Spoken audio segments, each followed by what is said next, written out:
Amelia shields her eyes from the glaring sun, happily exclaiming what great weather it is. Amelia complains that the inn's cleaning day had to fall on such a nice day, and as she carries a bucket, she thinks to herself that she wishes she could skip work and go play. The brown-haired girl, Jera, startles Amelia, who cries out her name in surprise. Jera asks if Amelia heard her calling, and Amelia apologizes, admitting she was lost in thought and that her heart is racing from the shock. Jera comments that Amelia is acting strangely, not even hearing her name being called, and asks if she's still not feeling well. A gust of wind blows past them, and Jera, who is doing laundry, presses Amelia, asking if she has some serious illness, but Amelia assures her she's fine, just dazed by the nice weather. Amelia reflects on her experience of transmigrating into a book, and as she looks at the clothes hanging on the clothesline, she ponders the shocking identity of her new body's original owner. Amelia chronicles her new life in the countryside from a first-person perspective. With a determined and happy expression, Amelia excitedly proclaims this new life. It's simply the best. The narrator explains that this picturesque village is named Perrin, located on the eastern border of the Rohan Empire, boasting mountains and a large lake. Amelia dreams of living a Nordic-style pastoral life free from work worries, then pulls herself together and wrings out the laundry. A brown-haired villager asks Sophie if she wants to grab a drink after work, and Sophie agrees, thinking that even though the work is hard, this place is like heaven. The chubby, blonde innkeeper, Samuel, approaches Sophie and Jera, asking if they're working hard. Samuel startles them, asking why they're so surprised and complimenting them as beauties doing laundry. Jera responds hesitantly, and with a soft sound, red energy emanates from Amelia's entire body as she tightly grips Samuel's wrist. When he jokes that she's quick with her hands, Amelia's expression turns fierce. Samuel grumbles that Sophie is surprisingly strong, while Amelia, with an anger symbol over her head, smiles and thanks him for the compliment. After he stumbles away, the brown-haired villager waves from a distance, calling for Sophie and Jera to come help, and they cheerfully respond, "Okay, we're coming." Amelia remarks that the breeze is pleasant, and the brown-haired villager mentions that a marriage ban has been issued from the capital because the emperor is getting married soon. The brown-haired villager expresses her envy, wondering what it would be like to be the lady marrying the emperor, while Jera smiles, holding a pile of laundry. The narrator describes the empress, a blonde lady in a gorgeous gown, holding hands with the blue-haired emperor, and reveals that she overcame all odds to become the empress and save the Rohan Empire. Jera asks Amelia if she's curious about the empress, but Amelia, known as Sophie, says she's not interested. Jera and the brown-haired villager look at Sophie with admiration, commenting that she has a unique and mysterious air about her. The brown-haired villager and Jera recall when they first met Sophie, thinking she seemed like a high-born lady who had fallen on hard times and run away. The narrator explains that Sophie was not born or raised in this village, but appeared suddenly 5 years ago, looking like a mess with dirt-covered feet. Jera asks if Sophie is a natural beauty, and the brown-haired villager agrees, saying it's obvious.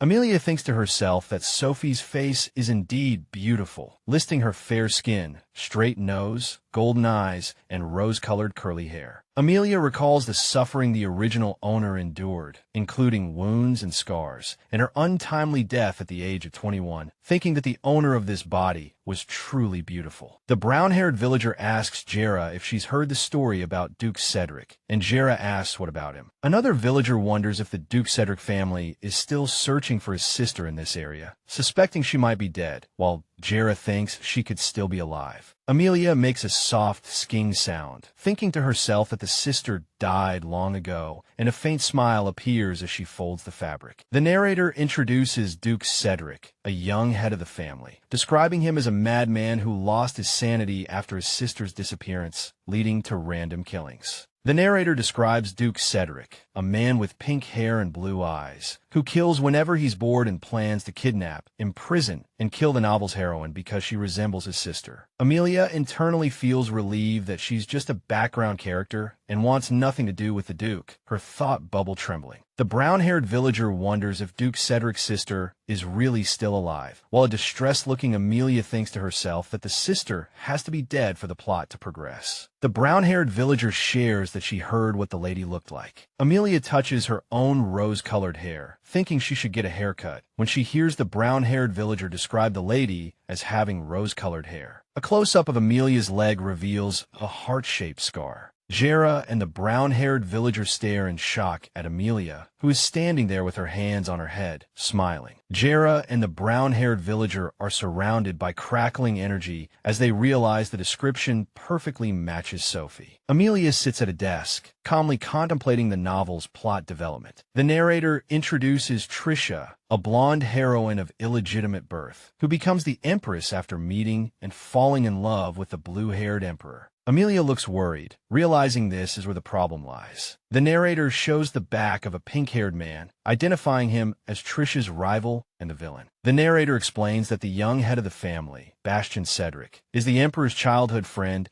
and is described as a perfect man with good looks and a generous personality, despite carrying a murderous-looking sword. Amelia's eyes widen in terror, worried that she'll die if she gets involved in this plot. A rooster's crow announces the dawn. Jera looks shocked and asks Sophie why she looks so distressed. Jera tells Amelia her pretty face has become haggard, and Amelia lifelessly replies, "Is that so?" admitting she's not in a good mood in the morning. Jera talks excitedly about how great it would be to become part of the powerful Cedric Duchy, and asks if she should use honorifics, while Amelia, covering her face, urges her to stop. Amelia tells Jera she likes it here and will never leave, while internally noting that at this point in the novel, Bastian hasn't gone completely mad yet, and there's no emperor to save. The brown-haired girl enthusiastically throws herself at the pink-haired girl, shouting Sophie, which startles her. The brown-haired girl mysteriously assures the pink-haired girl that she'll never betray her secret, as she's already made all the staff keep quiet, which makes the pink-haired girl doubt her sincerity. The pink-haired girl and her brown-haired friend hug and laugh. The pink-haired girl is confident the Duke will never find her anyway. A quaint, timber-framed house stands under a clear sky, with faint murmurs and clinking sounds in the background. The sleepy-eyed, pink-haired girl yawns and opens her bedroom door, wondering who is visiting so early. A red-haired military officer from the capital respectfully asks if the pink-haired girl is Miss Sophie. The officer presents a letter, which is from Jera, surrounded by gold coins, apologizing for betraying her for 6,000 gold coins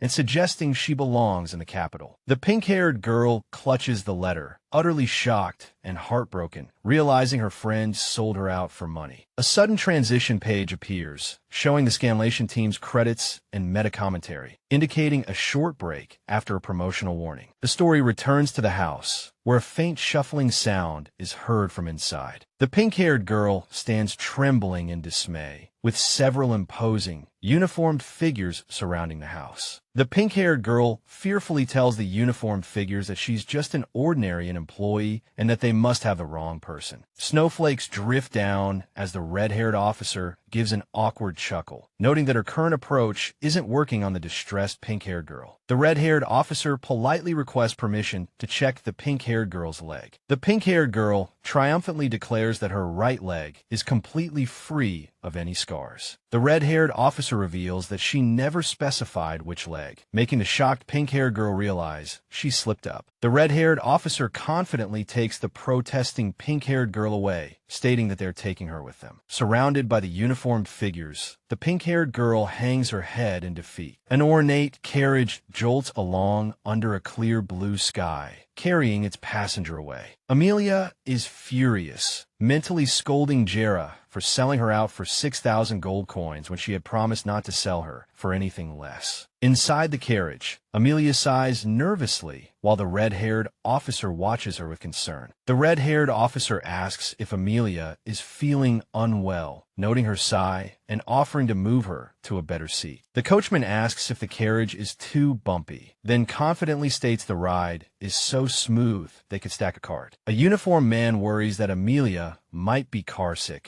which makes the red-haired officer nervous, but Amelia insists she's fine. The red-haired officer declares that Miss Amelia's safety is their top priority, urging her to speak up if she feels any discomfort. Amelia agrees verbally, but internally complains that the red-haired officer herself is the biggest source of her discomfort. Amelia asks the red-haired officer if the carriage is really heading to the capital and receives an affirmative reply. The red-haired officer explains that they will arrive in the capital in 30 minutes via a portal, which surprises Amelia. The scene shows various magical means of transport, highlighting high-end abilities unfamiliar to commoners. Amelia feels dizzy and holds her head as the red-haired officer announces they are approaching the portal. Amelia confirms they are about to use the portal, and the red-haired officer tells her to brace herself. A magnificent, shimmering blue magic portal materializes with a deep, resonant hum. Amelia gasps inside the carriage as a bright blue magical light envelopes her, signaling the start of the teleportation. Amelia forces a smile, though she's secretly worried, while the red-haired officer admits that she herself would be surprised too. The carriage clatters to a halt, revealing a stunning and vibrant city that leaves Amelia in awe. Seeing Amelia look out the window in amazement, the red-haired officer smiles and says they arrive quickly. Amelia marvels at the beautiful, sparkling mansion, finding the atmosphere surprisingly cheerful for a villain's residence. 3 crying maids let out shrieks of joy and shock upon discovering their young lady has returned. The 3 maids sob cheerfully, hugging Miss Amelia tightly, ecstatic that she has finally returned. Amelia feels awkward as the maids cling to her, proclaiming their immense happiness at her return. The purple-haired and blonde maid's eyes widen, completely stunned by a revelation. The blonde maid asks if Amelia remembers anything, and Amelia gives a confused affirmative answer. Amelia grins, thinking to herself that a noble wouldn't use honorifics with maids, implying her true identity. The blonde and brown-haired maids start crying, not believing Amelia's serious statement. Thinking it's a joke, the blonde and brown-haired maids argue loudly about a goddess, while Amelia sips her tea, bewildered by their squabbling. The brown-haired head maid of the annex, Monica Miller, introduces herself to Miss Amelia and asks for permission to discipline the arguing maids. Monica Miller claps her hands, reminding everyone that their current behavior won't help restore the young lady's memory and urging them to take constructive action. Monica Miller politely offers to help Miss Amelia prepare for her bath, which surprises Amelia. The maids erupt into a fierce argument, vying for the honor of preparing Amelia's bathwater and proposing to draw lots to decide. The blonde maid cheers triumphantly at being chosen, while the purple-haired maid cries in frustration. The pink-haired girl stands by as a small, mascot-like maid cheers about getting to bathe with the young lady, while another mascot-like maid sulks, vowing not to forget being sent to clean instead. The blonde maid scatters flower petals into Amelia's bath, asking if it's to her liking, and Amelia quietly agrees. Soaking in the tub, Amelia looks distressed, asking herself if she's going to be okay as bubbles float around her when a voice calls out, "My lady." A promotional break page shows the Scanlation team's credits and invites readers to join their Discord server for updates. The blonde maid combs Amelia's hair, expressing her joy at her return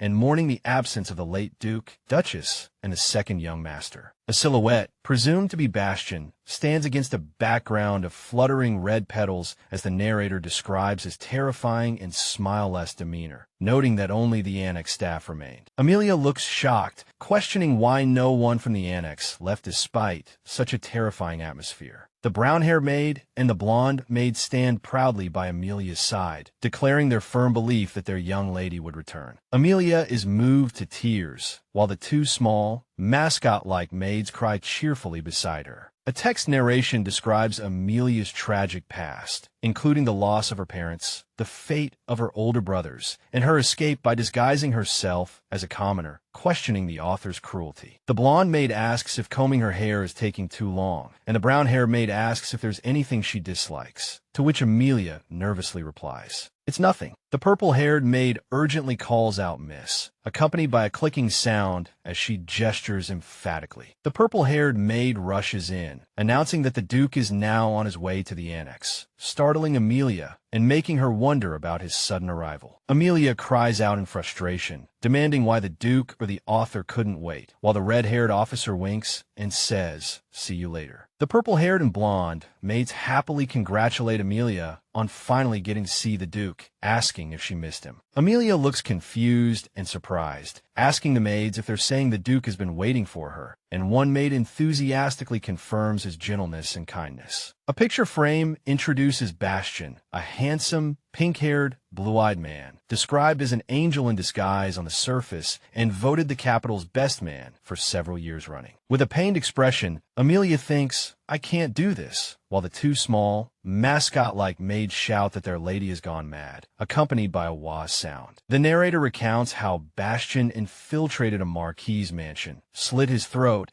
and then hypocritically mourned the man's death at the funeral, with visuals showing a dark figure with a bloody sword and a sorrowful-looking Bastian. The narrator reveals that the Marquis had tried to poison Bastian when he was 5 years old, as Bastian solemnly places a hand over his heart. Amelia wears a look of resignation and tells the blonde and brown-haired maids to continue their work, even though they insist she pick a dress and hairstyle. The brown-haired maid tearfully says she can't believe she gets to dress Amelia up again, while the blonde maid comforts her, questioning why she's crying on such a good day. Amelia watches the crying maids with a wry smile, thinking they're acting as if she's actually about to die. A text narration describes Bastian's dark future. He loses his sanity, tries to kill a fake Amelia, joins the forces of evil, and ultimately dies by the Emperor's sword. Amelia looks worried, and considering the past events that lead to Bastian's insanity, she fears she might become a sacrifice in place of Trisha. Dressed in a new blue gown, Amelia bids everyone farewell, saying it was nice knowing them, while the blonde and brown-haired maids chuckle, expressing their shared joy.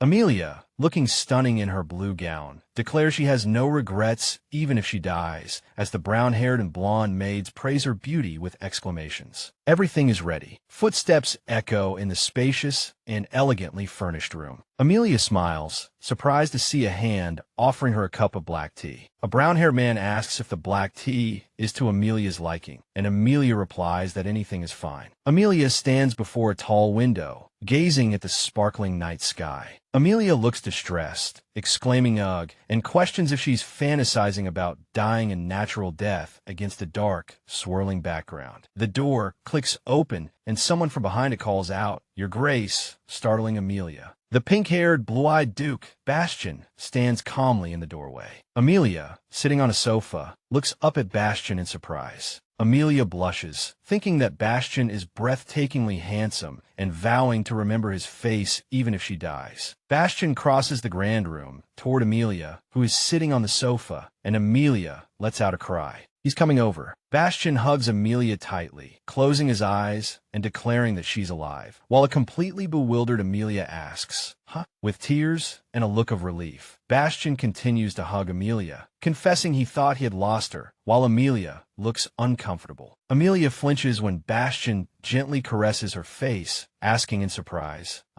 "Your Grace the Duke?" Hearing Amelia call him Your Grace, Bastian, surrounded by crackling blue energy, looks shocked and pained, accompanied by a thudding sound. Bastian bows his head and apologizes, while the purple-haired maid explains that Miss Amelia has lost her memory. Bastian places his sword at the purple-haired maid's throat, furiously questioning his order to bring Miss Amelia back to the ducal estate safely. Amelia looks utterly terrified and confused, surrounded by question marks, wondering why he would draw his sword here. Bastian, who has a noticeable scar on his cheek, coldly instructs the purple-haired maid to atone with her life, to which she simply responds, "Yes," accompanied by a sharp sound effect. Amelia stands with her arms outstretched, shouting, "Wait, please wait," and steps between Bastian and the purple-haired maid. Bastian looks at Amelia with a cold, intense gaze, which frightens Amelia into screaming that he's scary, before she loudly declares that something is precious, stepping forward with a thud. A promotional break page contains a meme, the Scanlation team's credits, and an invitation to join their Discord. Amelia begs Bastian to put away his sword, questioning if he's that eager for blood. Bastian's expression softens, and he apologizes for scaring Amel. With a serious expression, Bastian states he's going to slit someone's throat, while a distressed Amelia cries out, "No." With the sound of turning, Bastion smiles and assures her he'll clean up the blood, telling Amelia to wait for him. Amelia's eyes widen in terror as she screams at him not to kill anyone. The narrator questions why the book's author didn't mention Bastion having a sister complex, as Amelia lies in bed looking at a short, brown-haired person. With an angry expression, Amelia thinks to herself that the author must have done this just to mess with her. She concludes that this must be. A short, brown-haired attendant informs the unseen Duke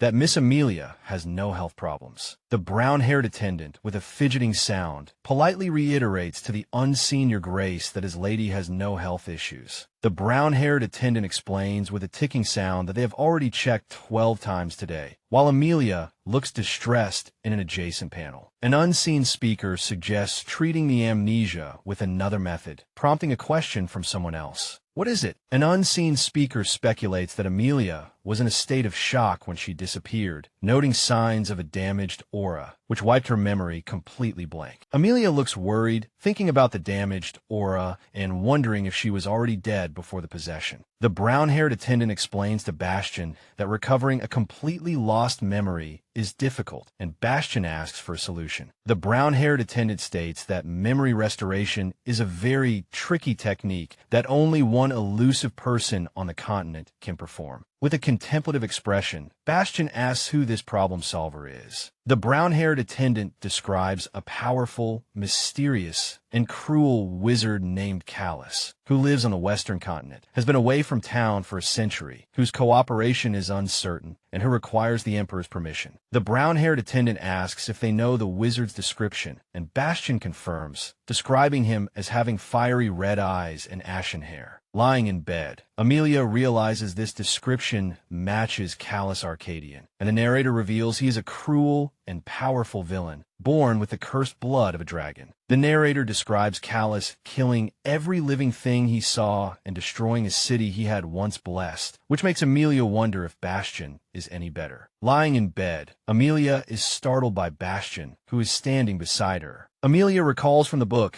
that the eldest son of this family joined Callus to destroy the continent. The narrator explains that Bastion visited Callus, who accepted his offer, leading them to destroy the capital and the imperial fortress, calling it the moment two madmen met. Amelia confidently declares she doesn't need her memories, but then thinks she must stop Bastion from meeting Callus, while Bastion insists on restoring her memory. With the sound of an embrace, Bastion holds Amelia, calling her his lovely sister Amel, and noting that she always worries about her family before herself. With a grim expression, Bastion assures Amelia that she is precious to him and that he will eliminate any bastards, then instructs an unseen person to tell the king he will see him soon and to thank them for the Chief Justice. Bastion gently kisses Amelia's forehead, assuring her not to worry, that her big brother will handle everything. Bastion tells Amelia to rest well and let him know if she needs anything. Amelia waves and calls him brother, and he promises to return after finishing some important work. Amelia stands by the window, gazing at the moon and making a wish. Amelia wishes to the moon that she can keep her life. A white-haired figure can be seen through the tall window of a grand building. A red-eyed, white-haired lady is happily tending to a plant named Alexander, mentioning she fed it blood yesterday and considering replacing Pinky tomorrow. The white-haired lady scolds a short,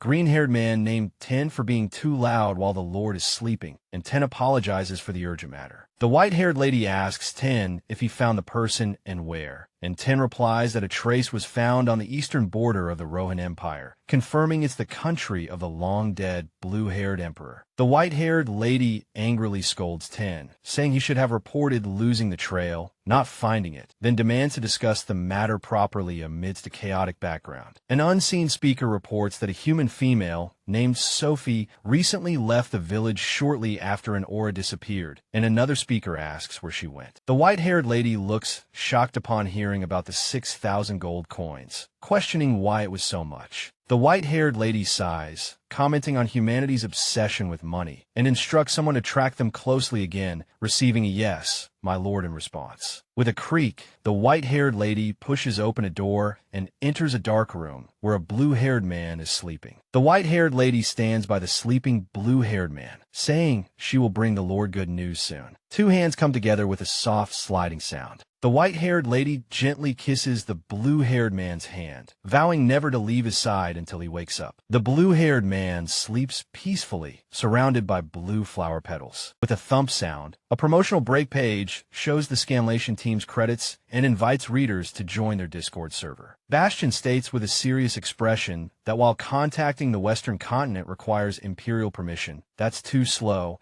and he'll do it quickly even if it's illegal. Bastion chuckles with the sound of smile, commenting that it'll be all over if the Emperor finds out, while a purple-haired man watches from the side. A speaker expresses relief that Miss Amelia has lived well in the East for the past 5 years, growing close to the commoners, especially a Miss Jera. A speaker reports on problems at the inn where Amelia used to work, detailing how a fat, blonde man named Samuel frequently harassed the female staff, though fortunately, he and Amelia did not get along. A speaker recounts how Samuel tried to touch Amelia's hand 3 years ago, but never dared to again after she nearly broke his bones with a bat, as the scene shows Bastion holding a document. Bastion announces with a sinister smile that he will deal with Samuel personally and instructs someone to bring him over. The purple-haired maid, identified as Violet, cheerfully greets Amelia, who returns the greeting accompanied by the chirping of birds. Violet asks Amelia what she wants for breakfast, and Amelia requests an omelet, which Violet enthusiastically agrees to and immediately goes to inform the chef. The purple-haired maid, Violet, winks at Amelia, praising how pretty she is and that she's the best, while Amelia blushes and happily agrees. Amelia laments that the maid's workload has doubled because of her. With Bastion too busy to meet, she finds the situation boring and wishes she could do some work. Amelia asks the brown-haired head maid, Monica, if she can do some work like cleaning or laundry. Monica looks utterly shocked,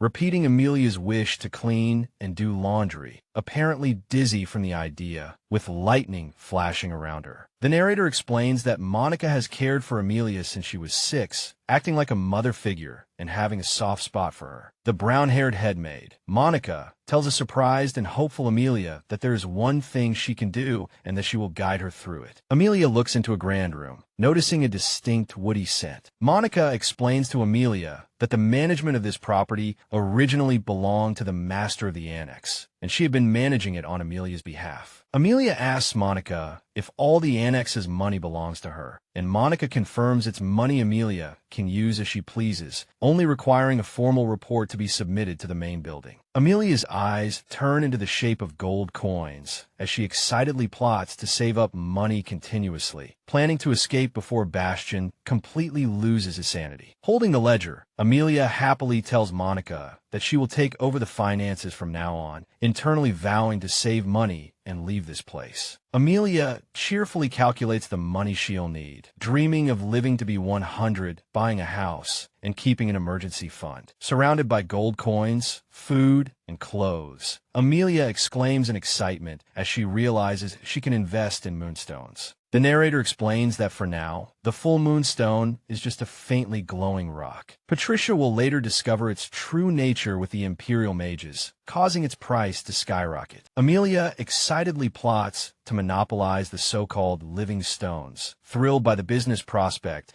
as if seeing coins fall around her. Amelia, with a worried expression, frets about Callus, imagining him as an angry little devil and fearing what would happen if he met her brother. A black-haired man, presumed to be Callus, appears, and the narrator asks if he would be interested in restoring Bastion's sister's memory, to which he replies that he's an unreasonable guy. Amelia smiles confidently, declaring she is completely safe for the time being. Surrounded by flames, Amelia declares her resolve to be independent and run away before Callus wakes up, determined to make something of herself and survive. An exterior shot of a magnificent building stands under a blue sky, as Amelia's triumphant laughter is heard from within. Amelia eats happily and receives a compliment from a gold-haired man, who says he would have fired the chef if she hadn't liked the meal. Amelia, with a serious expression, contemplates how to properly answer about her past. Amelia tells the gold-haired man that she has had enough and doesn't need anything right now, The gold-haired man, shimmering with light, pouts and asks if Amelia truly needs nothing. The gold-haired man acknowledges Amelia's new role in managing the annex, and she confirms she is learning from Monica.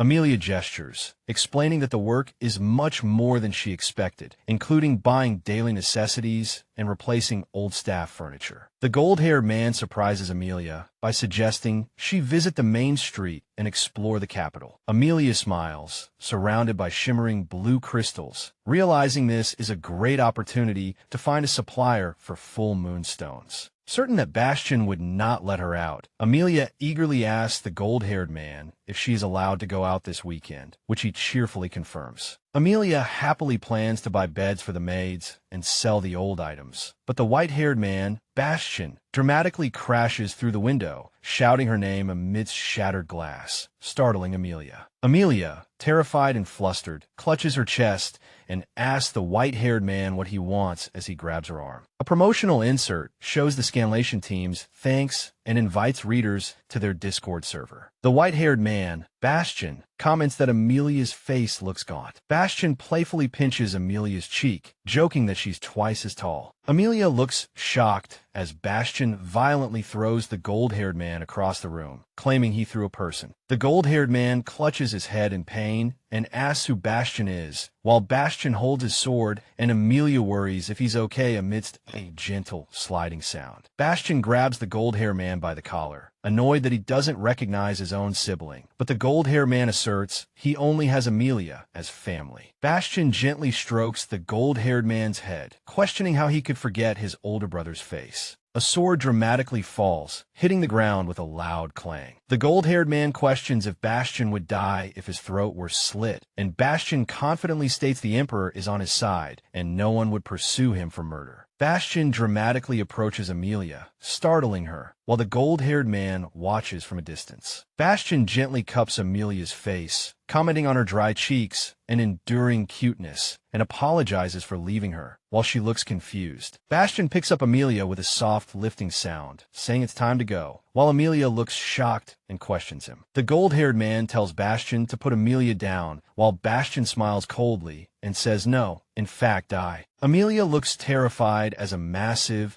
destructive burst of dark energy erupts, threatening to collapse the house. Amelia asks if they are done fighting, and Bastion agrees, admitting their little sister must have been frightened. Amelia clutches her head in pain, while a now chibi and cute Bastion effortlessly repairs the damaged house with a snap of his fingers. Bastion demands Amelia state her brother's name and nickname, and she correctly answers Leonhardt, Cedric, and Leon. Amelia sips tea, internally frustrated that Bastion has asked her the same question 20 times. The gold-haired man questions how Bastion could abandon their own sister for 5 years, while Bastion looks guilty. The white-haired man, Bastion, apologizes to Amelia, explaining he was isolated in the magic tower and would have rushed to her side if he had known her situation. A chibi Amelia replies that she understands, while a chibi Bastion shows deep concern, feeling that even characters from folklore would cry for her. A beautiful, unowned island is described, protected by the sea with violent whirlpools that kill anyone who tries to force their way in. The white-haired man, Bastion, confidently gives a thumbs up, explaining that he didn't give up on his training, but simply no longer needs it. The pink-haired woman, Amelia, and the reddish-brown-haired brother both look shocked,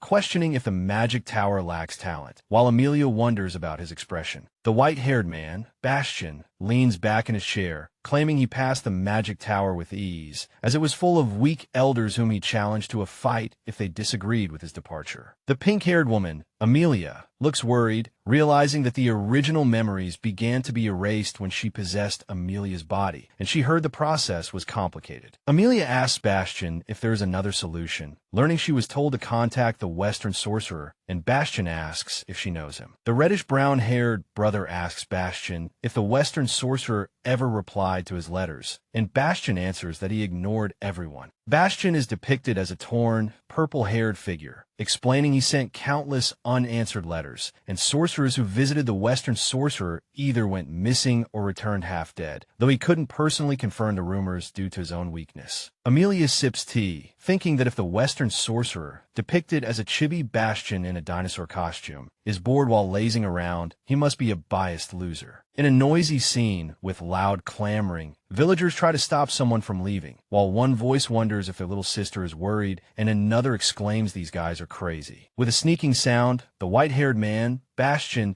pops up and shouts "ah," startling the pink-haired woman, Amelia. The white-haired man, Bastian, questions how long Amelia will keep using honorifics, and she replies she'll stop if he stops appearing in strange places, then agrees to call him Leon. The white-haired man, Bastian, invites Amelia to hang out today, but she tells him she needs to go to the library for some tasks. This prompts him to ask why. The pink-haired woman, Amelia, dangles a key and explains that her brother gave her access to the library, and she needs to find materials for the full moon festival, a task she has postponed. The white-haired man, Bastian, excitedly suggests going together, but Amelia firmly refuses, asking if he has a reason to get caught. The white-haired man, Bastian, sadly asks if he is a bother, stating he doesn't want to be separated from Amelia, while Amelia runs off, telling him she refuses and they can play next time. The pink-haired woman, Amelia, wipes her brow with a sigh of relief, thinking she barely escaped and wondering if she found a brother or is raising a child. The grand library stands majestically with towering shelves of countless books and wide staircases. The narrator explains that full moon stones and living stones share the same components, but have different crystal structures, like graphite and diamond, with living stones possessing immense power that Trisha will later discover. Amelia, studying in the library, contemplates the loose structure of soft stones and whether magic and alchemy can connect moonstones and living stones. The pink-haired woman, Amelia, holding a book,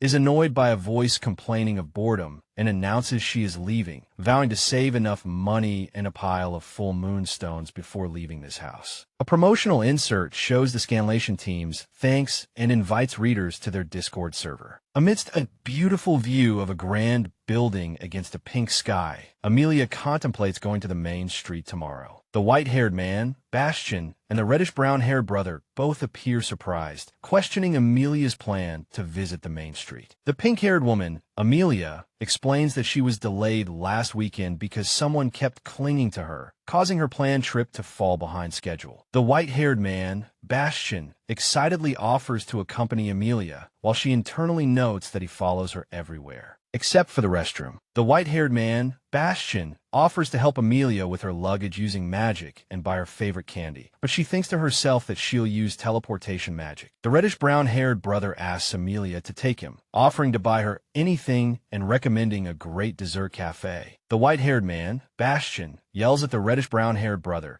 calling him crazy and asserting that he and Amelia were talking. Amelia watches amidst a banging and crackling sound. The pink-haired woman, Amelia, angrily throws something, telling her two brothers to stop fighting. The reddish-brown-haired brother tells Leonhard Bastian there's a limit to his behavior, as dark energy swirls, and Amelia asks what her brothers are doing, accompanied by a loud bang. The pink-haired woman, Amelia, firmly declares she is going alone, while both the white-haired and reddish-brown-haired men look shocked. The pink-haired woman, Amelia, dismisses her brother's concerns about the dangerous world, stating they're the most dangerous and should all stay home while she goes alone. In the house, a maid asks about Amelia's dress preference, while Amelia tells Lily to prepare light clothes suitable for a long walk and thanks Nikki for packing her bag. A brown-haired maid asks if Amelia really likes going out, noting she's been smiling, and Amelia giggles playfully, hee hee hee. Amelia, in a blue dress, tells the brown-haired maid that the nice weather makes her excited to spend money. The pink-haired woman, Amelia, stands radiantly as her maids, including Violet, praise her brilliant beauty, saying she's brighter than the sun and more beautiful than their futures. With a wow, the brown-haired head maid, Monica Miller, thoughtfully notes that there is one thing they need to correct. Three chibi maid dogs look utterly stunned, surrounded by crackling energy with a sound of what? The brown-haired head maid, Monica, questions if Mina is blind and offers to teach her a lesson, while one maid dog lets out a protesting growl at the idea of correcting Amelia. With a heartbeat sound, Monica dramatically reveals her heart is the problem, and the other maid dogs agree, while Amelia looks pained with a bleeding sound. Under the sound of crisp birdsong, a voice asks if everything is ready. The pink-haired woman, Amelia, confirms she just needs to leave,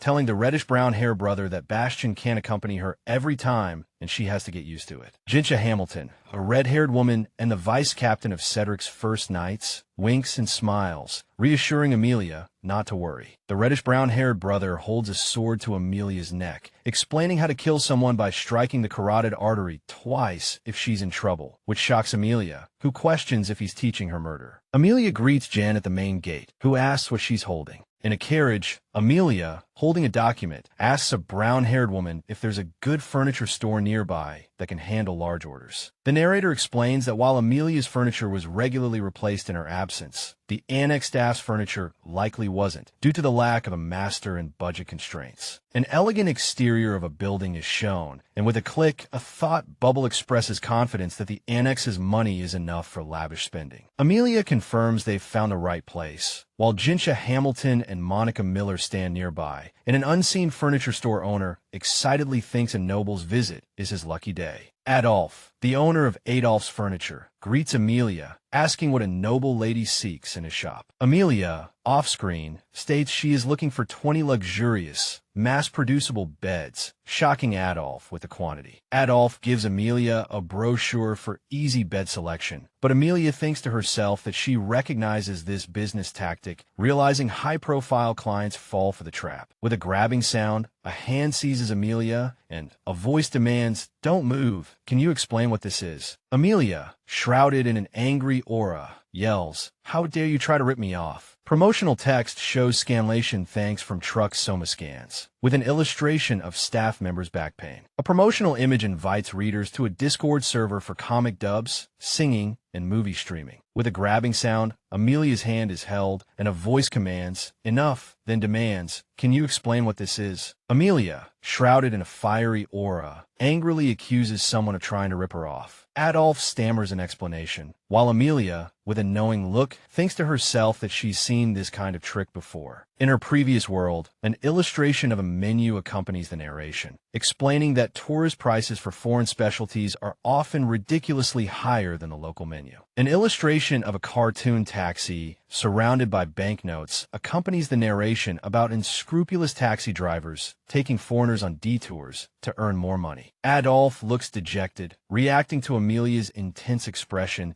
and thinking she must be a gangster with the face of a villain's sister. With a clenching sound, the red-haired woman, Jinsha Hamilton, asks what's wrong with Amelia, who is glaring fiercely. Jinsha Hamilton, burning with rage and surrounded by electricity, yells at Adolph for daring to try and deceive Duke Cedric, who flinches back in shock, questioning Duke Cedric. Amelia stands calmly, with dialogue boxes highlighting her bright rose-colored hair and bright golden eyes, followed by a gasp of surprise. A dark, ornate crest with a sword and rose accompanies the narration, explaining that Adolph, mistaking Amelia for someone of humble origins, never realized she was the precious daughter of the Cedric family. Amelia stands confidently, warning Adolph that his hand will be cut off if he continues his tricks, prompting a confused "pardon me" from him. Jinsha Hamilton, holding a drawn sword, intently asks Amelia if she should cut off Adolph's head with a sliding sound, which makes Amelia exclaim, "Ha!" Jinsha Hamilton states she awaits Amelia's command, while Adolph groans, "Ouch!" and Amelia looks shocked, internally questioning if Jinsha is serious. A sharp sound introduces chibi figures. Amelia frantically tells a chibi Jinsha to put the sword down, insisting it was just a joke, while a chibi Jinsha looks confused, asking what, and reminding Amelia of her earlier threat. Monica Miller smiles sweetly and asks Amelia if she may speak with two nodding sounds, and Amelia praises Monica's efficiency with the estate's paperwork. Amelia looks exasperated, questioning if Monica Miller's pleasant voice is making the chaotic situation seem peaceful. With a ripping sound, Monica Miller cheerfully tears paper, demonstrating that even the owner's throat can disappear as cleanly as magic, then asks Adolph if that's why he should be honest. A chibi Amelia happily tells a chibi Monica that she will never mess with her again, which surprises chibi Monica. Monica Miller walks, internally reflecting on Amelia's unexpected kindness in buying new luxury beds for the maids, planning to keep it a secret as a surprise. Amelia excitedly points and declares they are going next door,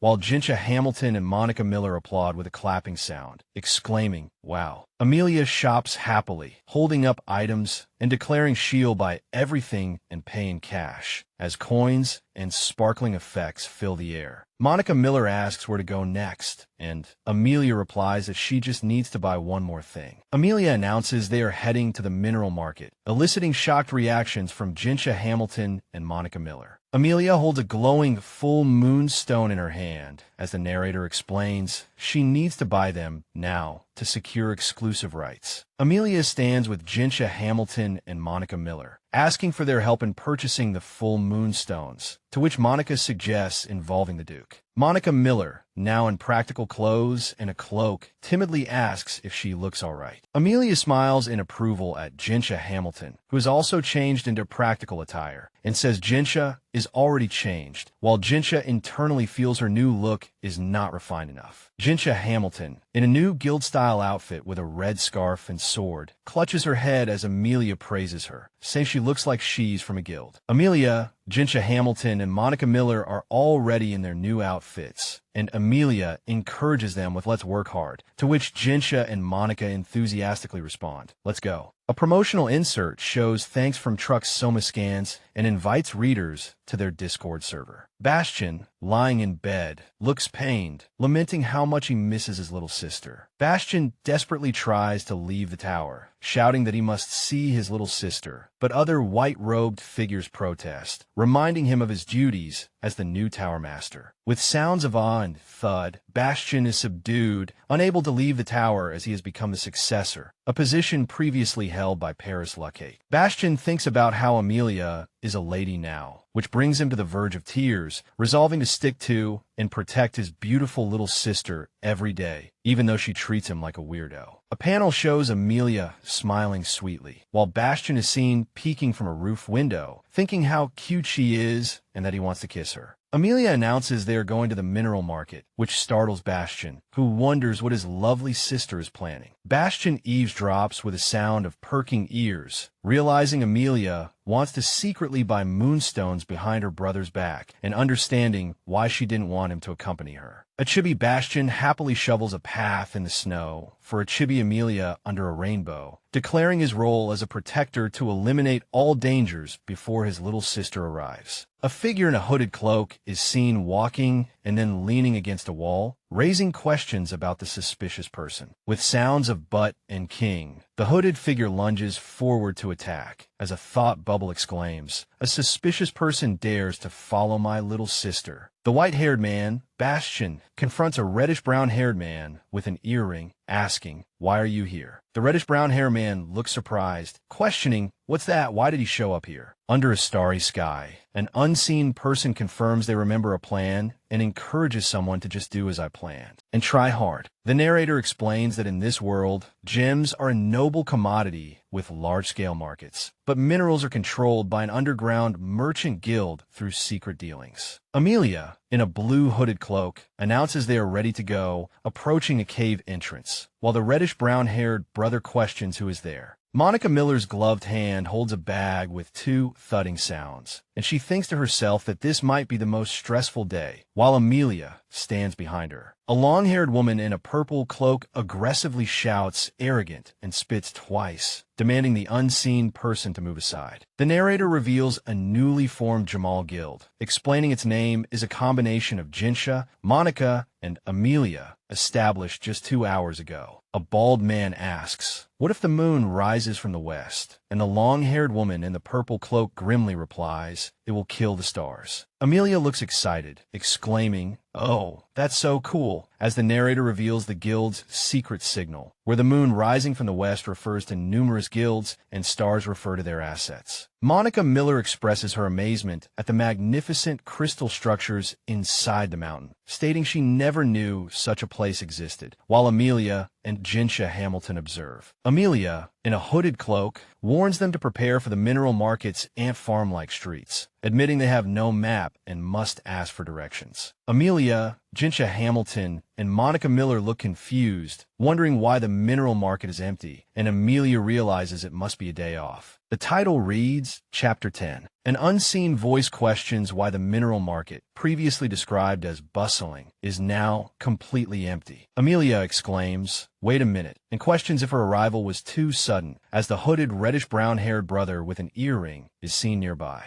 As Amelia, Monica Miller, and Jinsha Hamilton walk with the hooded reddish-brown-haired brother, a voice warns them the path is complicated, and another voice confidently replies, "I know." The narrator describes the mineral market's aristocratic atmosphere and the light-heartedness of its customers, while Amelia thinks the hooded reddish-brown-haired brother looks handsome, recognizing a mix of nobles and commoners. The cloaked Amelia thinks to herself that the cloaked man reminds her of her eldest reddish-brown-haired brother, with an image of Amel in her mind, noting his timeless yet fake smile. A grand, sparkling entrance welcomes visitors to the opera company, promising a warm reception, as an unseen voice exclaims, What is that?" Facing the grand entrance of the opera company, an unseen voice asks if this is the right place, receiving a confident yes, "This is it," followed by a doubtful maybe. The cloaked Amelia reads a book about the opera company, complaining that the author didn't include this information and questioning the author's writing style. A hand turns a doorknob with a clicking sound, and the narrator notes the door is still normal, as Amelia internally vows to leave if she sees a disco ball. Amelia smiles brightly, holding a steaming cup and expressing her thanks with a hot sound, internally commenting that she can never forget this moment. A long-haired, brown-haired woman asks if Amelia likes the drink, which Amelia finds sweet and asks if there's sugar, and the woman replies she used honey. Amelia looks flustered, internally reminding herself that the man is the company's manager, not her brother, and apologizing for perceiving his words as calling her cute. The hooded Amelia proudly announces, "I am Amelia Cedric," clarifying she is the youngest daughter of the Cedric family, not a guild leader. Amelia confidently tells the long-haired, brown-haired woman she wants to transfer exclusive rights, and the woman agrees, as Amelia presents a rustling document. Amelia looks completely shocked and confused, surrounded by question marks, and stammers for why. The narrator highlights that despite its limited uses, the moonstone is an expensive and rare mineral due to its low production, accompanied by an illustration of a sparkling blue moonstone. The long-haired, brown-haired woman, surrounded by bookshelves, explains that moonstones are useful and traded, but larger ones are difficult to sell, and she marvels at Amelia's quick decision. Amelia looks surprised, then focused, thinking to herself, "I knew it, that's how it is," before politely stating, "Yes, please go on. I'm listening." The long-haired, brown-haired woman playfully asks Amelia to do 3 cute poses, which shocks Amelia, who asks, "WH what?" Amelia looks distressed, with metaphorical shackles, thinking she just needs to be cute for a second to get what she wants, and resolves, "I can do it." 3 chibi Amelias strike cute poses amidst crackling purple electricity, exclaiming meow, poof, and Kia. The long-haired, brown-haired woman is deeply moved, shedding tears of joy and giving a thumbs up, proposing, "Let's sign the contract." Amelia is surprised and asks if the long-haired, brown-haired woman will transfer ownership of the moonstones under these conditions. The woman agrees, and Amelia then thinks to herself. In short, an exasperated Amelia holding the document thinks she has nothing to say. This contract is a gangster's demand. The sparkling long-haired, brown-haired woman explains she was genuinely moved by Amelia's cuteness, causing an annoyed Amelia to think, "Are you kidding me?" The long-haired, brown-haired woman offers Amelia any other minerals, but Amelia, with a trembling hand, refuses, demanding to sign while internally thinking the manager is trying to bankrupt his organization. The long-haired, brown-haired woman offers to help Amelia with a guild name, which Amelia accepts with a smile, saying that would be nice. "Thank you." The long-haired, brown-haired woman asks if Amelia is the youngest Cedric, which Amelia confirms, leading the woman to comment on her good relationship with her brothers. Amelia smiles and signs, internally reflecting on her brother's care, but thinking she can't tell them about the 2 men at home who need looking after. Amelia smiles, reflecting on her brother's immense influence and his unexpected appearance in her thoughts, concluding it's a success in life. The narrator explains that violating a guild contract leads to the daunting guild court, illustrated with cloaked figures and an image of a man who died after losing his seal. The hooded Amelia tells Jinsha Hamilton and Monica Miller, "Let's go," and Monica replies, "Yes, my lady," as Amelia asks if it was boring standing by. The hooded Amelia Amelia in the blue cloak is lost in thought, realizing she must ask someone to guide her there since she doesn't have a map. A glowing arrow on the floor points the way out with shimmering and tinkling sounds, promising safe passage amidst sparkling effects. A light-haired woman smiles, with close-ups of her hand and her golden eyes, both surrounded by sparkling effects. The white-haired man, Bastion, sits and smiles amidst sparkling effects, thinking how clever and sharp his little sister is. The cloaked reddish-brown-haired brother roughly grabs Bastion, exclaiming, "Are you going to lose? Damn, Sebastian." Asks the cloaked reddish-brown-haired brother why he's being so aggressive when she followed the instructions, and the brother angrily retorts, "How dare you ask me why?" with a did a sound. The cloaked reddish-brown-haired brother angrily points to his eyebrows, blaming someone for his appearance and demanding action. A hand snapped its fingers with a snap, and the blue-eyed, reddish-brown-haired brother appeared with a bang, his expression serious. The white-haired man, Bastion,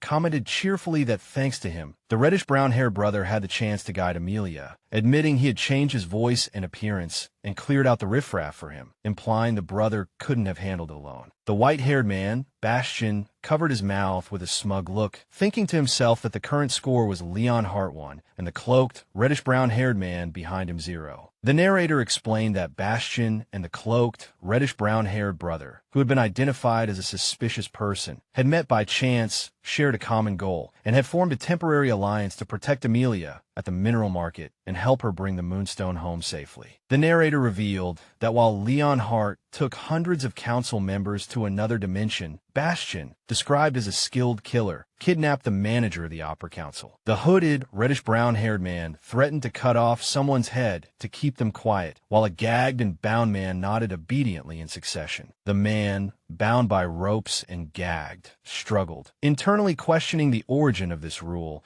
and stating that the situation was unacceptable. The white-haired man, Bastion, grabbed the bound person, mockingly acknowledging that he was filled with anger and bitterness, and added that such is life. The white-haired man, Bastion, sternly warned the bound person to fulfill his contractual obligations, reminding him to be prepared for bad news if he planned any tricks. The cloaked, reddish-brown-haired man asked Bastion what to do with the members, to which Bastion casually replied to leave them to him, stating they would return at sunrise. The long-haired, brown-haired woman, identified as the manager of the Opera Council, smiled coldly, declaring that everything was going according to plan and the Moonstone was now hers. The long-haired, brown-haired woman was lost in thought, a beautifully wrapped small gift box placed beside her. The long-haired, brown-haired woman sat, holding the gift box, wondering what to give her brothers, realizing she had lost track of time while browsing the market. A brown-haired attendant greeted Amelia, and Amelia asked where her brother was, to which the attendant replied, "He is in his office." A close-up shot showed the reddish-brown-haired man with glasses, as a hand turned a page with a rapid flipping sound. Amelia expressed surprise and admiration that her brother worked from dawn until late at night. Amelia entered a luxurious room and greeted her reddish-brown-haired brother, who was sitting at a desk, asking if he was busy and if she should come back later. Amelia told her reddish-brown-haired brother to take a break, but he assured her that he always had time for her and asked what was going on. Amelia presented a gift to her reddish-brown-haired brother, who made a reaching gesture and asked what it was. With a proud expression, Amelia thought to herself that she had chosen a gift that matched his eye color, certain it would suit him well, and mused that her fashion sense was still excellent. Amelia observed her reddish-brown-haired brother, noticing that his eyes were already welling up with tears. Amelia's reddish-brown-haired brother thanked her, and Amelia thought to herself that this was an apology gift for secretly going to the mineral market. Amelia reflected internally, feeling guilty for going to the mineral market behind Bastion's and Leon Hart's backs, hoping they would forgive her as she was just trying to survive. Amelia sighed, lamenting how different her two brothers were, and realized she had visited her eldest brother first because Leon Hart would insist on taking her home regardless of her wishes. The white-haired man, Bastion, dramatically jumped out upside down, shouting, "Hey, little sis," startling Amelia, who exclaimed that he had scared her to death. Bastion apologized for scaring Amelia, who tremblingly asked him why he couldn't appear in a normal way. Bastion replied that even Amelia's startled expression looked incredibly cute. Amelia laughed and playfully pleaded with Bastian, whom she called Leon, to walk normally at home and stop popping up suddenly. Bastian agreed with a plop, but Amelia internally doubted if he would actually stop this behavior. Amelia asked Bastian why he was here, since his room was in the opposite direction, and he replied that he was waiting for his little sister because he saw her coming from the annex. Amelia thought Bastian had sharp eyes, but that nothing could surprise her anymore, and so she smiled and presented him with a gift. Amelia handed Bastian a wrapped gift, and he asked what it was. Bastian looked ecstatic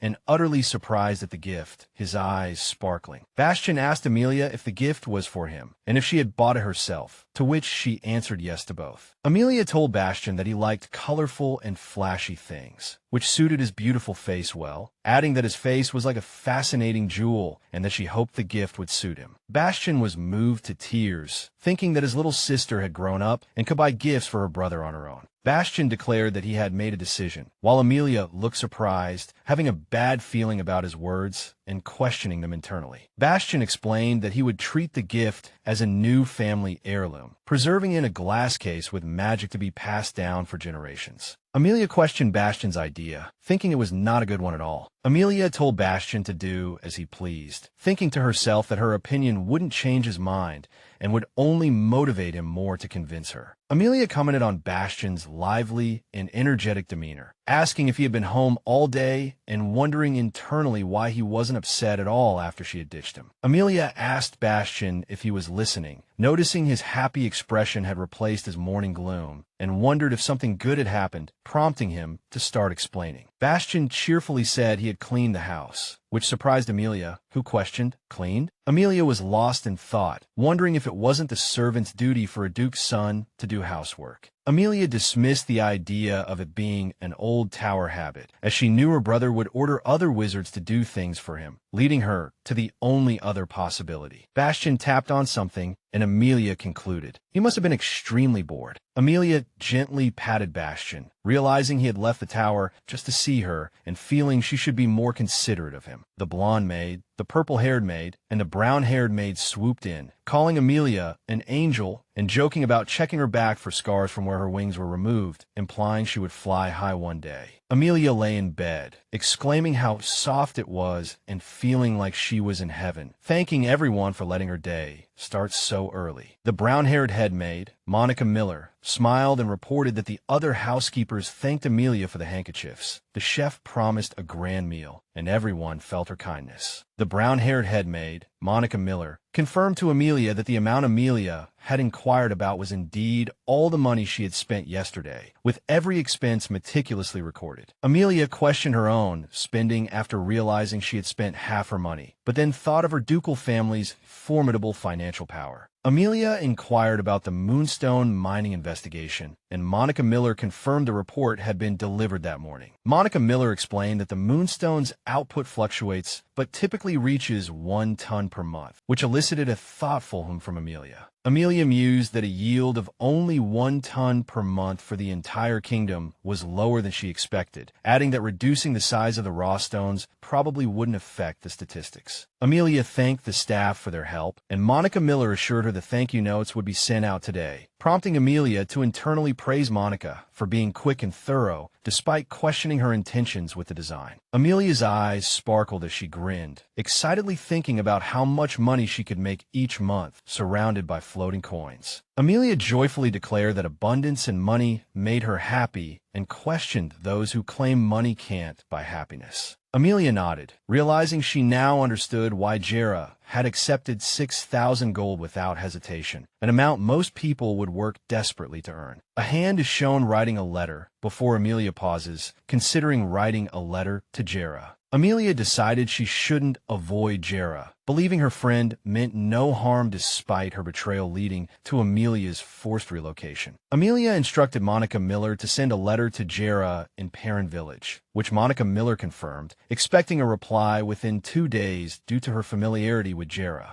Amelia recalled an uneventful day, only noting that Leon Hart had dramatically jumped out of a window at noon with a cis door and a sound 4 times as loud. After hearing someone request entry, Amelia granted permission, accurately identifying the person as Becky by her laugh, and realized Becky had won the chance to visit her in a lottery, wondering if such a selection process was too much trouble. The blonde maid, Becky, entered excitedly, asking what was happening and announcing that Amelia had received a letter. Amelia was surprised at how quickly the letter had arrived, questioning if Jera had instantly replied to her morning letter. Millie commented that even delivery by magic pigeon would take half a day, calling Jera too impatient and eagerly asked to see the letter from the east. Becky corrected Amelia, revealing the letter was from the Imperial Palace, which shocked Amelia. Becky explained that someone had rushed from the palace to deliver it directly. A hand carefully removed a lavishly decorated, floral-scented letter from its envelope with a sliding sound. Amelia stared at the letter with wide eyes, exclaiming what in utter shock. The letter announced that Amelia Cedric had been chosen as a candidate for the Empress election, causing Amelia to react violently, shouting what the hell in disbelief as the letter slipped from her hand. Amelia leaned over her desk, her expression horrified, questioning the Empress selection and asking, "What the hell is that?" The narrator introduced the light blue-haired man as the novel's protagonist, Elian Alcade Roatan, who had ascended the throne as the new king of Roatan after the previous king's death. The narrator explained that the light blue-haired king was a severe workaholic who had avoided romantic relationships for 8 years, leading officials to constantly pressure him to find a queen. Amelia recounted that she and her brothers were unable to participate in the selection at the time because the application deadline had passed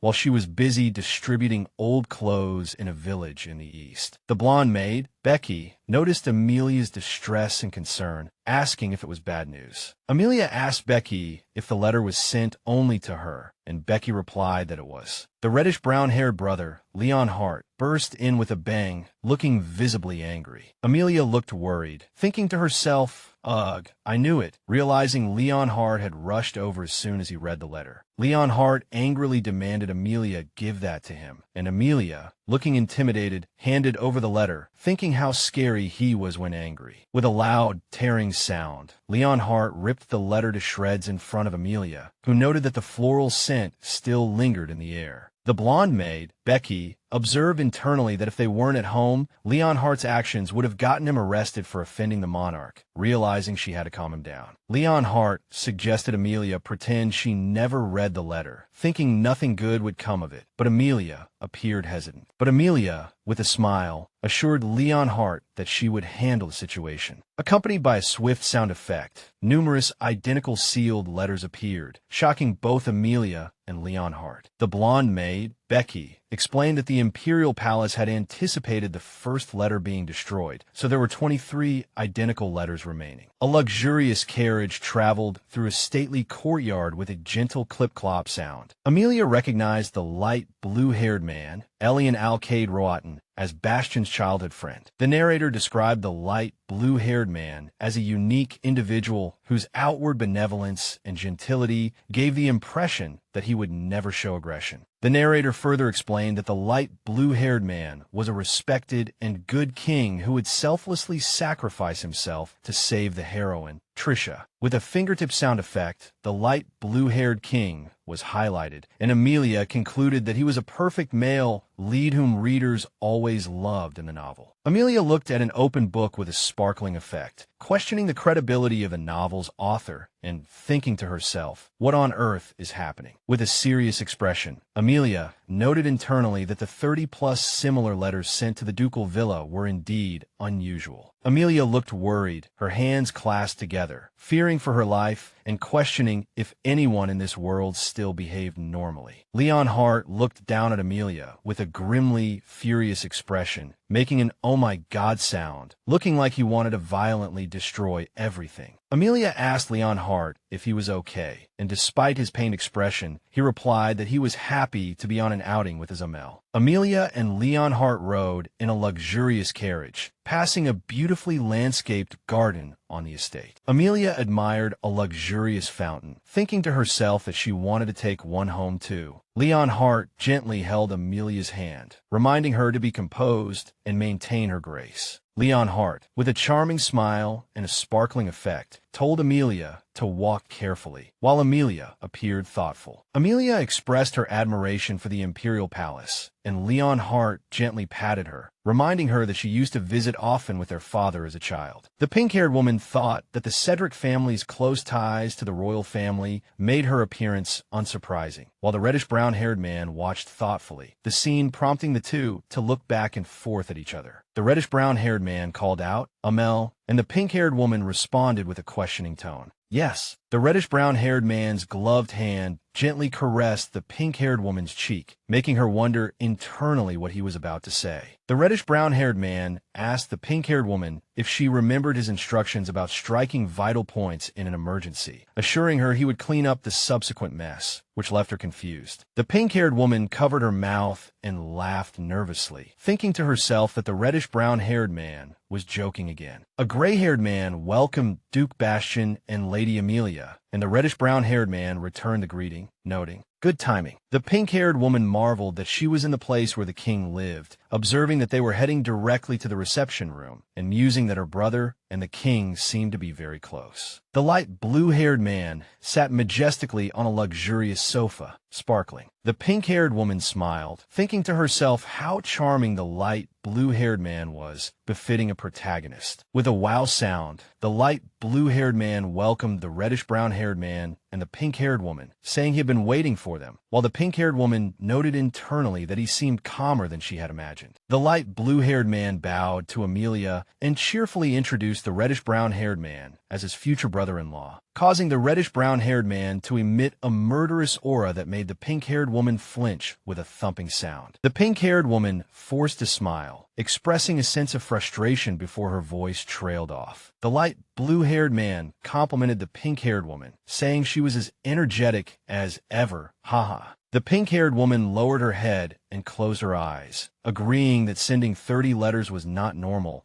and acknowledging that the old saying "birds of feather flock together" perfectly described the situation. The reddish-brown-haired man gently nudged the pink-haired woman, guiding her to a seat and letting her sit first. The light blue-haired man sipped his tea while the reddish-brown-haired man watched him intently. The pink-haired woman flinched as the reddish-brown-haired man stood by her side. The reddish-brown-haired man admitted it was his first time writing a marriage proposal letter, confessing that he was nervous. An unseen speaker addressed the reddish-brown-haired man as "Your Highness," prompting him to exclaim "Ha" in surprise, before advising that if he couldn't stay mentally alert, it was time for him to rest. The pink-haired woman looked distressed, interpreting the remark as a euphemism for telling someone to die, and decided to stop trying to understand their conversation, turning instead to count the patterns on the wall. The pink-haired woman watched intently with a focusing sound effect, wondering if she should sneak something away later, when the reddish-brown-haired man firmly declared that Amelia would not participate in the contest. The light blue-haired man asked why not, and it was explained that his sister had not yet considered marriage or settling down. The light blue-haired man expressed disbelief, calling it a shame for the Cedric family to withdraw from the contest. The light blue-haired man accepted the situation, stating he understood he might get beaten up if he persisted, and apologized for sending the letters to the ducal house, explaining he did it to see them. He also affirmed he would not allow the contest to turn the pink-haired woman into an honest woman. The light blue-haired man lamented that despite hearing of Amelia's return, his best friend had only sent one letter and had no intention of bringing her to see him at all. The light blue-haired man sighed, scolding someone for daring to send a doctor to the palace without permission and never thanking him, questioning if that was how they treated people and thinking they were always beating around the bush. The light blue-haired man expressed his joy at finally seeing the pink-haired woman, complimenting her on how much she had grown, and she bowed in thanks. The light blue-haired man noted in a serious tone that the pink-haired woman did have amnesia, lamenting that she no longer rushed over to hug him like she used to. The pink-haired woman glanced at the reddish-brown-haired man, thinking to herself that this was not part of the original story. The light blue-haired man asserted that Amelia had never hugged him, to which the reddish-brown-haired man chuckled, saying he wasn't that easily fooled. The light blue-haired man thought to himself how cunning and thick-skinned he seemed up close, believing he looked innocent, but was actually stubborn and difficult to deal with. The pink-haired woman took a sip from her cup, She thought to herself that she couldn't trust the author. The narrator observed that the light blue-haired man always smiled happily whenever he saw the reddish-brown-haired man get angry. The light blue-haired man worried that if Amelia became his wife, their family's relationship would strengthen, but his life might be ended by his best friend before the wedding. Bastian announced that Amelia was his wife, which strengthened the Cedric family's relationship, but internally worried that his best friend might end his life. Before the wedding, the light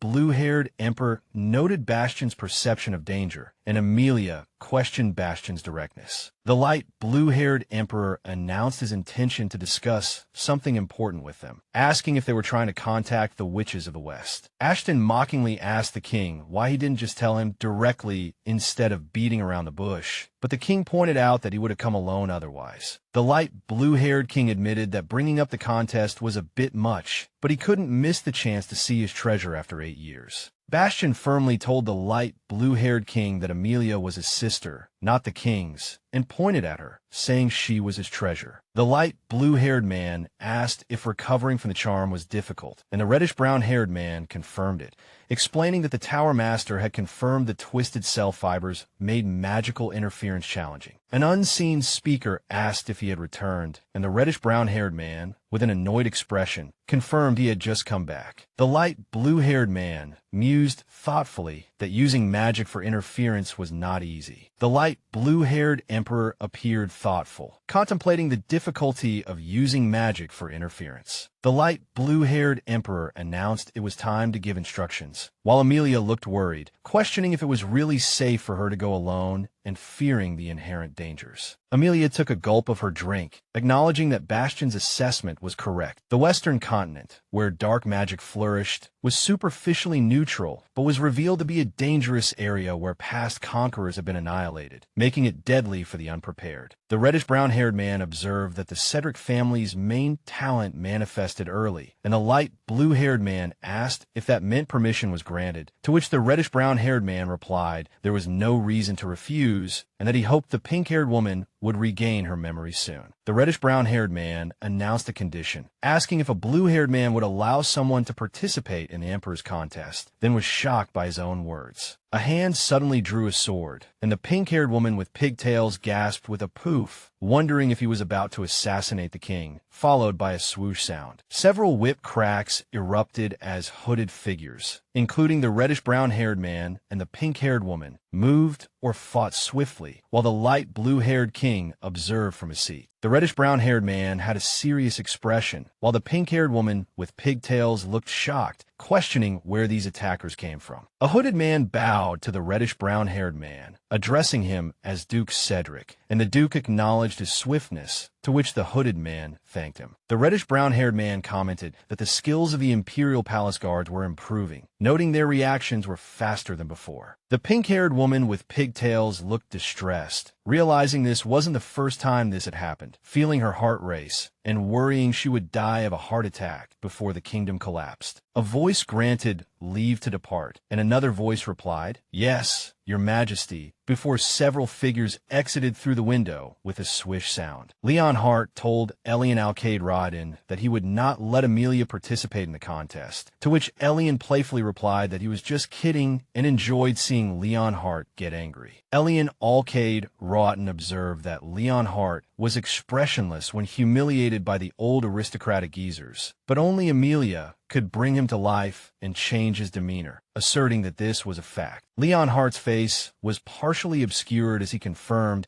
that he did have one condition. Elian Alcade Rotten stated his condition was for Amelia to become the domina at the founding day celebration next spring, which surprised Amelia, who reacted with a shocked what. The seated Elian Alcade Rotten asked if there was any problem with his soul condition. The narrator explained that the imperial family celebrated major festivals in the spring and autumn of each year, with the founding anniversary in the spring and a harvest event in the autumn, where people gathered in vibrant towns. The narrator detailed that in a nation that worshipped the goddess, major festivals involved religious ceremonies, and the domina was the representative who performed this ceremonial duty, as a woman in ceremonial attire was shown. Leon Hart worried that Amelia had not yet made her debut in high society, and Elian Alcade Rohatyn agreed, saying he was concerned because she was now 21 years old. Amelia thought to herself with a reflective sound effect that she was only 16 when she went missing. The narrator explained that Rohatyn's nobility were introduced to the elite at 16, a tradition set by the first emperor who deemed it unwise to introduce them at a younger age. The narrator clarified that the age of majority in the empire was 18, making Amelia's debut at 21 quite late, and mentioned the option of skipping the opening ceremony. The seated Elian L. Cadet Rohatyn affirmed that there was no reason Amelia couldn't be the domina, and told Leonhart that he understood his love for his sister, but he couldn't keep her locked away forever. Amelia mused that Bastian was likely worried that once she entered high society, marriage proposals would flood in as if someone would snatch her away. Leonhart commented on how quickly rumors of the Cedric family's youngest sister's return had spread throughout the capital, while Elian Alcade Rohatyn added that Leonhart's efforts had made people pay close attention to his family. Amelia questioned if he was exaggerating. Elian Al Kiteri Rohatyn proposed that the founding day could serve as Amelia's debut party, implying that becoming a domina is a great experience, and asked if he was correct. 38 days ago, the white-haired man, Bastian, reacted with a what to the ding-ding-ding of new mail arriving, noting that it had been 150 years since he last received a letter notification. The white-haired man, Bastian, walked with repetitive footsteps, lamenting the many tasks he faced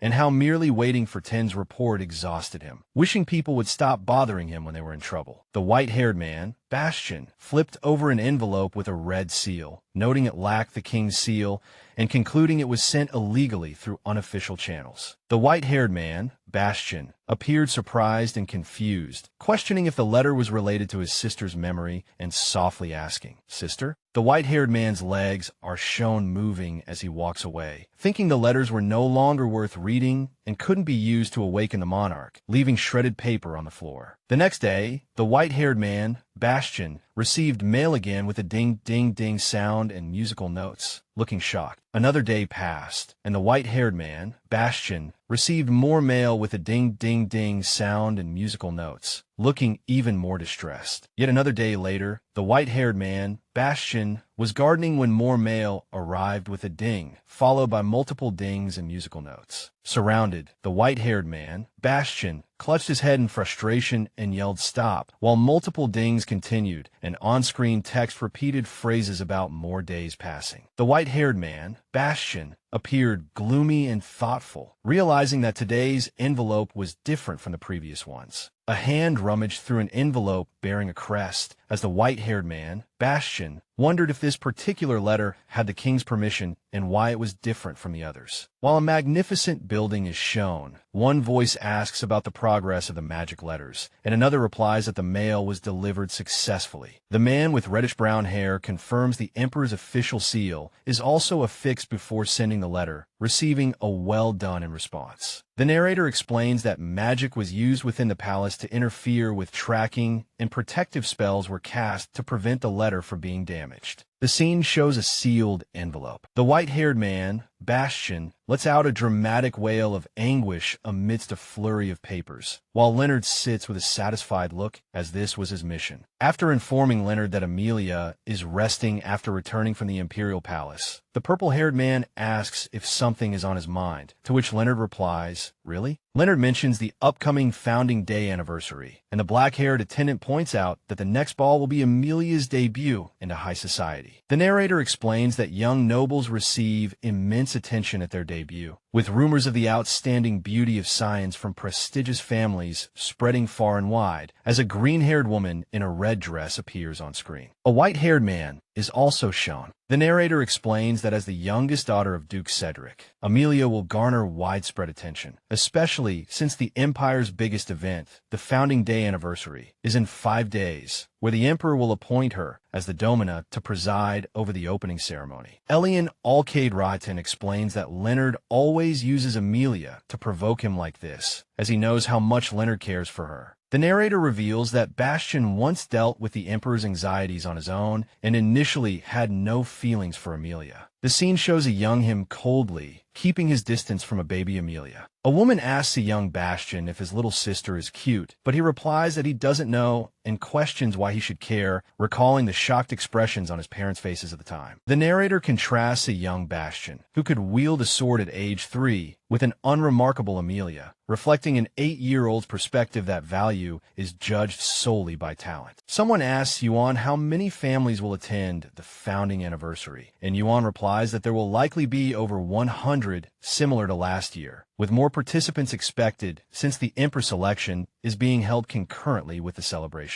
Leonard's eyes turn fierce as he clenches his fist, declaring there must be dozens if you count the idiots who will fall for Amelia at first sight, and vows not to let anyone touch his dear Mel. With a smile, Leonard decides to compile a file on the unmarried nobles and families attending the founding ceremony, determined to clear out the flies around Amelia if he can't stop the event. The pink-haired woman, Amelia, happily praises the chef's improving skills, attributing it to the kitchenware she bought downtown. She concludes that money, freedom, and good food are essential for a happy life. Holding a cookie, Amelia asks Monica Miller why Jera hasn't sent a letter yet. Amelia falls into thought, wondering if Jera is simply too busy or has run away, as it's been a week since she sent her letter. Several maids burst into the room with a thump, thump, thump sound, kicking up a cloud of dust. 2 brown-haired maids eagerly demand to hear the news, with one exclaiming she rushed over without even finishing her meal. Amelia calmly tells Monica Miller that news travels fast and reassures her that the information leak isn't her fault. Amelia announces she will be the domina, sparking enthusiastic cheers and congratulations from the surrounding maids, accompanied by sounds of woo and yay. The maids excitedly comment that Amelia's radiant beauty means the ball won't need extra lighting and that her every step seems to sparkle. The blonde-haired maid suggests preparing the most beautiful ball gown, but the purple-haired maid argues that Amelia's face is already the most beautiful thing in the world. A brown-haired maid asks Amelia who she plans to take as her partner to the event, causing Amelia to spit out her drink in surprise. The brown-haired maid explains that Amelia can choose one of her 2 brothers or herself as a partner, asking which of the 2 brothers she will pick. Amelia looks thoughtful, realizing she hadn't considered it, as the narrator explains that a noble lady's first ball is usually attended with an adult male escort. Amelia muses that perhaps she could attend alone, while the blonde-haired and brown-haired maids whisper amongst themselves, and the purple-haired maid, Violet, looks sad. The brown-haired maid assures the black-haired maid that Violet is fine, then kindly tells Violet to go ahead and offers to help with her tasks for the day. The purple-haired maid, Violet, looks distraught and speechless while the brown-haired maid urges her to hurry. Amelia embraces the crying Violet with a worried and questioning look. As Violet sobs under a clear sky, a voice asks if Violet's fiancé cheated on her. Violet sobs with a sniffle sound, and the blonde-haired maid is furious that the fiancé was caught cheating just yesterday. Amelia, in a small frame, asks if they had been engaged for half a year, which the blonde-haired maid confirms, condemning the fiancé for having an affair with a noble lady he serves. Amelia asks if the woman knew about the fiancé, or if she was dating him intentionally, to which the blonde-haired and brown-haired maids admit they don't know. Violet sobs and apologizes again, but Amelia questions why she is apologizing, pointing out that the noble-born woman is the problem. The narrator explains that Violet is a commoner, powerless under the strict social hierarchy, where commoners can't even speak to nobles, illustrating the gap between Violet and the blonde noblewoman. Amelia kindly hugs Violet, telling her not to cry, and that it breaks her heart to see Maltese, Violet's nickname, so sad. Amelia calls for Monica Miller, instructing her to summon Jen immediately. With an expression of extreme rage against a fiery background, Amelia declares she needs 20 sticks and will not let the guy named Charles get away. Amelia passionately tells Violet that the situation is not okay at all, that it makes her blood boil, and vows to make Charles bleed if he dares to make her people cry. Amelia holds Violet's hands, telling her to trust her and to stay and wait, while Violet assures her of her firm trust. With a determined smile and a glint in her eye, Amelia declares she's going to teach that guy a life lesson. An unseen maid reminds Amelia to be careful and asks her to come back soon, as Amelia's carriage is seen driving away. Amelia, wearing a hat decorated with orange flowers, looks up at the bright, clear sky and green trees. Amelia tells the man with reddish-brown hair, Jin, to set off, asking if he remembers what Lady Chloe looks like, which Jin confirms, describing her platinum blonde hair, light blue eyes, and fair skin. Amelia outlines her simple plan. First, find Lady Chloe, confirm her relationship with Charles, and if Chloe is innocent, talk to her before dealing with Charles. Amelia's plan continues, stipulating that if Lady Chloe is unaware of Charles's deception and is being used, Charles must face severe punishment. Amelia points out that Lady Chloe is only 17, while Charles is 27, criticizing him for seducing a minor. Lady Chloe, a blonde woman in a pink dress and soft hat, is found sitting on a garden bench, and Jin confirms he's found her. Amelia approaches Lady Chloe with a warm greeting, while Lady Chloe looks surprised and asks for Amelia's identity. Amelia feigns surprise, asking if the blonde woman is Lady Arya Chloe. She then introduces herself as Mel. When Chloe questions her identity, Amelia says she understands if Lady Chloe doesn't remember their supposed meeting at a certain count's birthday party, while internally thinking that, of course, they've never met. Lady Chloe apologizes and asks about Amelia's family, to which Amelia replies that she is the daughter of Count Miller. Amelia's answer surprises Lady Chloe, and Amelia internally thinks Lady Chloe might suspect her of trying to get close. But Lady Chloe gracefully thanks Lady Miller for greeting her first. Amelia asks if Lady Chloe is waiting for someone, a question she quickly regrets, but Chloe reassures her it's fine and begins to answer. Amelia smiles against a background of floating hearts, assuring Lady Chloe that everyone, including her, already knows about her rendezvous.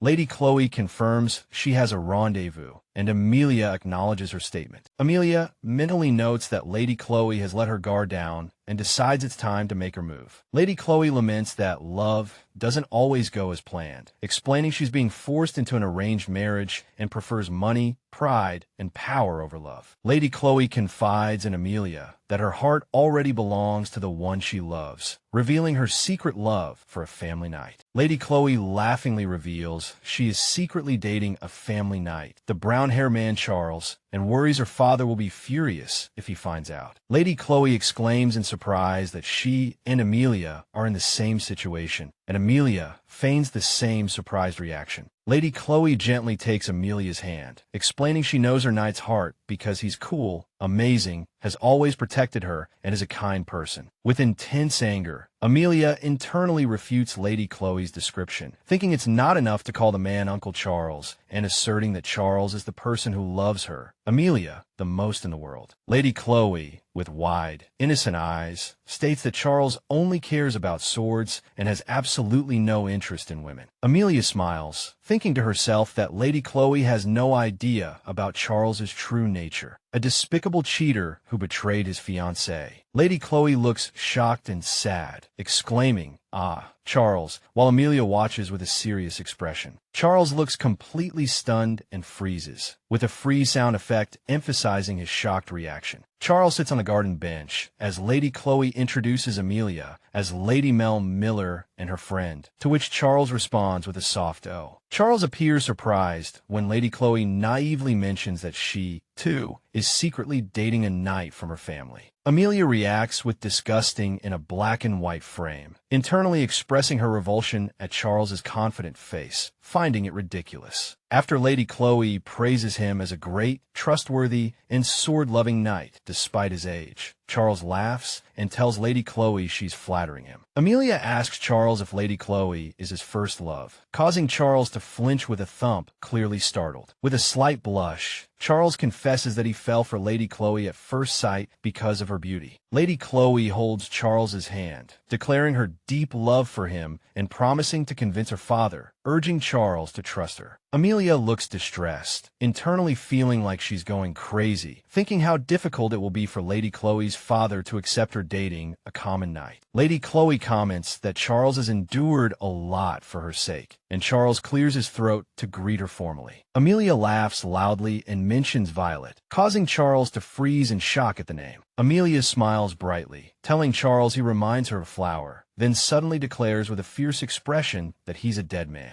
Amelia pretends to be innocent, pointing to the violets swaying in the grass and asking Charles if he's thinking about something. Charles looks startled, and Amelia comments that the handkerchief suits him, implying it might be because he and Lady Chloe look like a couple. Amelia, wearing her orange-flowered hat, shows off a brooch she's wearing, explaining that she and her maids went to great trouble to find it and give her favorite brooch to Charles. Lady Chloe looks delighted and invites Amelia to visit her home sometime. Amelia bites her lip with a bite sound, internally despising Charles as a timid coward and wondering how he had the nerve to commit such a despicable act. Amelia asks Charles if he's okay, noticing he's sweating profusely, and Charles replies in surprise, What? Amelia dramatically pulls out a purple handkerchief with a whip sound, declaring that Charles clearly didn't see this coming. Amelia instructs Lady Chloe to wipe Charles's sweat with the handkerchief, while Lady Chloe praises Amelia's thoughtfulness and compliments the handkerchief's appearance. Charles frantically yells, no, she doesn't need to, and tries to snatch the handkerchief with a smack, confirming Amelia's internal thought, just as I expected. Amelia presses him, asking what's bothering him if not the handkerchief, and why he wouldn't want Lady Chloe to give it to him, leaving Charles hesitant. Amelia stands with her hands on her hips, confronting Charles directly and asking if he's done something he can't speak of. Lady Chloe looks worried and asks with a gasp what's wrong with Charles today. Amelia takes a step forward with a stomp, says there's no need for apologies, and declares it's time to expose Charles. Amelia says to a surprised Charles that she wants to set things straight. Amelia holds the purple handkerchief. Amelia asks Charles if this reminds him of anything, but Charles nervously replies, no, nothing. Amelia apologizes to Lady Chloe, then walks past her, stating she doesn't solve problems with words, causing Charles to react with shock as she steps forward. Amelia lands a powerful uppercut on Charles, sending him staggering backward. Amelia's fist connects squarely with Charles's face, depicted with dynamic lines. A vibrant title card with Korean text appears as a story break, with a message about rejecting excessive obsession. Charles, dazed and bruised after the punch, struggles to sit up. Charles kneels on the ground, reading a romantic letter expressing longing aloud, while Amelia and Lady Chloe stare at him, and a red-haired man watches nearby. Amelia angrily criticizes Charles's terrible writing and demands to know the letter's origin, while Charles, wide-eyed, asks for Amelia's identity. Amelia reveals her true identity as Amelia Cedric, not Mel Miller, apologizing for her deception and suggesting a proper reintroduction. Amelia exposes Charles's scam, revealing he's been engaged for 6 months and that his claim of loving swordsmanship is a lie, then presents Violet's engagement ring and letters as proof. Lady Chloe clutches the engagement ring, realizing with anger and regret that she fell in love with this scumbag. A shadowed Lady Chloe looks down at Amelia and formally addresses her as Lady Cedric. Lady Chloe apologizes with a somber expression, says it was nice meeting Amelia, then states she has urgent business and asks to talk later. Charles, kneeling on the ground, tries to explain to an unseen person above him that it's all a misunderstanding, referring to himself as Mr. Charles. With a loud thud, Charles is sent flying by a kick as Amelia and Lady Chloe watch in shock, exclaiming what a great move it was. Lady Chloe smiles gratefully, thanking Amelia for saving her from the scam and calling her a savior, an idea Amelia acknowledges. Amelia asks if Lady Chloe is okay, noting she must be extremely shocked, while Lady Chloe is lost in thought. Charles, still trembling on the ground, takes partial blame for Lady Chloe being deceived, but Amelia firmly asserts it's entirely his fault. Lady Chloe smiles and expresses her gratitude to Lady Cedric for the great favor, acknowledging that she owes her one. Amelia appears a bit flustered, admitting the brooch was just a ploy to provoke Charles, and that she doesn't know where to buy one, but still offers to try and find one for Lady Chloe. Amelia expresses her desire to become close with Lady Chloe, who clears her throat and says she will definitely pay a visit another day. Lady Chloe asks if Amelia is serious about their friendship, mentioning she has no friends in the capital and asking for a pinky promise. The pink-haired woman, Amelia, smiles slyly, internally reflecting that handsome men are as they appear, but ugly men like Charles often hide their true nature. The blonde woman, Lady Chloe, happily thanks Amelia, promising to remember her advice. Amelia, in a blue dress, playfully points out that purple suits the couple, Charles and Lady Chloe, making Charles visibly flinch. Amelia's sharp gaze indicates she's internally questioning if Charles is scared and can feel his heart sinking, while Charles appears panicked and sweaty. Amelia suggests a brooch that would suit Lady Chloe, surprising her, and promises to give her one as a gift. Lady Chloe, in her pink dress, is ecstatic, thanking Amelia for the beautiful brooch and inviting her to visit her home with the Count sometime. Amelia asks Charles why he's sweating so much, pointing out that it's not hot, and Charles nervously replies, "Why? What?" Charles frantically yells that he's fine and tries to snatch the handkerchief with a smack, while Lady Chloe and Amelia watch with surprised and knowing looks. Amelia confronts Charles, asking if he hates Lady Chloe or feels guilty, questioning why he would object to her giving a gift. Amelia stands fiercely with her hands on her hips, directly accusing Charles of feeling guilty about something. As he appears overwhelmed, Lady Chloe gasps worriedly, wondering what's wrong with Charles today. Amelia apologizes to Lady Chloe, then walks past her with repeating footsteps, announcing she doesn't solve problems with words, leaving Charles shocked. Amelia lands a powerful uppercut on Charles, sending him flying backward. Charles struggles to his feet after the punch, as Amelia, off-screen, dedicates the blow to her. "Dear Violet," Charles kneels on the ground, looking around with a romantic letter in hand, as Amelia and Lady Chloe observe him, and a red-haired man watches nearby. Lady Chloe now looks furious, realizing Charles's deception with a grim expression and formally addressing Amelia as Lady Cedric. Lady Chloe, in her pink dress, apologizes to Amelia and, with a huff, states she has urgent business and needs to talk later. Charles, still trembling on the ground, takes partial blame, but Amelia firmly asserts the deception is entirely his fault. Lady Chloe smiles gratefully, thanking Lady Cedric for the great favor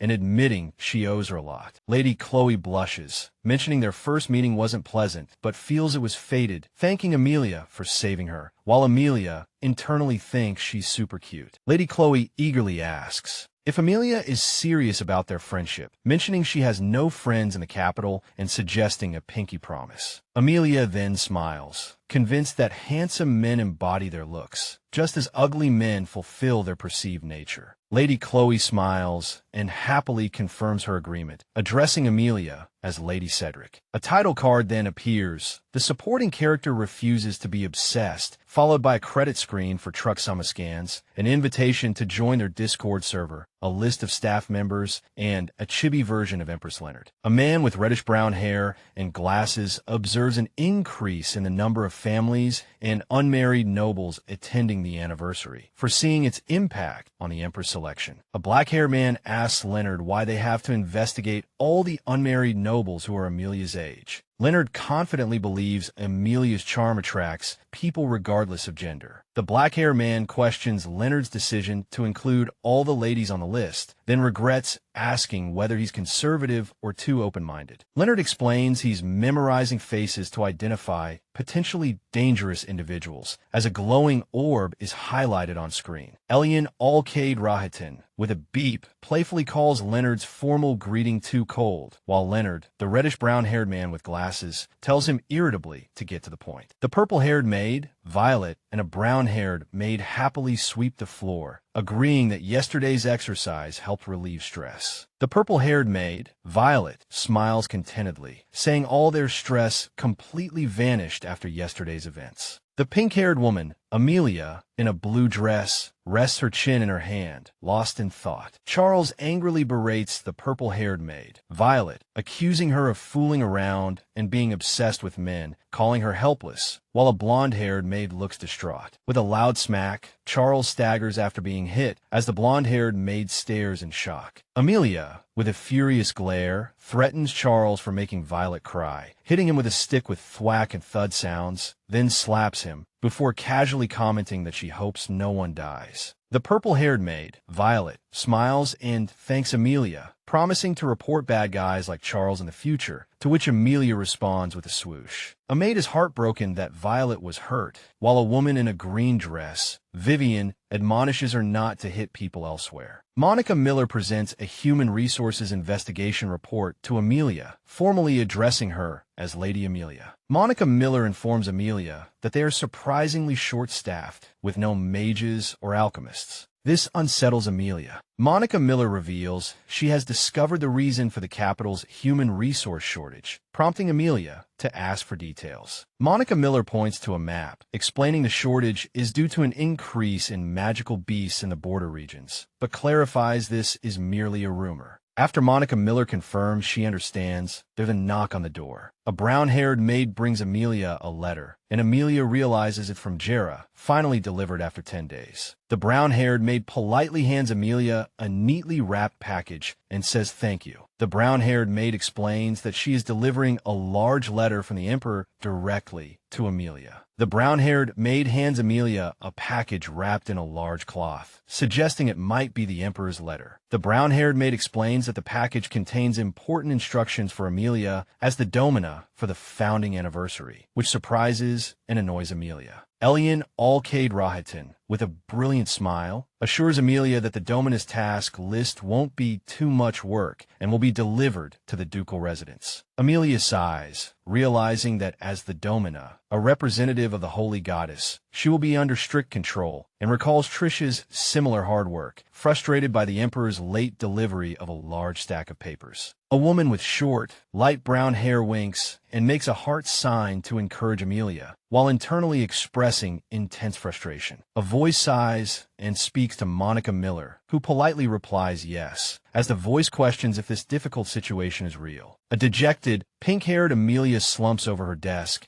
as Monica Miller calmly confirms that Amelia is not dreaming and must face reality. A hand flips through a large document detailing Amelia's strict daily schedule as the Domina, including precise diet plans and personal care instructions. A finger points to the document, explaining that Amelia must personally handle the tasks marked in red, while the maids will be responsible for all other duties. Monica Miller explains that while the speech is prepared for the ceremony, the Domina must travel to the temple to receive the goddess's blessing, describing it as praying with the goddess. The pink-haired Amelia listens as she is told that communicating with the goddess is just a formality and not to feel pressured, making her realize it's just a rule. Text reveals the temple is on top of Mount Aldebar, causing Amelia to mentally exclaim at the mountain's height. A chibi Amelia laments her inability to climb the high mountain, regretting taking on the Domina role as she hasn't even enjoyed a life of abundance yet. Amelia asks if the Domina has a companion, and Monica Miller explains this person will protect her during the founding anniversary. The reddish-brown-haired Leonard asks Amelia if the palace sent her something, while the white-haired Bastion dramatically pleads for his little sister to take him along. A visibly distressed Amelia gasps heavily, confirming her fears and expressing a strong desire to give up. Amelia points out that Bastion came after the king's notice, and Leonard confirms he also came after seeing the king's messenger, with both brothers agreeing. The white-haired Bastion declares his intention to protect Amelia from any danger from the palace messengers, but Amelia retorts irritably that he and Leonard are the most dangerous ones. A tearful, pink-haired Amelia begs Monica Miller for help, and Monica responds with a silent, worried expression, her own eyes welling up. Monica Miller formally addresses Mr. Bastion and Mr. Leonard, requesting permission to share her opinion as Lady Amelia's secretary. Bastion and Leonard look surprised as Monica Miller explains a tradition for a debutante to be escorted by her father or guardian. The reddish-brown-haired Leonard smugly tells his younger brother Bastion to be reborn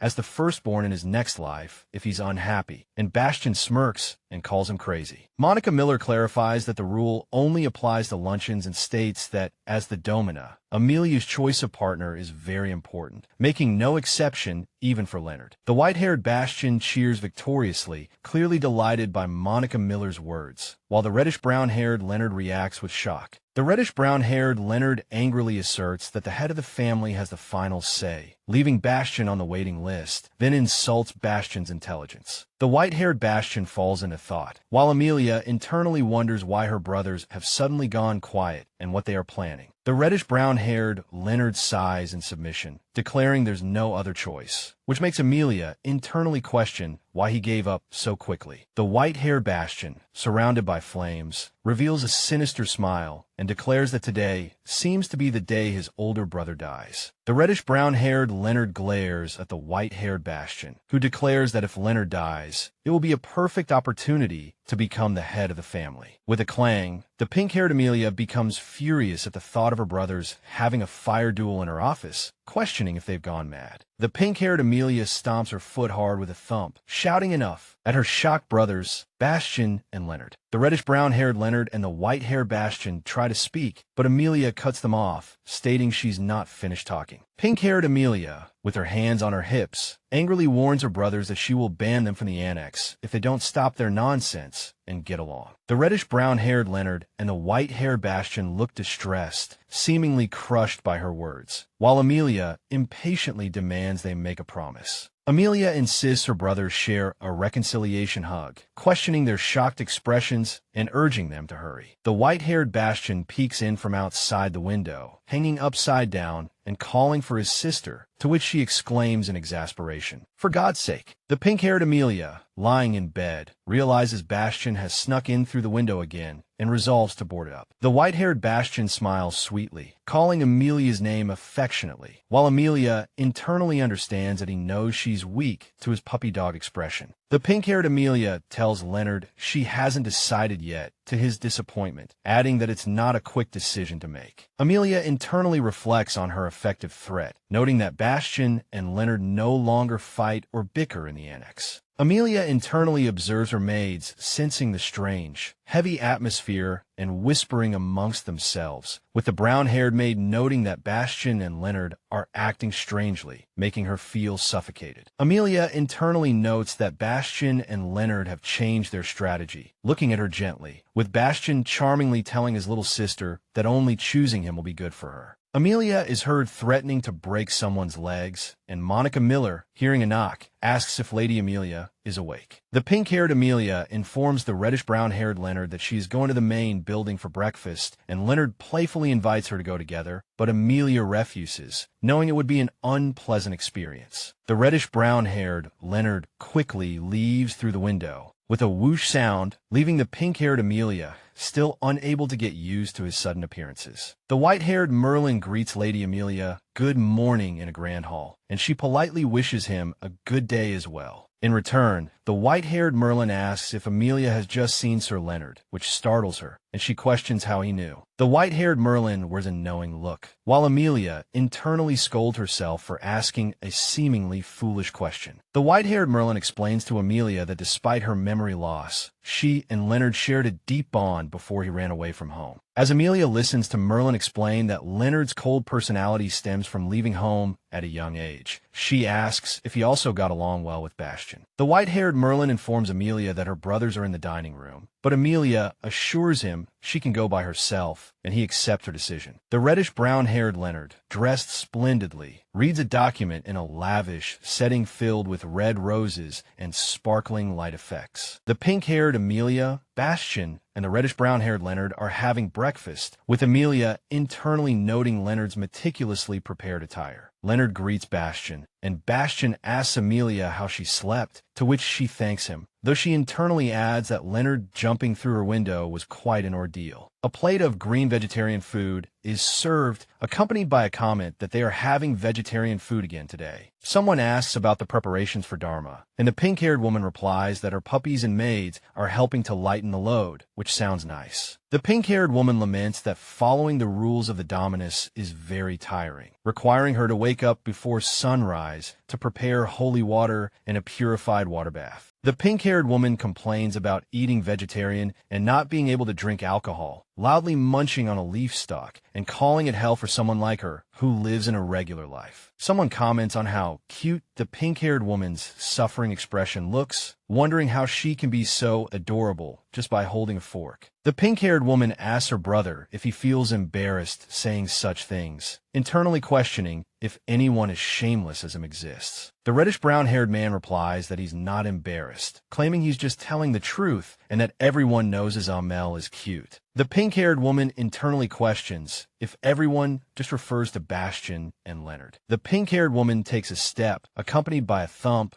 sound, and exclaims in surprise, "Ah?" The pink-haired woman asks if that was Leon, then suggests someone ignore it and continue with breakfast. The white-haired man dramatically shouts, "Brother!" The white-haired man, looking shocked and frustrated, yells, "Are you crazy?" The white-haired man, looking shocked and frustrated, yells, "Are you crazy?" The white-haired man calls Leonard a madman, while the reddish-brown-haired Leonard, sitting at the table, tells him not to talk like a vulgar lowlife. The white-haired man retorts that Leonard is the lowlife here. The pink-haired woman screams, "Snake!" as a giant black snake, possibly a magical creation, appears on the table with a bouncing sound, startling her. The reddish-brown-haired Leonard, holding the snake, asks the white-haired man if he likes it. The white-haired man asks if Leonard is kidding, protesting that he put the damn thing in his room with a hissing sound, practically trying to kill him. Leonard reminds him of his childhood fear, and the white-haired man asks the reddish-brown-haired Leonard if he knows it's black magic, fatal with a single bite. Leonard calmly explains that only applies to ordinary people, but if he were bitten, he'd probably be close to death too, prompting a loud protest from the white-haired man. The pink-haired woman shouts, "Bastian!" The reddish-brown-haired man tells her to sit down as her legs must be sore, but she replies that it's not important right now. The pink-haired woman asks the white-haired man if he really put that snake in Leonard's room, and he admits he paid a sorcerer to do it. She asks why, and the white-haired man explains he did it because Leonard was making things difficult for the pink-haired woman, followed by a string of strange noises. He suggests that if Leonard were unconscious, it would be much easier for her to choose a partner. The pink-haired woman reminds the white-haired man of his promise to get along, which he dismisses as normal friction and not a fight, claiming he's still keeping his promise, causing her to sigh. Good grief. The reddish-brown-haired Leonard, holding a teacup, laments that it's a shame the white-haired man is still unharmed despite his efforts. The pink-haired woman internally labels the white-haired man a complete and utter cold-blooded psycho. The white-haired man, in a small frame, indignantly protests that he only wanted to break Leonard's legs, and it was Leonard who completely crossed the line. With a sigh, a blonde woman observes that Amelia has been looking pale lately. In a shot of the building's exterior, Amelia asks if her paleness is noticeable. The blonde woman suggests redecorating her bedroom, but Amelia refuses, saying she's fine. Amelia contemplates her dilemma. The Domina schedule begins tomorrow, and she must choose a partner this week, fearing that if she chooses Bastian, Leonard will cause chaos, or if she chooses Leonard, Bastian will kill him. Amelia calls for Monica, who replies, "Yes, Lady Amelia." Amelia asks if there's a way to keep peace in the family, and Monica suggests she might be having trouble choosing a partner. Amelia frustratedly states that if a solution isn't found soon, these matters will drain the life out of her and turn her into a dried-up corpse, accompanied by a crying sound. Monica contemplates, surrounded by thought bubbles of a brown-haired woman, a red-haired woman, and another brown-haired woman. Monica explains that she is looking into the rules. She clarifies that the Domina is a great symbol, so strict laws may not apply, though reviewing the documents will take time. Amelia smiles happily and tells Monica she really cares about her, while internally admitting that Monica's idea doesn't sound promising. Monica shows Amelia a thick rulebook, pointing out that only a few pages are about the Domina. Amelia thanks Monica. Monica explains the historical concept of the Domina. Originally a nun with the strongest divine power, chosen from among the goddess's sacred treasures, to which Amelia nods in understanding. A narration explains that whoever can absorb all the divine power becomes the Domina. Amelia, sitting in her seat, finds this interesting, noting that Domina means agent of the goddess in an ancient language. Amelia asks if the glowing, egg-shaped stone is the stone of life, noting it doesn't look like a gem, while a transparent diamond is crossed out. The narration explains the prophecy of the Domina lighting the stone of life, but no Domina has ever achieved it, causing the ritual to become rigid and the Domina a purely symbolic figure. Amelia muses, The narration mentions that touching the ancient stone of life brings great wealth and admiration, leading many to try and steal it. Amelia exclaims, "Great wealth." Amelia's eyes sparkle with confidence as she happily declares she will try to touch the stone of life no matter what. Amelia, sitting in a lavish chair and drinking tea, observes that the three of them, presumably with Bastian and Leonard, being gathered together is a rare sight. The white-haired man asks if Amelia has something to tell them, and she replies yes. The reddish-brown-haired Leonard asks what's wrong. Amelia announces that she has decided on her partner, surprising both the reddish-brown-haired Leonard and the white-haired man. Seen from behind, Amelia holds up her hands and tells them both to wait a minute, while the reddish-brown-haired Leonard and the white-haired man sit with surprised expressions. Amelia announces that she wants both the reddish-brown-haired Leonard and the white-haired man to be her partners, inviting them to go together, as a happy little chibi figure appears on screen. Amelia mentions that while there have been dominas without partners, the white-haired man asks if Roharton allows polyandry. Amelia states that she checked, and the person in charge confirmed it's possible. The reddish-brown-haired Leonard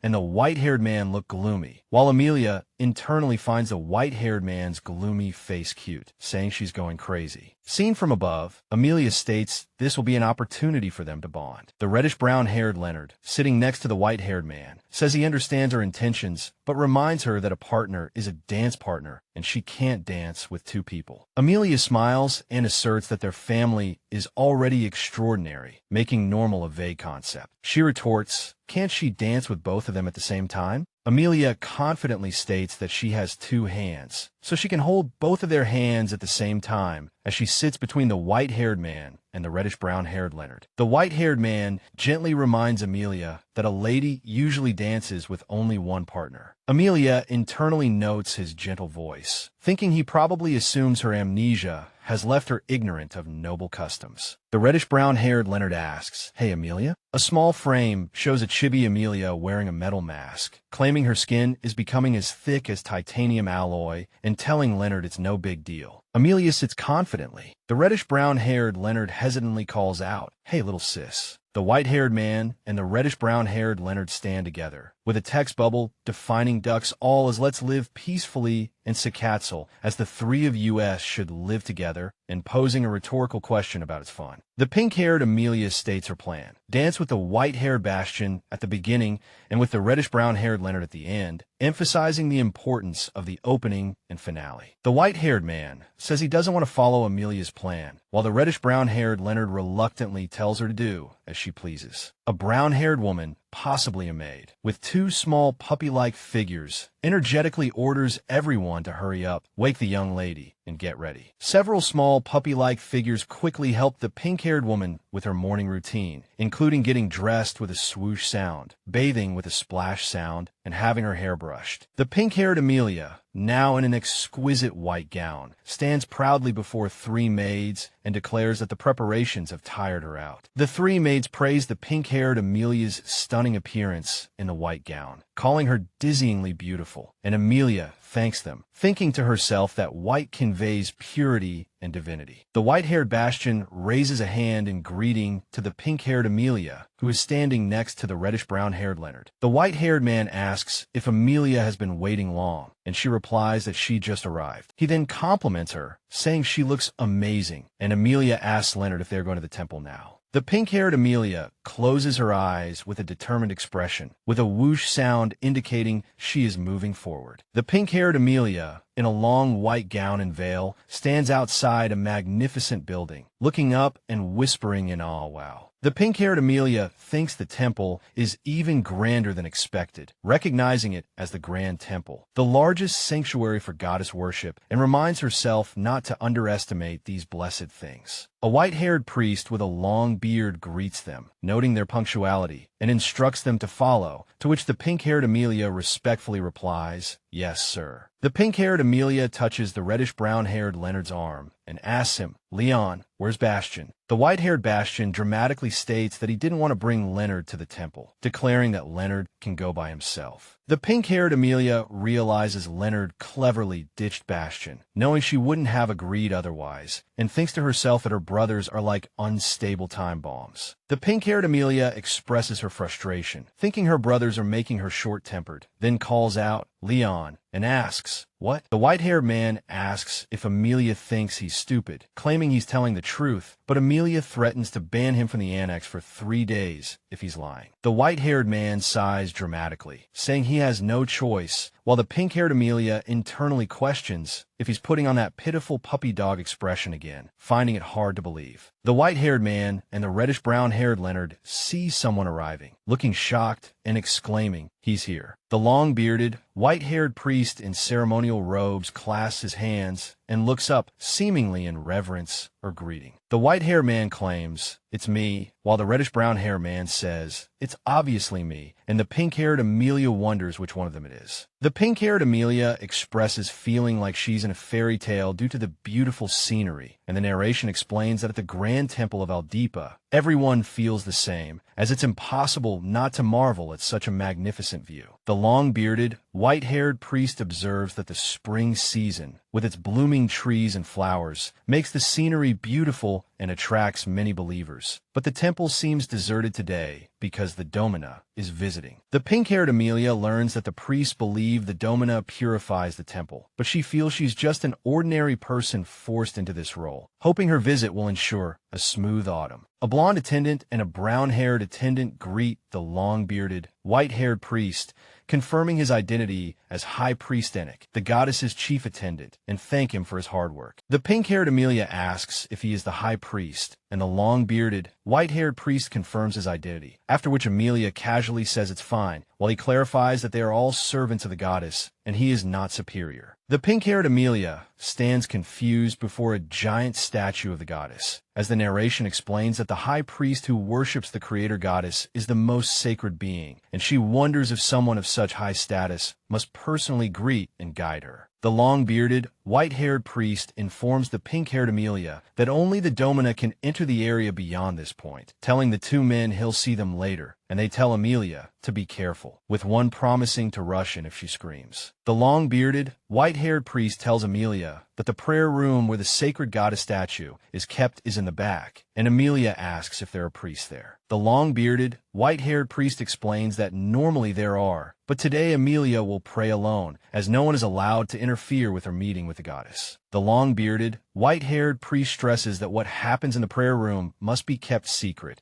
as it is the heart of the temple and privacy is strictly maintained, and Amelia confirms she understands. The pink-haired Amelia asks the long-bearded, white-haired priest if even he is excluded from the prayer room, and he confirms it is a sacred meeting, making Amelia realize the rules are even stricter than she thought. Seen from behind, the pink-haired Amelia faces the goddess statue, and the long-bearded, white-haired priest asks her to give a signal when the ritual is over. The pink-haired Amelia, in her white gown, kneels and prays with her hands clasped, a thought bubble conveying her sincerest greetings. The pink-haired Amelia introduces herself as Amelia Zahn Cedric, the Domina of the Spring Ball, admitting she was initially scared but now finds the role acceptable, though she feels betrayed by fate because she ended up here despite her brother's indifference. Surrounded by imagery of money and jewels, the pink-haired Amelia happily declares that wealth gives her comfort, believing money is paramount, and is glad no one can hear her inner thoughts. The pink-haired Amelia wishes the goddess a long life, expressing her own desire to live to be 100 and her strong aversion to being killed, having an accident, or being executed, hoping to pass away peacefully and never meet Callus. The pink-haired Amelia continues to pray, kneeling with her hands clasped, surrounded by lush strawberry plants. The pink-haired Amelia asks the goddess to answer her, and then a mysterious voice calls out, "Hey, miss." The pink-haired Amelia looks around, questioning if she heard voice. She wonders if the voice came from inside her head. The pink-haired Amelia looks surprised, suspecting she misheard. A loud buzzing sound fills the screen, and the pink-haired Amelia's eyes widen in alarm and confusion as she asks, "Huh?" The pink-haired woman trembles, with shaking and shivering sounds, reacting to the unsettling events. The pink-haired woman clutches her head, hearing a voice inside say, "Just a little longer," questioning the noises, and hearing Santa stand then be yours. The pink-haired woman falls backward, looking dizzy and pained, with a whoosh sound. The pink-haired Amelia clutches her head, exclaiming, "Ouch, my head," and questions what just happened. The pink-haired woman looks shocked and screams, wondering if her recent abstinent lifestyle caused these strange events. The pink-haired Amelia tries to recall her previous thought about Akali when a knock is heard at the door. The pink-haired Amelia recalls the long-bearded, white-haired priest's words about secrecy, realizing he meant that anything she heard should be kept confidential. The pink-haired Amelia notices she was completely absorbed and suggests they go out, but adds that they can stay longer if they wish, and gives a command to stand up. The pink-haired Amelia appears worried in one frame, while another frame shows the serene goddess statue, reinforcing the temple's solemn atmosphere. The pink-haired Amelia smiles and greets the reddish-brown-haired Jinsha Hamilton and the brown-haired Monica Miller, casually saying nothing special happened. The pink-haired Amelia holds 2 gift boxes, explaining she still needs to give them the presents she bought during their last shopping trip, which surprises the reddish-brown-haired Jinsha Hamilton and the brown-haired Monica Miller. The pink-haired Amelia holds up a white dress, explaining it was custom-made for Monica and hopes she will wear it to the Founding Day celebration. The brown-haired Monica Miller and the reddish-brown-haired Jinsha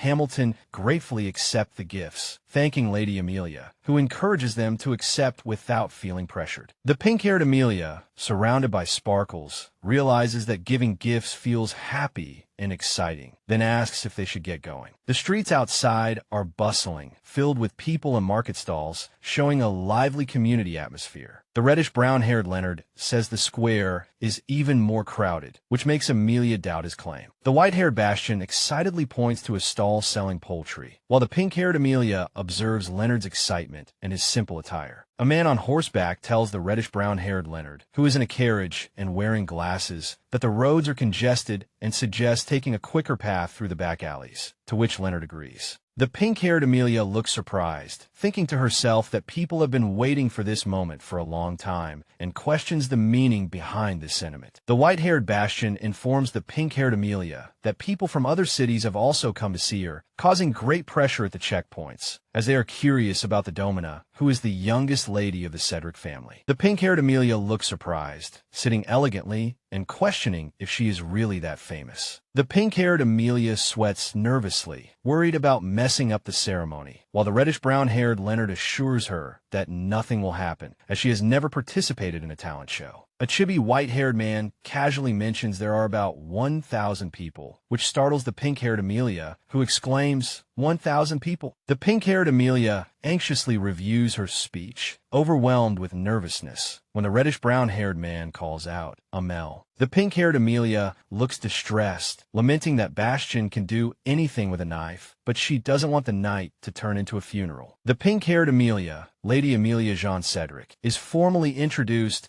as the goddess's representative in the ceremony's domina, after which she greets Eric Carnegie. On the building's roof, the reddish-brown-haired man and the white-haired man assure Amelia they will watch over her, encouraging her to relax and think of their lovely faces if she feels lonely, as she says, I'm off. As the pink-haired Amelia stands on the altar, the crowd talks excitedly, with someone questioning if she's really not a noble. The gathered crowd falls silent. As the pink-haired Amelia continues the ceremony, she feels overwhelmed with a tensing sound, realizing everyone is staring, and she has completely forgotten what to say, her mind going blank. The pink-haired Amelia frowns in distress, realizing she has messed up and can't remember a single word, when an unseen voice declares that she looks amazing. The crowd cheers for their lord, with one person enthusiastically declaring she's the best, and another comically saying, hey, that's my line. Various chibi figures praise the pink-haired Amelia's angelic appearance in her gown, even comparing her to a goddess, which makes Amelia blush. With a repeated thump-thump sound, the pink-haired Amelia confidently introduces herself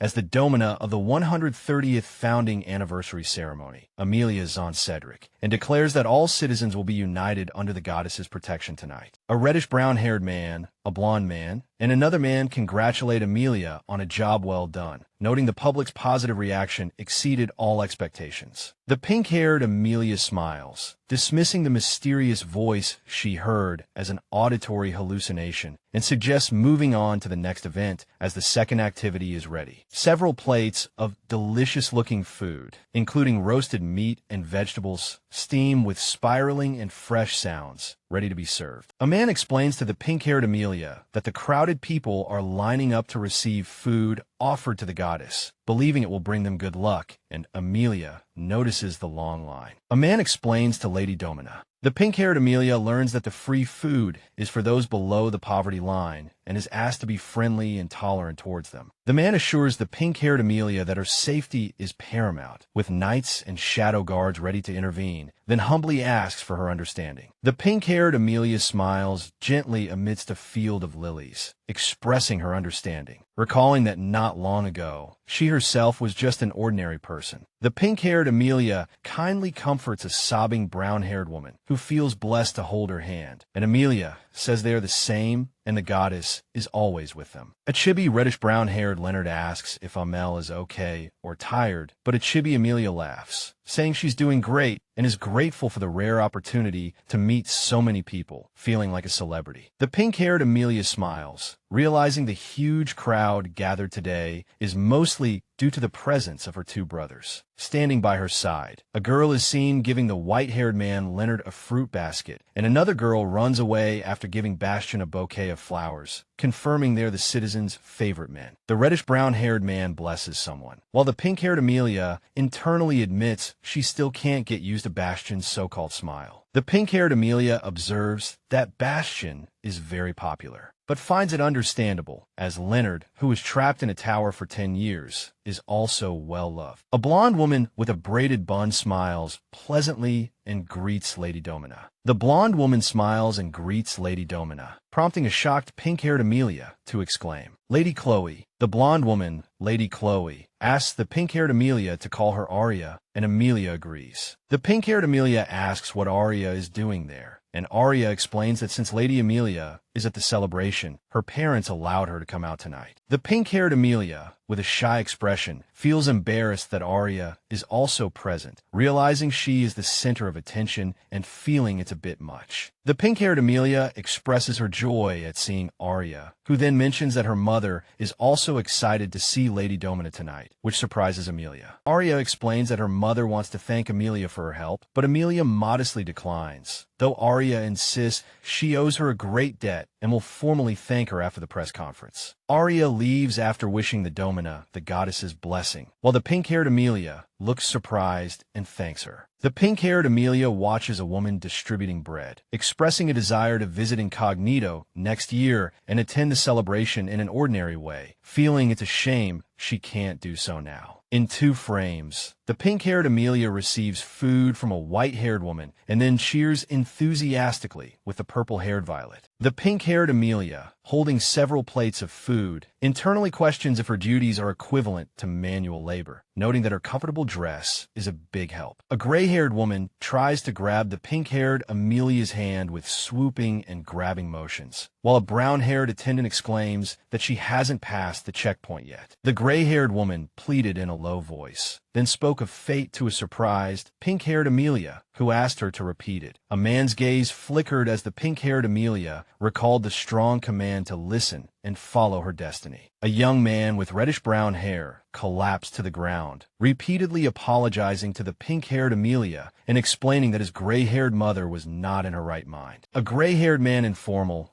asked the reddish-brown-haired youth if the woman was his mother, then reprimanded him for disrespecting the sacred event. The youth pleaded for forgiveness, explaining his mother's mental instability. The gray-haired man in formal explained that it was the pink-haired Amelia who prevented them from being expelled, then let them leave quietly so as not to disturb the festival, for which the reddish-brown-haired youth expressed his gratitude. The white-haired man, Bastion, looked at Amelia, asking if she was all right and what the gray-haired woman had said to her, but Amelia brushed it off, saying it was nothing special. The pink-haired Amelia recalled the eerie command to follow her destiny, thinking to herself that in the original story, her character, Amelia, was merely a minor role. The pink-haired Amelia trembled in her sleep as a pair of unseen eyes watched her in the darkness. The pink-haired Amelia woke with a start, surprised by the dark room, and the maids apologized for not turning on the lights, explaining that she looked cute while sleeping. Someone pulled back the pink-haired Amelia's covers, reminding her to hurry as she had a full schedule for the day, and she realized it was the kingdom's founding day. As the maids helped her get ready, the pink-haired Amelia enthusiastically announced she was prepared for the founding day, feeling revitalized from the previous day's fun, which delighted the maids. A blonde maid reminded the pink-haired Amelia to stick to her schedule, even though Monica was temporarily absent to attend the festival as a baroness, to which Amelia confidently declared that she had matured. The pink-haired Amelia was surprised to learn that Monica was engaged, while the blonde maid was taken aback that Amelia didn't know. The blonde maid explained that Monica had been engaged for 10 years, and the pink-haired Amelia looked astonished, wondering to herself why she had assumed Monica was single, considering her fiancé's noble status. The pink-haired Amelia was surprised to discover that Monica's fiancé was a young and distinguished knight, the same age as Amelia, and noted the 10-year age difference between them. The pink-haired Amelia, dressed in an exquisite white gown, stood amidst a profusion of flowers, looking breathtakingly beautiful and radiant. The pink-haired Amelia asked 3 maids for their opinion of her dress and received effusive praise, being told she looked absolutely beautiful, as if the dress were made just for her. One maid joked that the pink-haired Amelia's beauty might cause amnesia, prompting Amelia to blush and tell them stop. The radiant, gown-clad, pink-haired Amelia was told she looked as glorious as an angel walking toward them. The reddish-brown-haired man, Leonard, smiled, stating he was perfectly fine. The white-haired man, Bastian, proudly showed off his attire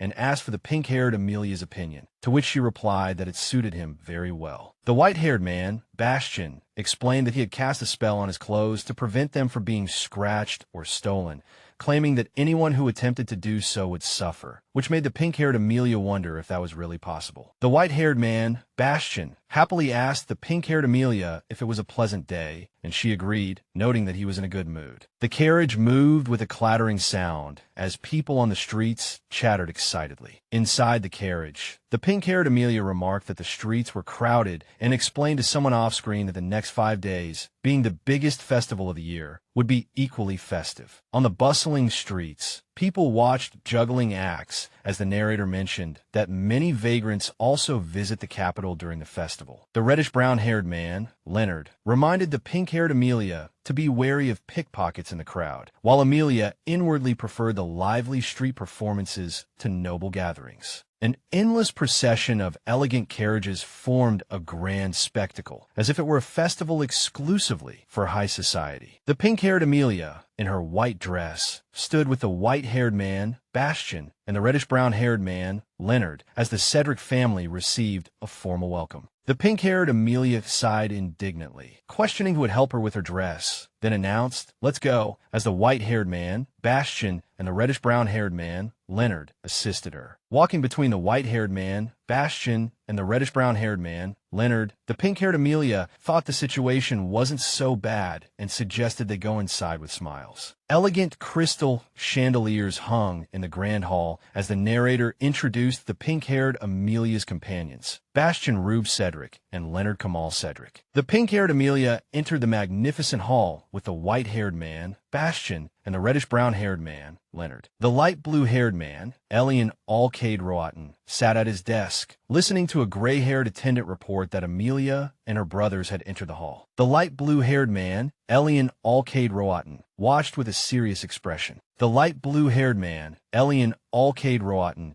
asked a man named Pello if he had ever received an omen of future events. The light blue-haired man, Elian Alcade Roaten, asked his gray-haired attendant, Pello, if he had ever received an omen of future events, to which Pello gave a negative response. The light blue-haired man, Elian Alcade Roaten, explained that upon hearing of Amelia's return, he was overjoyed and decided to make her the next domina. The gray-haired attendant, Pello, pointed out that choosing Amelia as the domina violated the rules, which the light blue-haired man, Elian Alcade Roaten, laughingly acknowledged. The gray-haired attendant, Pello, internally reflected on Elian's long-standing whimsical and eccentric behavior, recalling past instances of his unusual conduct. The narrator explained that appointing the pink-haired Amelia as domina was a momentous decision, as it bestowed immense power and signified entry into the competition for the Empress's position, despite her abilities being unknown. The light blue-haired man, Elian Alcade Roatan, smiled as the narrator announced that his decision to appoint Miss Cedric as domina was absolute and not to be questioned. The light blue-haired man, Elian Alcade Roatan, teased his gray-haired attendant, Pello, for pondering his whimsical decision, prompting Pello to clear his throat. The light blue-haired man, Elian Alcade Roatan, explained that he had sent the letter to the Cedric family based on a strong intuition about his unusual decision, which he felt was confirmed upon seeing Amelia in person, as someone commented that choosing an empress is a serious matter. The light blue-haired man, Elian Alcade Roatan, stated that after seeing Amelia, he was even more certain that she would be the next domina, and there was no other choice. The light blue-haired man, Elian Alcade Roatan, smiled mysteriously and said, "But as for the future, who knows?" In various scenes, several women discussed the pink-haired Amelia's direct appointment as domina by the king, recalling her mysterious disappearance and noting her unique pink hair, which strongly resembled the former duke's. Although the pink-haired Amelia appeared radiant with a confident smile, she inwardly admitted that receiving so much attention was stressful and overwhelming. The white-haired man, Bastian, asked for the first time if the pink-haired Amelia was all right,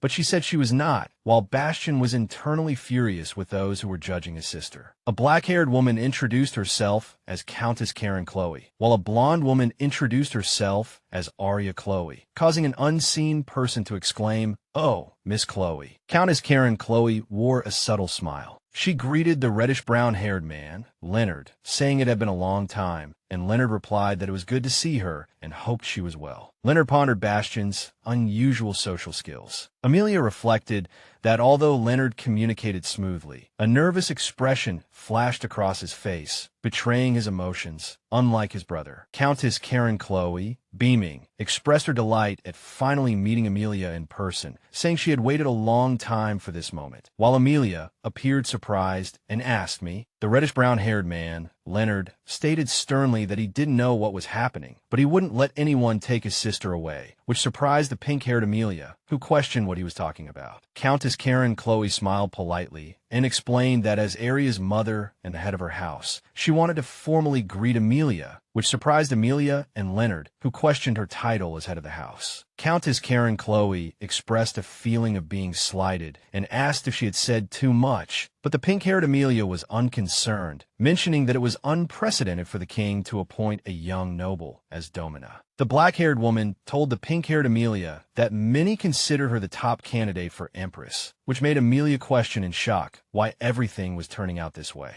The black-haired woman smiled, acknowledging Amelia's refusal to compete, and advised her not to worry about others' affairs, but Amelia was anxious internally, questioning how she could not worry. A light blue-haired man, Elian Alcade Roatan, stood majestically in magnificent attire, causing the pink-haired Amelia to exclaim, "Wow, there he is," before inwardly scoffing that he was showing off. The light blue-haired man, Elian Alcade Roatan, invited everyone to rise and enjoy themselves, announcing that the first night of the Founding Day celebration was ready for all. The pink-haired Amelia excitedly prepared to raid the buffet with a ding sound effect, announcing she was ready to enjoy herself. With an enthusiastic expression, the pink-haired Amelia declared that delicious peeled shrimp were waiting for her, urging herself to hurry. The white-haired man, Bastian, interrupted Amelia's plans, telling her to go greet His Majesty as their family was first, which made Amelia groan, "Ugh, do we have to go?" A voice mentioned that it had been a long time since the last intimate greeting, and it had been almost 10 years since the 3 Cedric siblings were seen together. The white-haired man, Bastian, playfully asked the light blue-haired king, Elian Alcade Roatan, how he had been, noting it was their first time meeting at a party, to which the king commented that Bastian was as direct and rude as ever. Elian Alcade Roatan lamented that Bastian had missed his coronation and become a tower master, while Bastian confirmed he had been working for 10 years, and Amelia wondered if the king found her brother's rudeness amusing. The pink-haired Amelia looked distressed, inwardly wondering if the light blue-haired man, Elian Alcade Roatan, was being blasphemous by implying he might become lazy from a lack of work. The reddish-brown-haired man, Leonard, informed the light blue-haired man, Elian Alcade Roatan,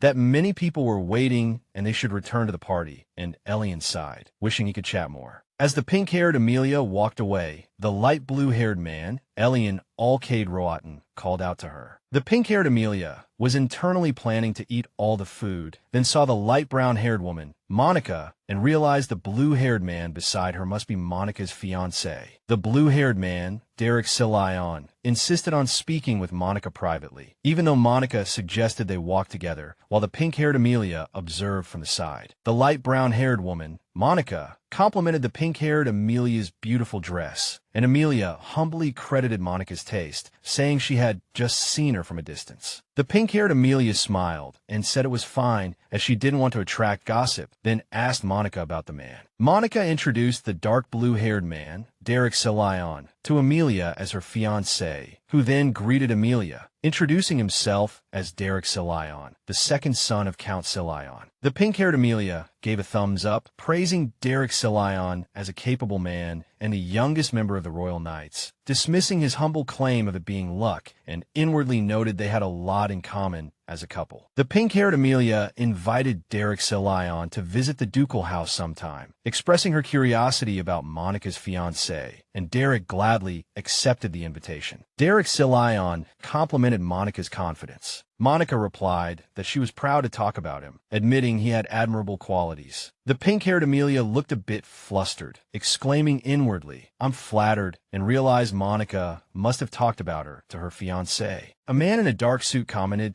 that Amelia only became domina because she had friends in high places and reflected on her unique pink hair. Several men in suits discussed the pink-haired Amelia's appointment as domina without having held a debutante ball, questioning why a young lady was chosen for the first time since His Majesty's coronation. The pink-haired Amelia looked confused, questioning what these men were talking about. The pink-haired Amelia internally reflected that her appointment had been too smooth and was bound to draw opposition from the nobles, regretting that her brothers were not by her side. The brown-haired woman, Monica, tried to handle the situation calmly, telling Amelia to calm down and let her handle it, while an angry-looking Amelia declared the situation was too ridiculous. The pink-haired Amelia lifted her dress and formally introduced herself to everyone present as Amelia Cedric. With a forced smile, the pink-haired Amelia ignored a man's comment about knowing him too well, claiming she didn't even know who he was, accompanied by a swoosh sound, while the reddish-brown-haired Count Diaz looked shocked and demanded she repeat herself. The pink-haired Amelia asserted she wasn't disrespecting him, merely stating that she hadn't debuted yet and couldn't remember all the nobles, but Count Diaz flew into a rage, calling her rude, prompting Amelia to apologize. The pink-haired Amelia shrugged, explaining that she needed to know his name to address him properly, since she had greeted him without him introducing himself, asserting he had no right to call her rude, which led Count Diaz to clear his throat and state his name. The pink-haired Amelia recalled that Count Diaz's name sounded familiar from a list of participants, flashing back to a document. With a thump sound effect, the pink-haired Amelia excitedly recognized Count Diaz as the Bachelor, remembering his profile, which detailed his age and flirting habits. The pink-haired Amelia laughed and feigned a slip of the tongue, saying that Count Diaz's information had left a deep impression on her while memorizing the nobles, implying he had no marriage prospects, which shocked Count Diaz. With a shocked expression, Count Diaz demanded Amelia stop talking, but she playfully claimed she hadn't said anything, thinking to herself that she truly pitied him. Count Diaz angrily told Amelia he was glad she realized her rudeness and questioned what made her dislike him so much, asking if she still didn't understand. Count Diaz furiously criticized Amelia for usurping the position of domina, saying the Duke of Cedric's influence didn't justify it, and accused her of lacking a noble upbringing because she had lived with commoners for 5 years. With a distressed expression, the pink-haired Amelia inwardly found Count Diaz's words annoying, acknowledging he had a right to be displeased about her becoming domina, but condemning him for dragging Bastion into his criticism. A couple looked uncomfortable and murmurs arose from the surroundings, as Amelia reflected that Count Diaz's words were making others uneasy. The pink-haired Amelia sharply retorted to Count Diaz, telling him not to speak of things he didn't know, clarifying that her brother actually hated her appearing in elite circles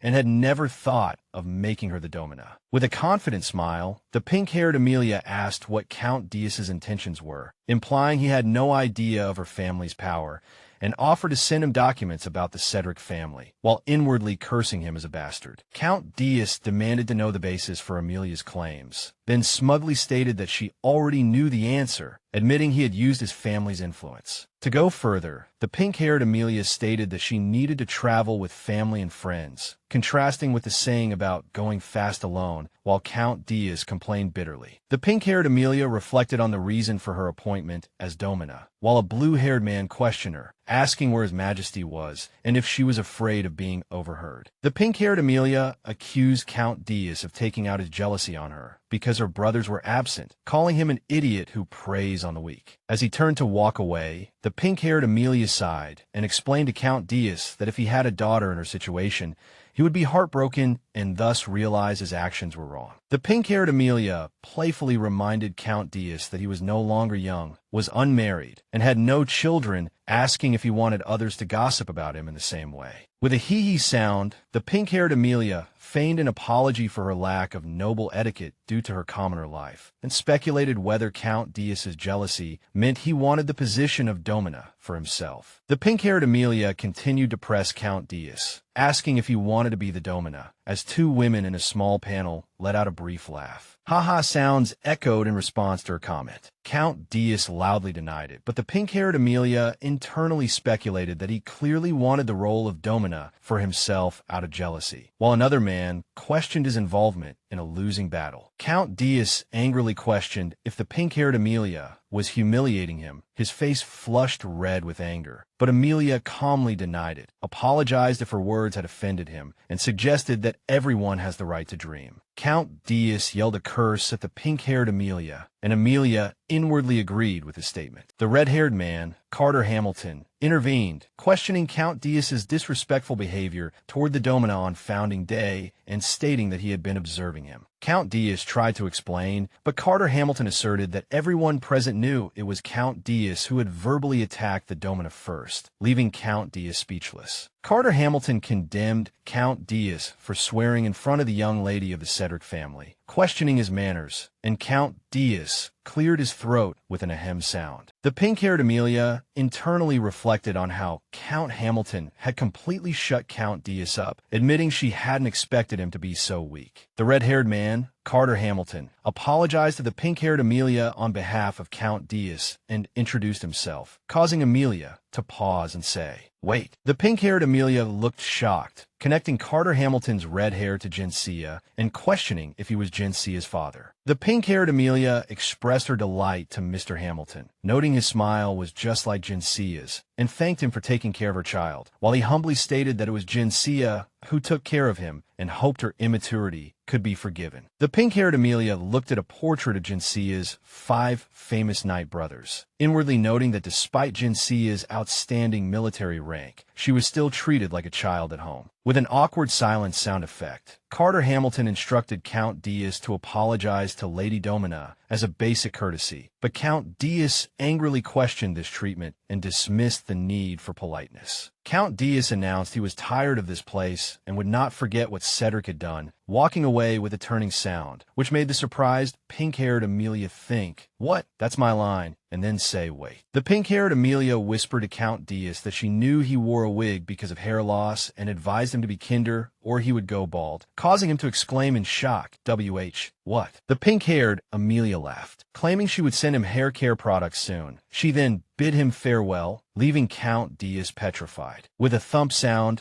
the pink-haired Amelia inwardly gasped, wondering if she had shattered Count Diaz's confidence, then giggled. While in a small panel, Monica asked if she was all right, and Amelia replied that she was fine, thinking that Count Diaz was not the brown-haired Monica. Someone advised the pink-haired Amelia not to pay mind to Count Diaz's words, as most nobles admire the domina, while the dark blue-haired Derek Silion condemned the act of mocking her in her brother's absence as cowardly. The pink-haired Amelia inwardly asserted that she had taught that man a lesson, found it silly that others were worried, and reassured them that she was completely fine. The pink-haired Amelia inwardly reflected that it was a good thing her brothers weren't present, believing that if they had witnessed her confrontation, the party would have ended abruptly and Count Diaz would not have survived the day. Carter Hamilton told the pink-haired Amelia that he was honored to have helped Lady Domina, and that she didn't need to be so formal. And although Amelia acknowledged the mandatory rules of the nobility, she inwardly noted his and Gensia's discipline. The pink-haired Amelia looked surprised with an expression, questioning if she had overreacted. In a small panel, Monica gave a thumbs up with a fist clench sound, telling the pink-haired Amelia she had handled it well, which made Amelia suspect that Monica would have supported her even if she had thrown a shoe. Monica stated that Count Diaz deserved to be treated harshly for his rudeness and arrogance, and Carter Hamilton added to the thought with an unfinished sentence. Monica speculated that the other ladies would probably agree, as elegantly dressed women in the background murmured, questioning, "Is that true?" A black-haired woman approached the pink-haired Amelia, and Amelia asked, "Is there something I can help you with?" While inwardly annoyed at her own nervousness, wondering if her communication skills had gone on vacation. Isabella, the third daughter of Count Wilson, a brown-haired woman in an orange dress, introduced herself to the pink-haired Amelia, addressing her as God's representative and requesting a private word. The pink-haired Amelia inwardly wondered if this was the aristocratic way of asking to be friends, while two other enthusiastic women in a panel below reacted positively, making her think, go for it. The pink-haired Amelia observed Monica and Carter Hamilton, noticing the fatherly smile on Mr. Hamilton's face as he looked at her. A group of young women, including Isabella, greeted the pink-haired Amelia in unison, addressing her as Lady Domina, God's representative,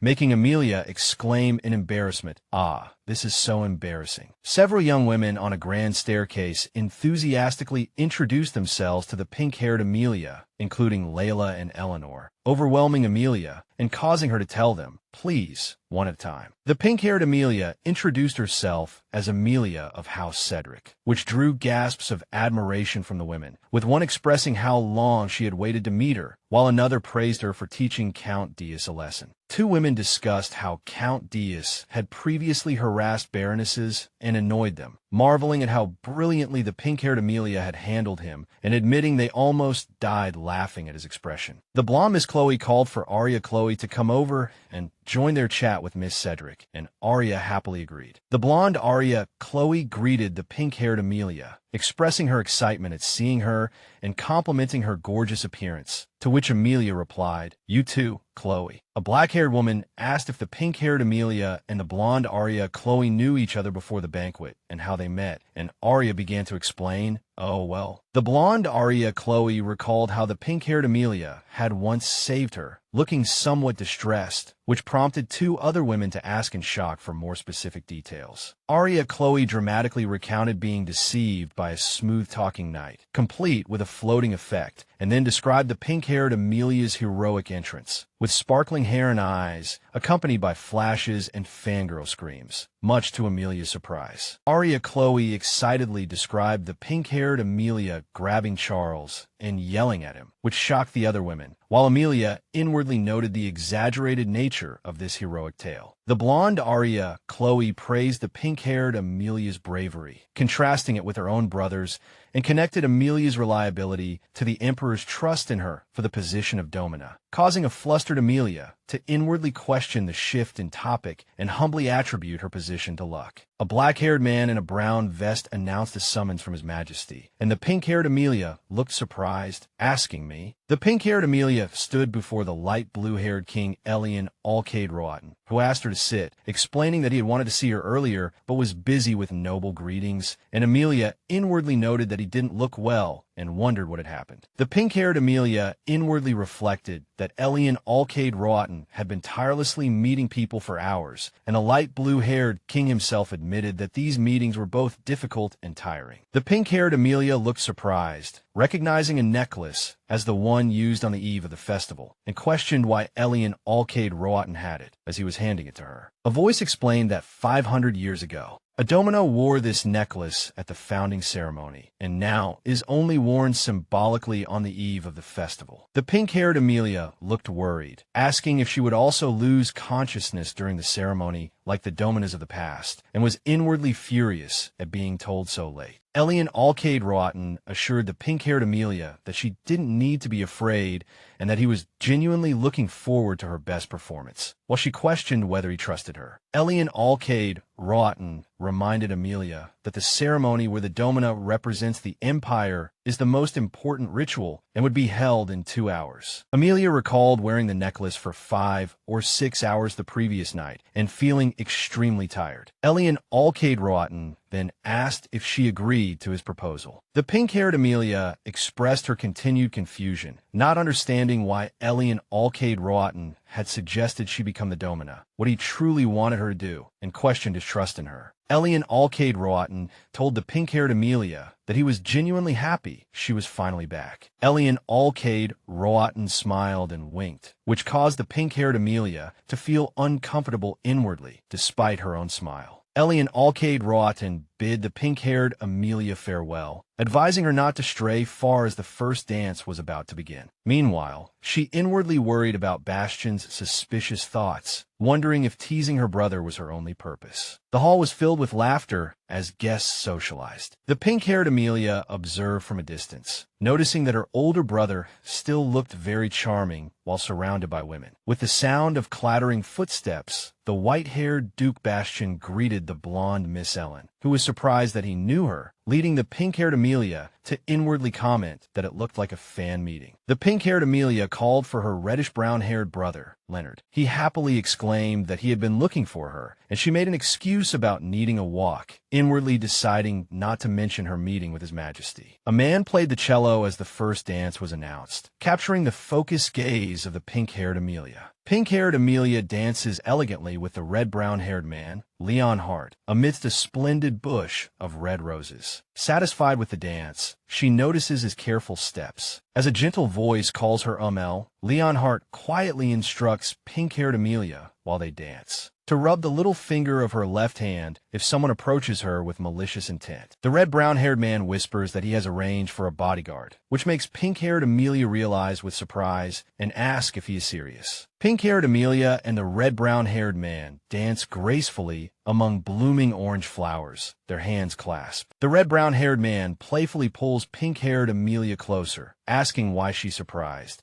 but she insists it's not what he thinks. The red-brown-haired man tells pink-haired Amelia that the insects staring at her are annoying him, a remark that surprises her. The red-brown-haired man instructs pink-haired Amelia to rub her little finger if anything happens, but she mentally vows never to do so. Pink-haired Amelia internally reflects on the dreadful gazes she receives each time she changes dance partners, concluding that this banquet is more like a battlefield. The red-brown-haired man repeatedly questions pink-haired Amelia about her previous conversation, asking if the man was strange or flirtatious, while she dismisses his worried questions. Pink-haired Amelia happily accepts the cake offered by the white-haired Bastion, praising him as the best. As pink-haired Amelia enjoys the delicious cake, wondering how her brother knew she was heading to the buffet area, a voice addresses her as Lady Domina and announces it's time to prepare for the ceremony. Pink-haired Amelia bids farewell to Leon Hart and a gray-haired attendant, confirming the prayer will begin in 30 minutes. The white-haired Bastion waves excitedly, promising to watch pink-haired Amelia from the front row, making her think to herself how adorable he is. Pink-haired Amelia greets 2 attendants in white robes who introduce themselves as servants of the goddess, mentally noting she's received enough greetings for a lifetime. Pink-haired Amelia discusses with a white-haired priest with a beard that the king wishes for her to wear the necklace longer, but the priest warns of the danger if someone without divine power wears it for too long. Pink-haired Amelia confirms she understands the ceremony instructions to complete the ceremony by placing her hand on the life stone and calling the goddess 3 times. Pink-haired Amelia holds a document, reassuring herself that everything will be fine as long as she reads the written text, and firmly tells herself, "You can do it, Amelia." Pink-haired Amelia feels a familiar, unsettling sensation, just like yesterday, and questions what is happening. Pink-haired Amelia stares in shock as her necklace begins to glow and float, exclaiming in confusion about what is happening. The dark blue-haired Derek Salion urges pink-haired Amelia on as the crowd waits, and she hides her concern, thinking people would believe she's crazy if she revealed the necklace was floating. Pink-haired Amelia internally questions if a supernatural phenomenon is suddenly occurring, recalling that the necklace connects the goddess to the wearer. As pink-haired Amelia walks onto the stage and is announced as Miss Amelia Zahn Cedric, she mentally prays that nothing goes wrong during the ceremony. Pink-haired Amelia begins the ceremony, reciting her speech, thanking the goddess for creating the land and praising the glorious full moon night. Pink-haired Amelia feels the life stone reacting to her, while the people in white robes whisper among themselves, speculating that something is about to happen. Pink-haired Amelia is enveloped in a radiating light as she concludes her speech about our world, a whooshing sound filling her ears. Pink-haired Amelia collapses on the stage with a thud, losing consciousness amid scattered papers, feeling a wave of dizziness. The dark blue-haired king lies in bed. Then his eyes slowly begin to half open. The dark blue-haired king's eyes open completely, sensing a prompt to awaken. Promotional text encourages readers to visit a specific website for support. The dark blue-haired man sits up in bed, looking fully awake. The dark blue-haired man, disturbed by the light, orders a white-robed attendant to close the door, and the attendant quickly apologizes. The dark blue-haired man confirms with the white-robed attendant that he felt a power, internally noting that this awakening is different from usual. The dark blue-haired man instructs the white-robed attendant to go to the castle's basement, and the attendant immediately moves to comply. Korean text displays a chapter or production staff credits. Pink-haired Amelia observes a woman in a white suit who seems to be floating, feeling a sense of dullness and wondering if she's dreaming or if the woman is non-human. Pink-haired Amelia, dressed in white, internally notes that while seeing a divine sword made mind-reading less shocking, being called a little girl at 21 still gives her goosebumps. Pink-haired Amelia's eyes flicker with a faint light as the voice continues to call her little girl. The white-haired goddess introduces herself as the creator of the world and the master of this place, prompting pink-haired Amelia to think in disbelief, "You're crazy," which makes the goddess question her reaction. The white-haired goddess, with a surprised expression, asks pink-haired Amelia why she asked if she had kicked the bucket, then assures her she just wants to talk, with pink-haired Amelia confirming she was the one who summoned the goddess. Pink-haired Amelia looks surprised, thinking that the 4-hour prayer felt like a few minutes, while the white-haired goddess explains that she distorted space-time to communicate and was so excited she wanted to tell her something simple. Pink-haired Amelia feels melancholic, thinking damn it, as the white-haired goddess mimics her previous wish to kick the bucket when I'm 100 and asks if her imitation was good. The white-haired goddess comments on pink-haired Amelia's unique wish to die at 100, causing a blushing Amelia to shyly admit she made the wish thinking no one was listening. The white-haired goddess recalls the voice pink-haired Amelia heard the night before the festival, explaining that Amelia's necklace allowed her to be summoned, which surprises Amelia, prompting the goddess to ask why she's surprised. The white-haired goddess reveals she almost failed to summon Amelia, and that Elian Alcade Roatan helped, explaining that the necklace and the ancient life stone created a powerful force that summoned Amelia's soul to her dimension. When pink-haired Amelia asks if El refers to the king, the white-haired goddess expresses doubt about pink-haired Amelia's calm awareness in this situation, pointing out that a normal person would have fainted from shock, while Amelia wonders why the goddess wanted to see her. The white-haired goddess proclaims herself the creator of the sun, moon, air, and all things, adding that Amelia is the one she loves most. The white-haired goddess tells the wide-eyed, pink-haired Amelia to be quiet, asserting that she is well aware of her love for Amelia. The white-haired goddess stands with her eyes closed, confidently stating that her love for Amelia will never change. The white-haired goddess sits opposite pink-haired Amelia, vaguely wondering if someone else has awakened, then dismisses the thought, explaining she has her reasons for summoning Amelia. As pink-haired Amelia asks who that person is, a brown-haired man asks the light blue-haired king if he means Amelia is fine, to which the king replies that she is definitely fine, while Amelia lies unconscious in the background. The light blue-haired king, Elian Alcade Roatan, questions if the brown-haired man is the best doctor, since Amelia hasn't woken up despite being physically fine, while the man struggles to explain why, and a white-haired man watches from the side. The light blue-haired king, Elian Alcade Roatan, with a stern expression, orders the white-haired man to re-examine Amelia, despite the man's protest that he has already checked many times. The red-brown-haired man, Leon Hart, points his sword at the light blue-haired king, while the black-haired man in a red cloak, Derek Silion, tries to stop him, expressing surprise at the sudden move as the king's gaze turns sharp. The black-haired man, Derek Silion, demands that the red-brown-haired Leon Hart sheath his sword. Leon Hart then asks the light blue-haired king why he is there, and the king replies by praising Leon Hart's people and addressing him as Bastion. The red-brown-haired man, Leon Hart, angrily demands an explanation from the unseen king, upset at seeing his sister in such a state. The red-brown-haired man, Leon Hart, furiously asks the light blue-haired king if Amelia's condition is what he wanted,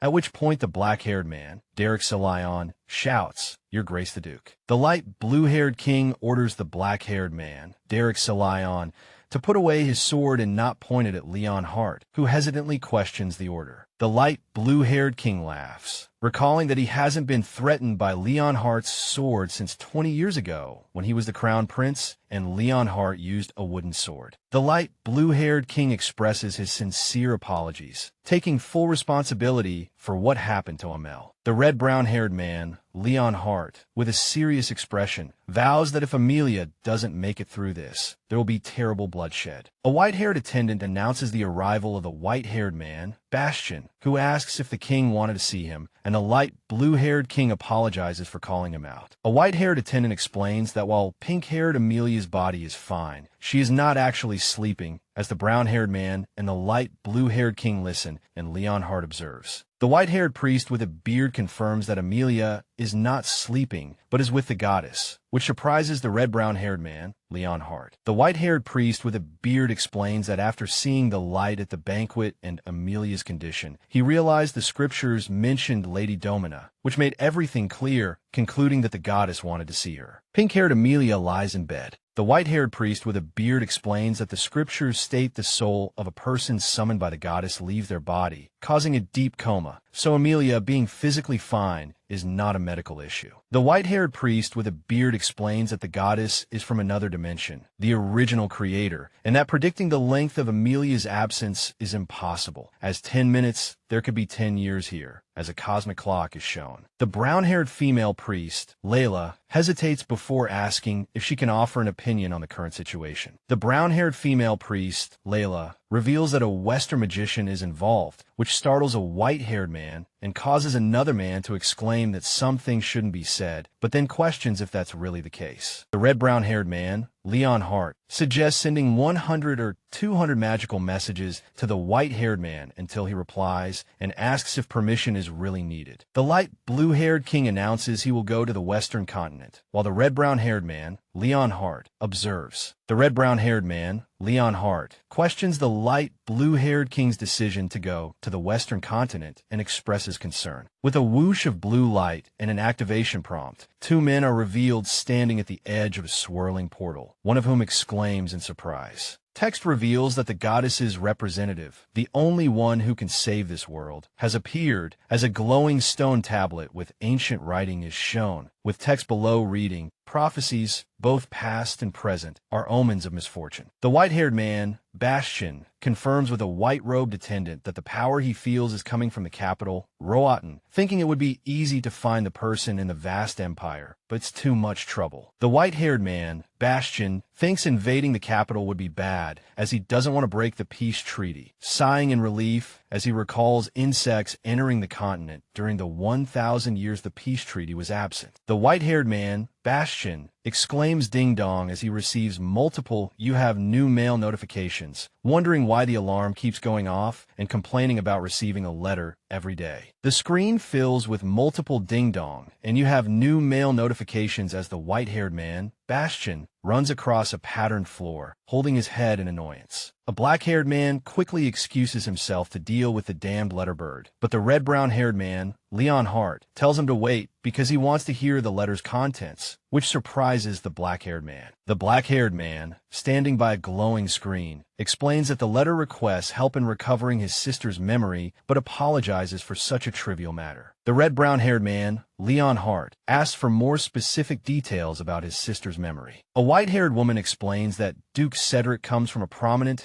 wealthy, and powerful family in the Rohatyn Empire, second only to the royal family, while Leon Hart looks at a document. A shot shows the red-brown-haired man, Leon Hart, raising an eyebrow, while a white-haired woman thinks he's interested because his eyebrow went up. A narrator explains that the first head of the Cedric family, who co-founded it with the Rohatyn Empire, contributed to the empire's development and had a deep relationship with the first emperor. The current head of the family is the 29-year-old Bastian Rube Cedric, a swordmaster. The white-haired woman listens. The narrator reveals that the youngest daughter of the Cedric family, who went missing 5 years ago, recently returned to the capital and was chosen as the domina, as the white-haired woman observes. The black-haired man, Tin, wearing a green vest and white shirt, waves to the white-haired man, Bastian, asking if he's finally awake. But Bastian angrily swings his arm in an attacking motion, demanding to know who let him in, and Tin identifies himself as the 124th guard. A brown-haired man in a dark vest asks, "What?" And the black-haired man, Tin, also asks what. The black-haired man declares that the pink-haired woman is the youngest daughter, causing the white-haired man to use freeze. The white-haired man gives a thumbs up to the black-haired man, who questions if the white-haired man, Mr. Rowe, has gone mad,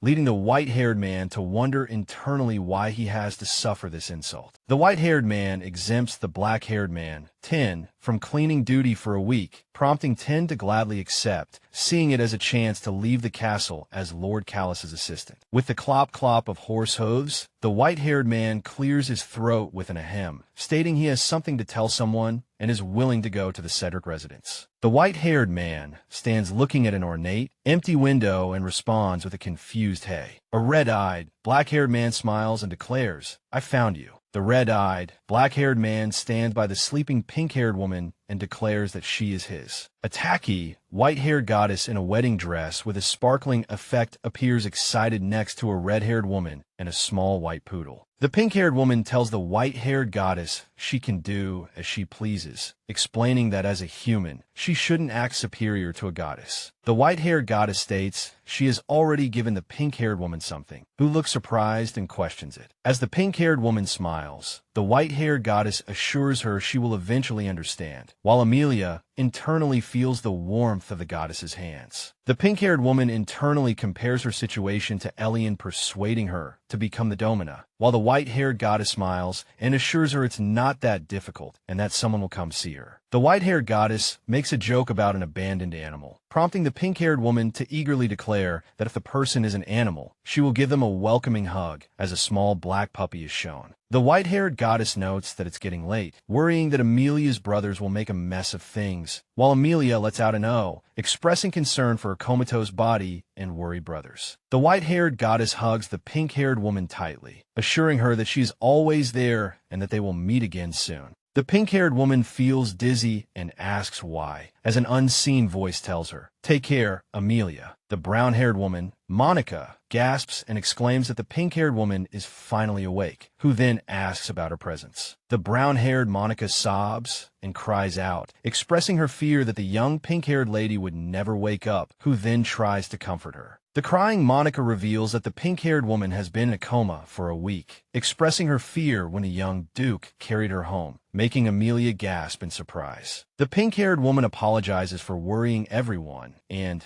despite feeling pain internally, tells Monica she is fine aside from muscle aches. Monica announces she will inform the head of the family and the young duke that Amelia is awake, explaining that her brothers, especially Bastian, are resting after watching over her all night, then leaves to get clothes with the sound of a closing door. The pink-haired woman recalls her encounter with the white-haired goddess, whose deep blue eyes seem to see right through her, making the experience feel incredibly real. The pink-haired woman wonders if this will be difficult as many men, including Leonard and Bastian, crowd into the room. The red-brown-haired man asks the pink-haired woman if she recognizes him, while Bastian asks if Amel is okay, and she replies that she is fine. The red-brown-haired man expresses extreme worry, threatening to settle scores with the Emperor if Amelia hadn't woken up, while Bastian suggests having a doctor examine her. Amelia thanks the goddess with a few for letting her return in time. A black-haired doctor examines the pink-haired woman in bed, asking how she feels and explaining that her body is unstable after a long coma. But rest will help. The red-brown-haired man asks the pink-haired woman if she has any other problems besides muscle aches, then dismisses the current doctor and calls for the next one. The pink-haired woman's eyes widen in surprise as she asks who is next, wondering if the people in line are all her brothers. The white-haired man confirms that everyone in line is a doctor, explaining that he can't trust just one,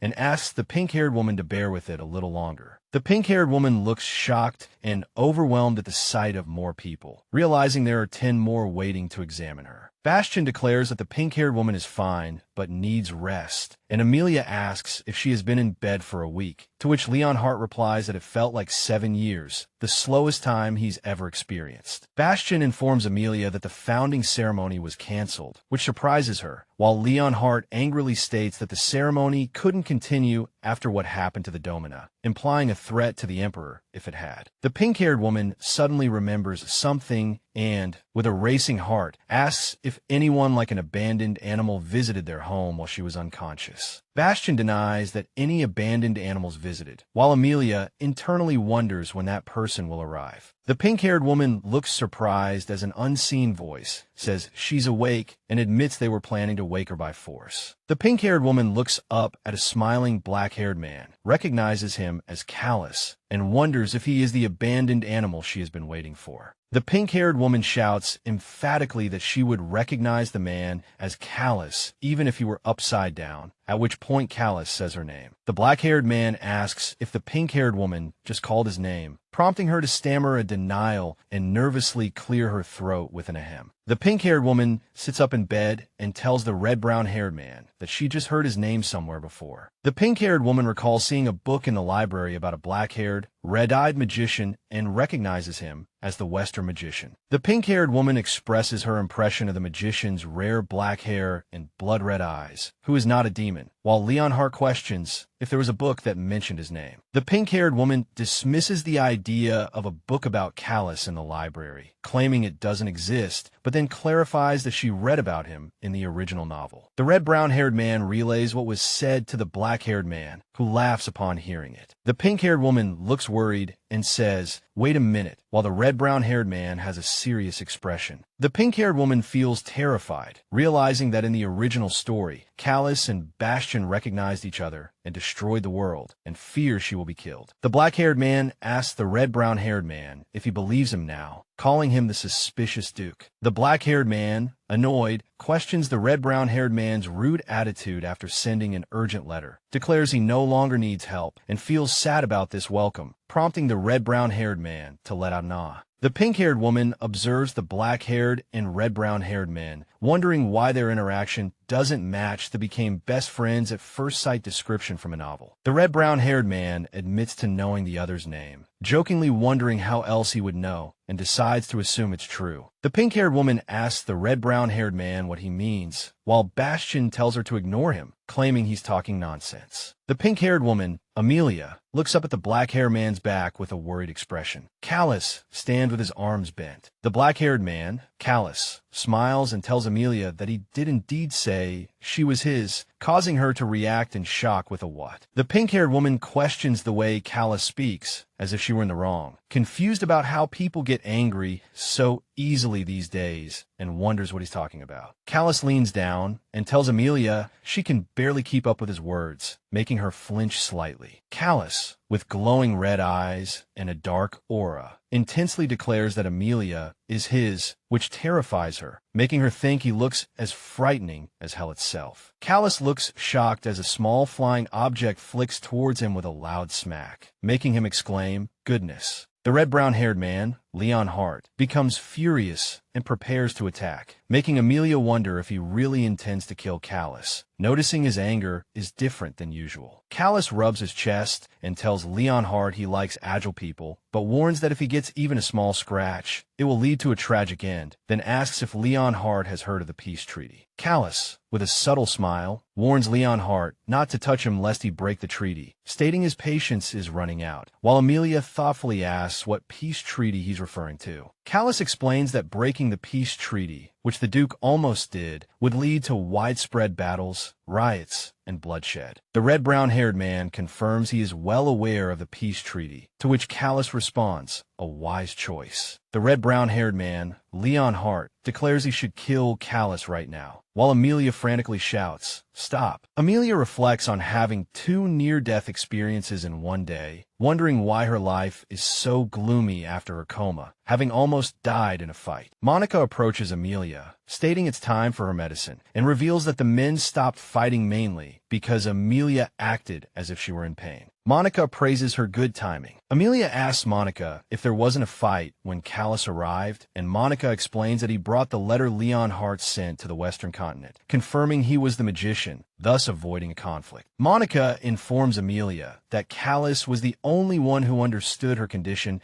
and predicted she would wake up in a week, which made her brothers wait for her patiently. Monica reveals that Callus also claimed he could restore Amelia's memories, which made Bastian behave, though Amelia internally questions the basis for Callus's claim. Amelia, with a pensive expression, silently contemplates the idea of restoring her memories. Monica explains that the Duke doesn't fully trust Callus about restoring her memories and needs time to decide, while Amelia internally expresses a bad feeling about it. Amelia internally reflects that she doesn't know Callus's true purpose or how he woke up, but asserts that his plan definitely won't work on her, especially since he appeared while she was sleeping. Amelia sheds tears, recalling the goddess calling the abandoned animal cute, as a small black dog is shown with the word cute above it. In a colorless state of anguish, Amelia cries and accuses the goddess of lying, questioning how Callus, a madman who caused a massacre, could be the abandoned animal and why he is in her house. Monica, with a slight sound of movement, asks Amelia if she sometimes feels the goddess is a liar, causing Amelia to respond in confusion. Amelia smiles and tells Monica she's just tired and talking nonsense, asking her to leave and assuring her that the doctors have confirmed she is fully recovered. Amelia observes Callus standing by the window, mentally plotting to take money and escape to the southern islands, thinking it's the perfect hiding place even if Lifestone production hasn't started there yet. Amelia shouts goodness in surprise, realizing Callus is still there, and his voice confirms it's futile, interrupting her thoughts with the word spring as he appears beside her. Callus tells the shocked Amelia that he knows she's planning to run away in her head,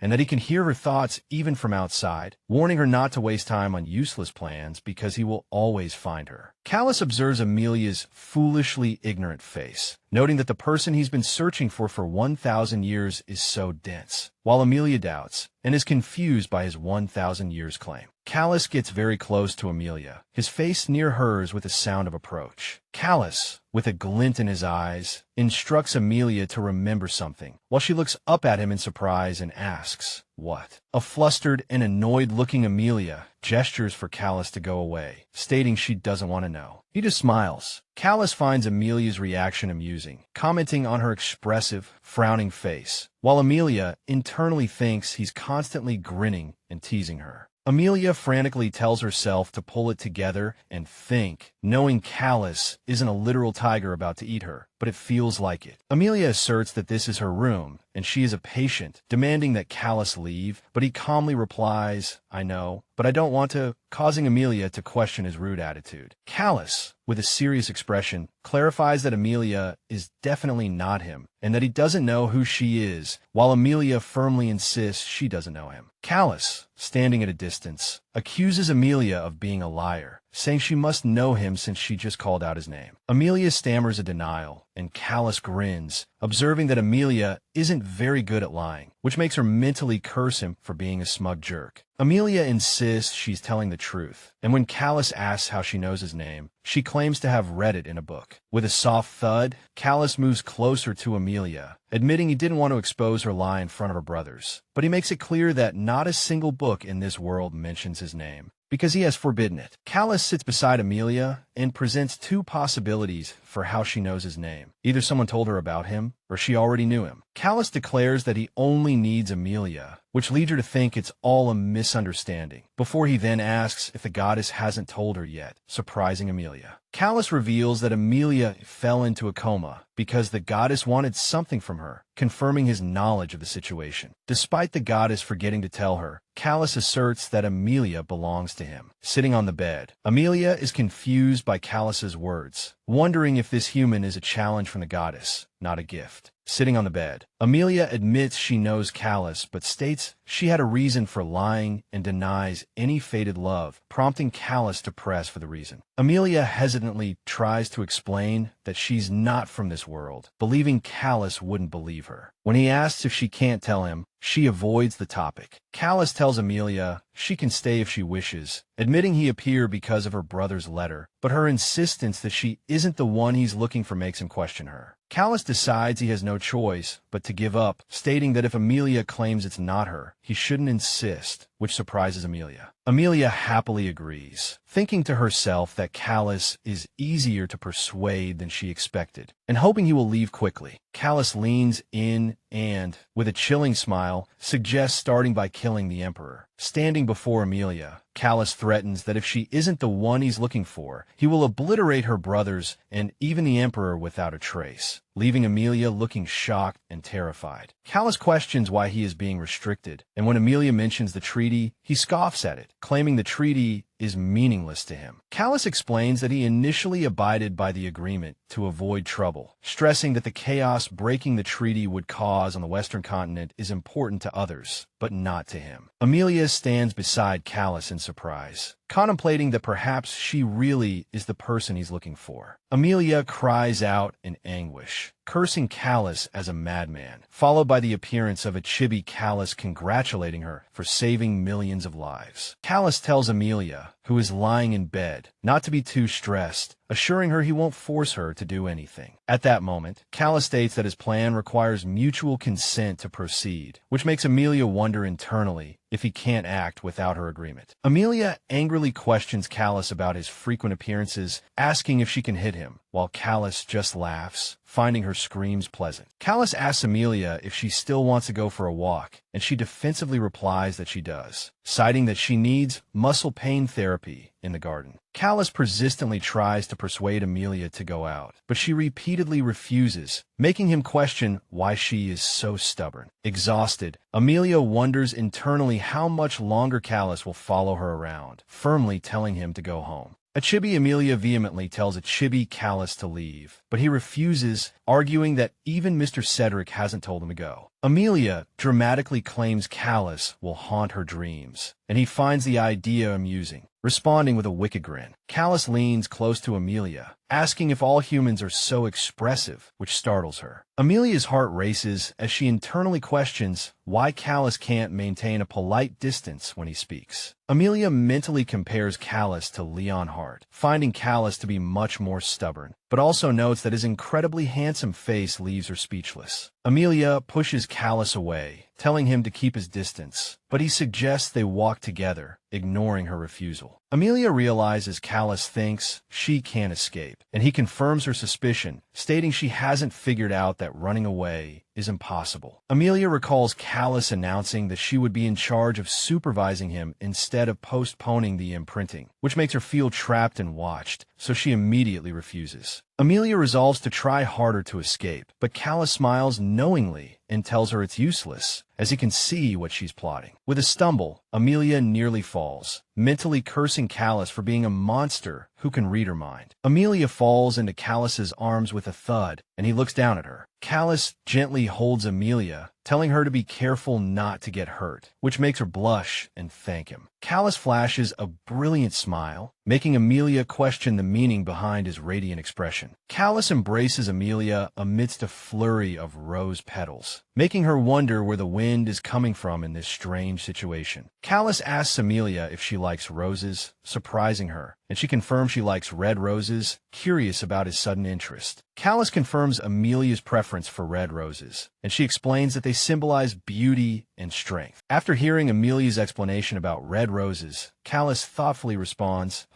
I see. With a rustle, Callus looks at the rose garden and muses that the color red reminds him of blood, wondering if it's due to his environment. Callus questions Amelia's gaze, comparing it to a bullet, which she stammeringly denies. Amelia flinches, questioning Callus's provocative words and vehemently denying that she was staring at him, despite his comment that his face is indeed worth looking at. Callus leans toward Amelia, declaring that since she is the one in the imprinting, they will soon sign a contract, and then she can gaze at him freely. But Amelia asserts she hasn't agreed to anything yet. Amelia tells Callus to let go, thanking him for catching her, but he smiles and retorts, "Really?" The scene shows a chibi Callus labeled stubborn, implying he ignored Amelia's suggestion for him to leave. A blonde maid informs Amelia that her brothers are waiting for her in the main building with another guest, which surprises Amelia. Amelia shows a surprised expression, mentally noting that her brothers acted faster than expected. With the sound of footsteps, Amelia enters the main hall, where Callus, Bastian, and Leonhardt are already seated and waiting for her. Leonhardt greets Amelia, and Bastian cheerfully invites his sister to sit beside him, while Callus observes silently. Amelia mentally realizes that Bastian was on the verge of cursing Callus, noticing he shows no fear of him. Bastian angrily tells Amelia to get rid of Callus, but Amelia takes his hand to calm him down, thinking he's acting like a protective puppy again. Leonhardt tells Callus that he didn't initially trust him, finding him sincere in his letter, but he hates hypocrites. Callus explains that he has lived for over 1,000 years, and that calling him human isn't accurate, which prompts Amelia to mentally admit he is indeed sharp. Bastian accepts Callus's identity as a sorcerer,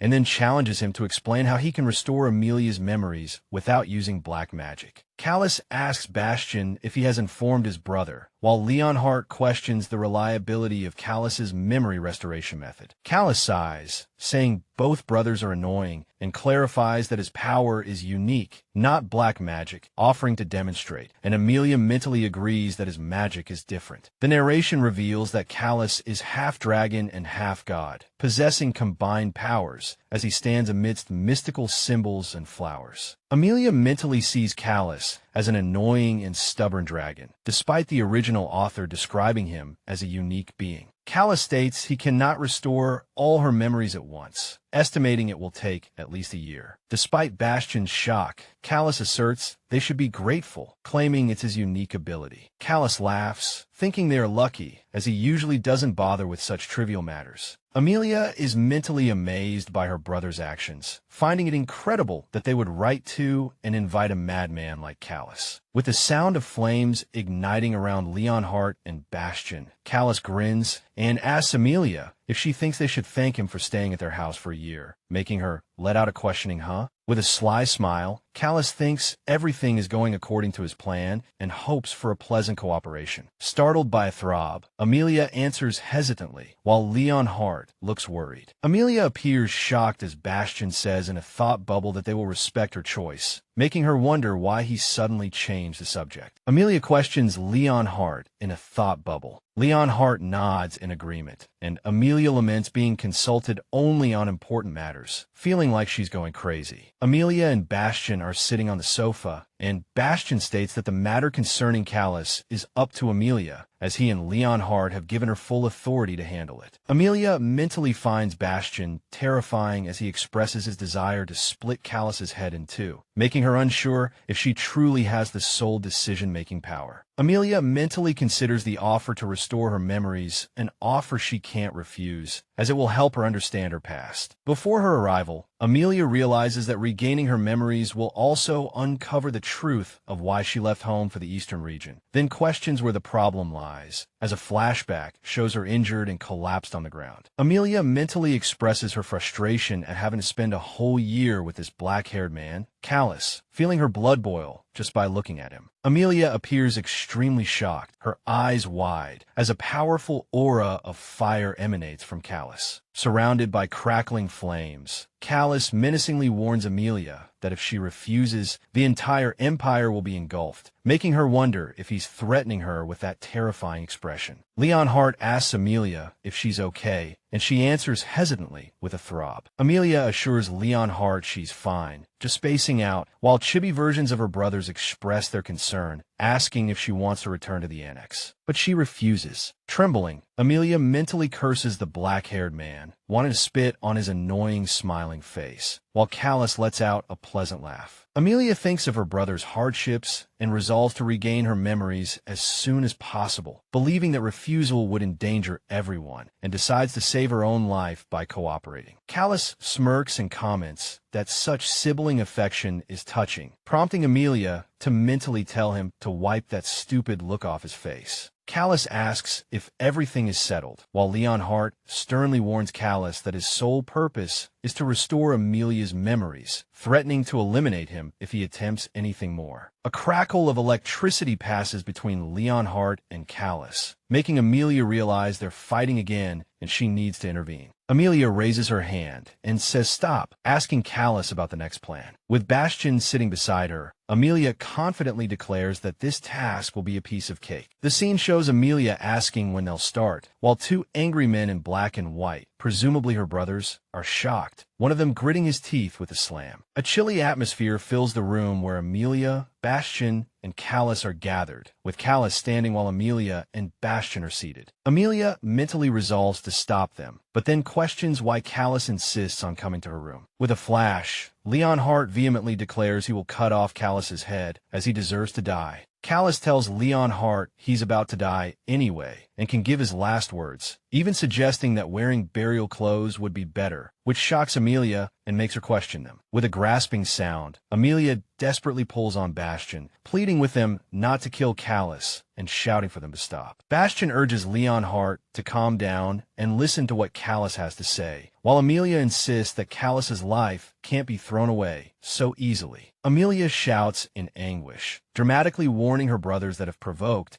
Callus could level the mansion and leave unscathed, begging them to listen to her. Bastion tells Leon Hart to sit down, explaining that despite Leon Hart's protests, Amelia wants to give Callus another chance. With a plop, Bastion sits down on the sofa next to Amelia. Bastion gulps, impatiently telling Callus to get to the point and threatening him, while Amelia observes that Bastion has lost his patience. Callus explains that he will restore Amelia's memories through her dreams each night and warns her not to stare at him so intensely. Leon Hart sighs, agreeing to Callus's terms and swearing on his life. Leon Hart vows he will do nothing to his sister other than help her regain her memories. Amelia thinks Callus's proposal sounds good, especially since Leon Hart has already placed protective spells around the annex, ensuring her safety. From his chair, Callus explains that black magic isn't always bad and can be helpful, while Amelia stares at him, eventually agreeing to follow his plan. Leon Hart asks Amelia if she really believes it, and she confirms she sees no problem and wants to regain her memories as soon as possible. Leon Hart agrees. Leon Hart explains that continuously affecting Amelia's brain without rest would endanger her life, so they agree to perform the memory restoration every 3 to 4 days, to which Callus lets out a chuckle. Amelia reflects that Callus is a dangerous person, so Leon Hart's concern is understandable, and concludes that despite Callus's childish behavior, he ultimately means well for her. Bastion appears extremely shocked, his blood boiling at the thought of Callus being allowed to watch Amelia sleep every day, and he leaps up shouting. Just for that, Amelia looks uncomfortable and suggests gouging out Callus's eyes or cutting off his hands so he can't touch her, then thinks to herself that both her brothers would surely agree now. Amelia lets out a breath. Amelia sighs, complaining about her life, then decides there's no use being sad and resolves to check on the moonstones. With a whoosh, Amelia examines a glowing blue crystal, musing him, then observes a mountain-like pile of blue crystals, concluding they can't just be left like this. Amelia walks with the sound of footsteps, mentally noting that Monica's efforts to find a good refiner have been fruitless so far. The dark blue-haired man, Callus, suddenly appears behind Amelia, asking why she looks so gloomy, which makes her scream, and Amelia yells that he scared her to death. Amelia tells Callus to make some noise when he appears, but he dismisses it as a habit and asks if she isn't used to it yet. With a bang, a chibi, Amelia flies into the air. Callus refuses Amelia's suggestion to change his habits. Amelia looks helpless, thinking to herself what a waste Callus's handsome face is when he speaks so harshly, then tries to get his attention. Holding a blue crystal, Callus asks Amelia what she plans to do with the moonstones, suggesting a light bulb business, to which a chibi Amelia retorts that he's too nosy. With a gasp, Amelia appears visibly startled. Callus grins, implying the moonstones have an impure purpose, while Amelia, with a faint smile, asks if he doesn't get bored chattering about inscriptions all day. Amelia declares her goal is to create the Stone of Life, but Callus scoffs at her, questioning if she plans to make it with this pile of junk, to which she angrily retorts that her materials are not junk. Amelia appears extremely shocked, gasping the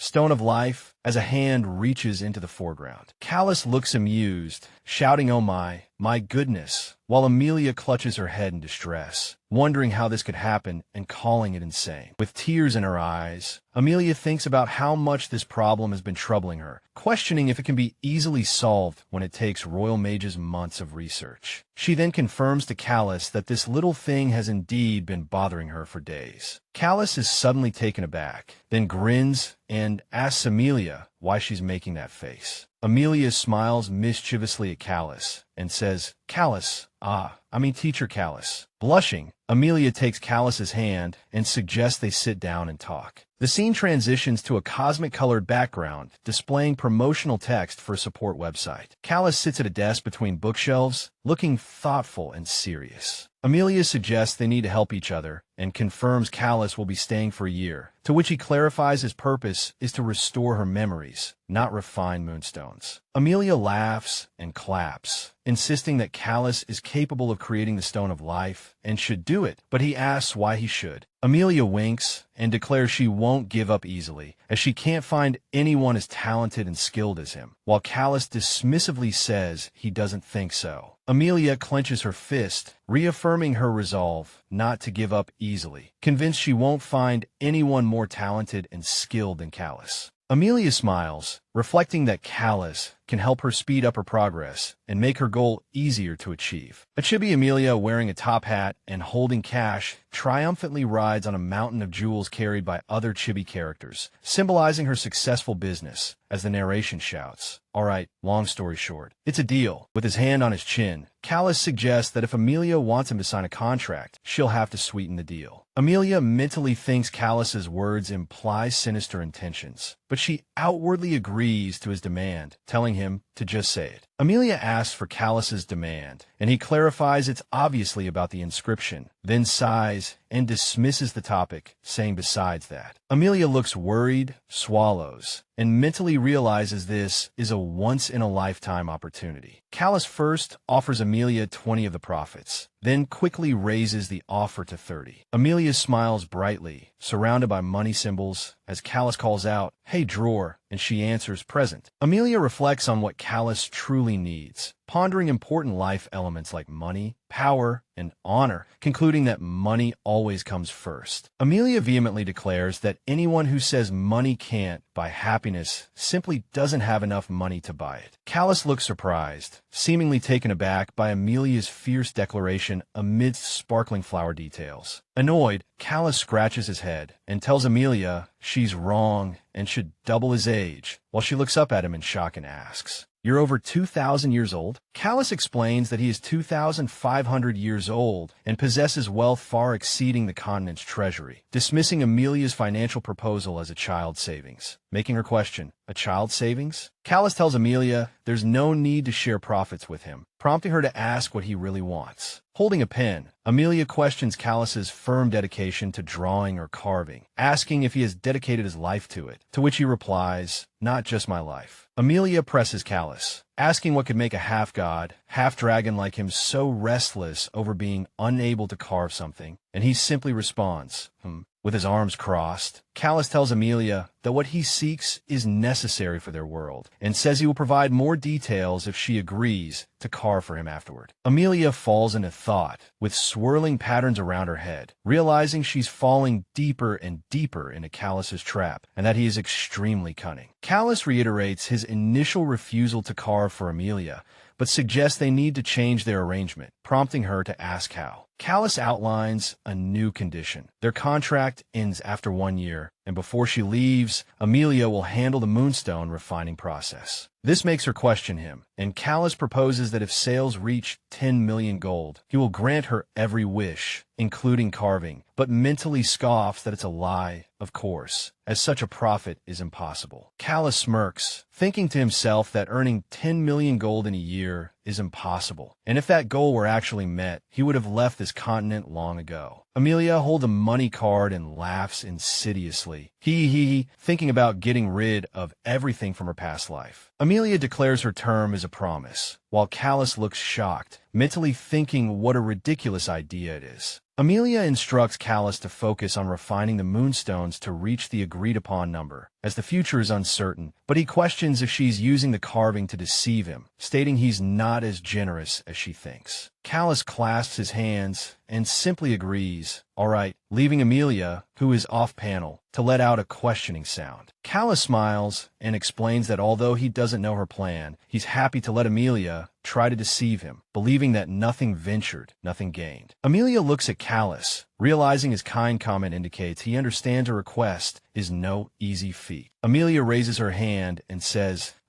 wait, signaling she wants to add more conditions. Amelia looks surprised as Callus smiles in the panel, indicating she wants to add a few more conditions. With a slam, Amelia looks determined against a swirling purple background, thinking that it's hard for things to go smoothly as planned. Amelia questions Callus about his ability to freely enter and exit the annex, which he confirms is true. This makes her ask then why. Callus sighs and explains that having to guard against her brothers who try to sneak in is hard work, which makes Amelia realize he's referring to Leonhardt's protective spells. Callus tells Amelia she needs to talk to her brothers, observing that they are willing to die for her, an observation she confirms after a moment of surprise. Amelia looks down, clasping her hands, and explains that she hasn't told her brothers about the Stone of Life business yet. Callus puts his hands behind his head, while Amelia suddenly points at him. Callus states his condition is complete freedom to enter and exit the annex, leaving Amelia to figure out how to handle her brothers on her own, and she hesitantly agrees, much to his satisfaction. Amelia holds a document listing 2 conditions, a 1-year ban on her carving and a ban on calling her drawer again. Callus looks annoyed, expressing his weariness with the topic of carving and reiterating that she must remember the 2 conditions. Since the carving is a year away, Callus reluctantly agrees, all right, and Amelia cheers yay, making a victorious fist pump. Callus asks if he can call her human, and with a scribble sound, Amelia retorts by asking if she should call him half-god, half-dragon, to which he replies that it doesn't sound good. With a rustle, she declares her name is Amelia, and he should call her that, and he agrees to try. A statement reminds him that the moonstone refining will start next week, and Callus thanks him, noticing this is the first time he's seen her so full of life. Callus agrees, all right, I get it, and then stands up with the sound of rising. A hand reaches out with a stretching sound, then clenches in the next panel with the sound of energy curling. Amidst blooming flowers, Callus calls out Amelia, softly, with a gentle expression. The scene transitions to a top-down view of Callus, sitting at a table in a luxurious room. The seated Callus holds a piece of paper and grins, thanking him, finding it amusing. Amelia holds a document, mentally musing that a mere human dares to propose a business partnership, thinking it's a good plan to make him work for free and admitting she's found a way to persuade him. Callus mentally muses, seeing Amelia depicted as a fragile and chained, insignificant human who would break in an instant, finding it absurd that such a small creature could save him. The white-haired man extends a hand to Callus, who takes it, stating he doesn't quite like his idea, but will accept it soon. Callus looks thoughtful, and with a soft sound, questions what on earth Amelia is planning to do. The white-haired attendant dramatically calls out Mr. Callus with a roar, gesticulating wildly. Callus reveals that Amelia would rather die than carve for him, causing the white-haired attendant, Ro, to shout what in shock and deem her too arrogant. The furious white-haired attendant, Ro, is surrounded by flames and, with a crisp crackle, threatens to destroy Amelia's family for daring to refuse his master, but Callus calmly tells him to sit down. Callus calmly explains that Amelia refusing to carve for him doesn't mean she's arrogant, but that she has her own reasons and position, which he finds interesting. The white-haired attendant, Ro, falls back into his seat with a thud, calming down under Callus's gaze. Callus scolds the white-haired attendant, Ro, for making a fuss, as he's creating more trouble, and Ro apologizes, admitting he was thoughtless, but then hesitantly adds a but. The black-haired man expresses his annoyance and distress, and the white-haired attendant Ro looks extremely shocked and pained, accompanied by a crisp sound. The black-haired man asks did I cause this, leading the white-haired attendant Ro to exclaim, I can't believe it. The white-haired attendant Ro clutches his head, lamenting that his master doesn't need him and feeling useless, but vows to be of help no matter what. The white-haired attendant Ro asks the black-haired man if the pink-haired woman rejected him, receiving an affirmative answer, then asks if he has another plan, to which the black-haired man replies that he intends to cooperate with her for now. The white-haired attendant Ro questions why they should cooperate with her, at which point the black-haired man picks up a document, accompanied by the sound of paper being lifted, and tells him to read it. The white-haired attendant Ro becomes furious, shouting that it's unfair and that she dares to exploit his master's labor, vowing to teach her a lesson, but the black-haired man orders him to sit down. The white-haired attendant Ro replies as you command, then stands up with the sound effect of rising, and the black-haired man states that since an agreement has been reached, he plans to observe her for about a year. The white-haired attendant Ro apologizes for spouting nonsense again, bowing with the sound effect of bending over, and the black-haired man tells him to forget it, letting him off this time. The black-haired man says he plans to wait a year, telling him not to rush, when another voice asks if the girl will gradually change her mind, mentioning she seems as stubborn as Ten said, which the black-haired man confirms. The white-haired attendant Ro suggests Callus try to win her favor, explaining that humans give everything to those they like, to which Callus retorts, win her favor? The white-haired attendant Ro suggests launching an offensive with gifts and sweet talk, but the black-haired man questions if he knows what she likes, such as clothes or jewelry. The black-haired man thoughtfully asks, money, surrounded by chibi images of Amelia carrying cash, highlighting her love for wealth. The white-haired attendant Ro questions who doesn't love money, wondering if this applies to the youngest lady of the Cedric house, and if her life as a commoner has changed her lifestyle. A voice describes Amelia as vague, disliking dresses or gems, and points out they can't simply give her a bag of gold. The white-haired attendant Ro suggests a change in strategy, promising to make Amelia fall in love with the black-haired man, and explaining that girls are drawn to charming people, which should be simple for the black-haired man, prompting the black-haired man to ask what a charming move is. The white-haired attendant Ro passionately declares he will use every means to seduce the girl, accompanied by a blah blah blah speaking sound, reaffirming his identity as Ro, a capable problem solver, and promising she will fall for him. The black-haired man says, all right, let's just say that, and sends the white-haired attendant Ro off to do his best, while a delighted Ro thanks him for the opportunity. The white-haired attendant Ro says, see you later, my master, but the black-haired man stops him with an wait, asking if he has anything else to add. The black-haired man sternly orders the white-haired attendant Ro to return to the castle immediately and not to wander around, warning that if he's found loitering nearby, he's a dead man. The pink-haired woman says her maids thought it was unfair to decide who would serve her on which day by drawing lots from a hat, as a brown-haired maid listens in. The pink-haired woman internally reflects that Monica reported a heated discussion, but she doesn't want to get involved, hoping this peace will last forever. The brown-haired maid asks the pink-haired woman if Vivian moved that thing there while cleaning the office. The pink-haired woman replies,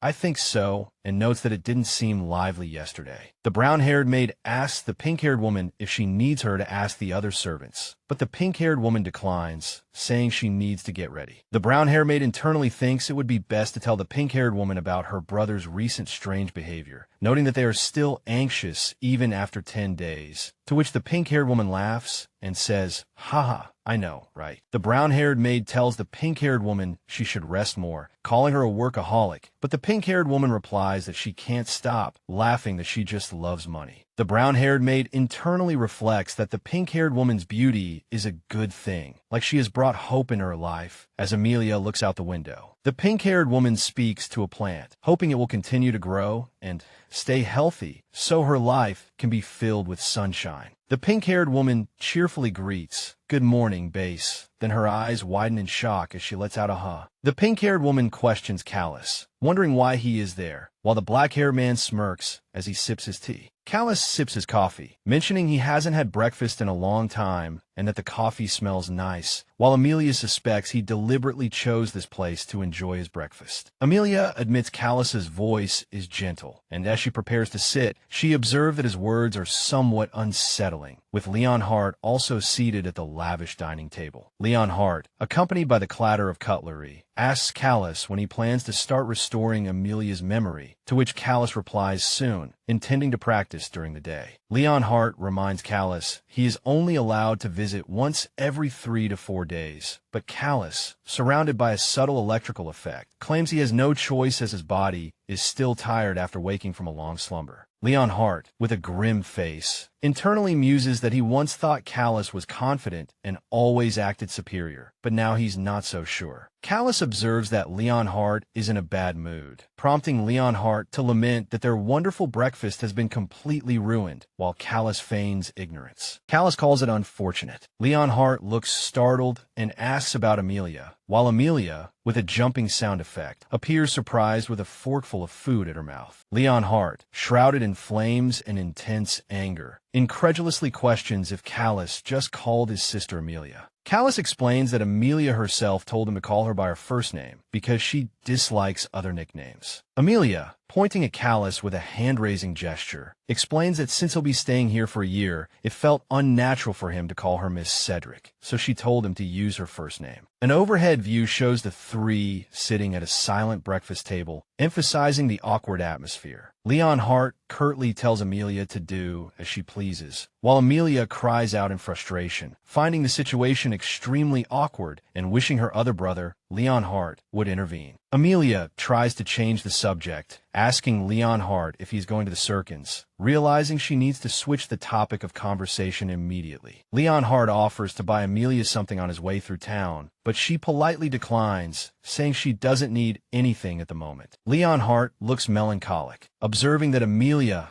hasn't needed his help much lately. Amelia, with a bouncing gesture, assures him he is the person she relies on most, thanking him for taking care of her and increasing the annex's budget. Leon Hart, with the sound effect of rising, apologizes for not finishing his breakfast, but a still seated Amelia tells him it's perfectly fine. Amelia giggles and reminds Callus that she's not alone, as he, the black-haired man, is sitting right there in the flesh. Leon Hart gently caresses Amelia's face, saying, "My dear sister," and wishes her a good appetite against a backdrop of blooming roses, a tender moment. Callus lets out a woe with a smirk, while Leon Hart shoots him an intense glare, showing his clear dislike for Callus's presence. Amelia quietly tells Leon Hart to be safe, while Callus watches her with a hee-hee expression. Amelia, with a swoosh sound, comments on her family's sense of humor, then asks Callus to stop fighting with her brother, finding it really tiring. Callus tells Amelia to stop staring at him, calling it ridiculous, and mocks Leon Hart's expression, saying he looks like he's about to die if he keeps it up. Callus corrects his address from Carver to Amelia, asking about her plans for the day, to which Amelia replies that she intends to stay in the library to research Moonstone creation and the Stone of Life. Callus looks surprised, having thought Amelia just wanted to use his power to achieve her goals. Amelia, with an angry expression, vehemently retorts, insisting she is doing her work with all her heart, with soul and integrity. Callus asks Amelia how long she plans to keep her business a secret, pointing out she will eventually need to inform the Duke to open trade routes. Amelia puffs up her cheeks and insists she will wait until her distribution contracts are complete before telling her brothers, believing actions speak louder than words. Amelia internally reflects that while her brothers would support her, her Moonstone trade is for her own funds and needs to be handled discreetly, and Callus must help her keep it a secret until then. Amelia reminds Callus of the confidentiality clause in their contract, but he recalls having said that a contract with a human is just a piece of paper. Callus smiles warmly, stating that Amelia is special, implying their contract holds more weight. A sound is heard in the grand library filled with bookshelves, a fireplace, and large windows. Amelia, standing by a pile of books, is surprised by the vast amount of literature on the Stone of Life, but decides she can't finish it all in one day. The narration explains the properties of the Stone of Life. It stabilizes auras, amplifies magic, increases stamina,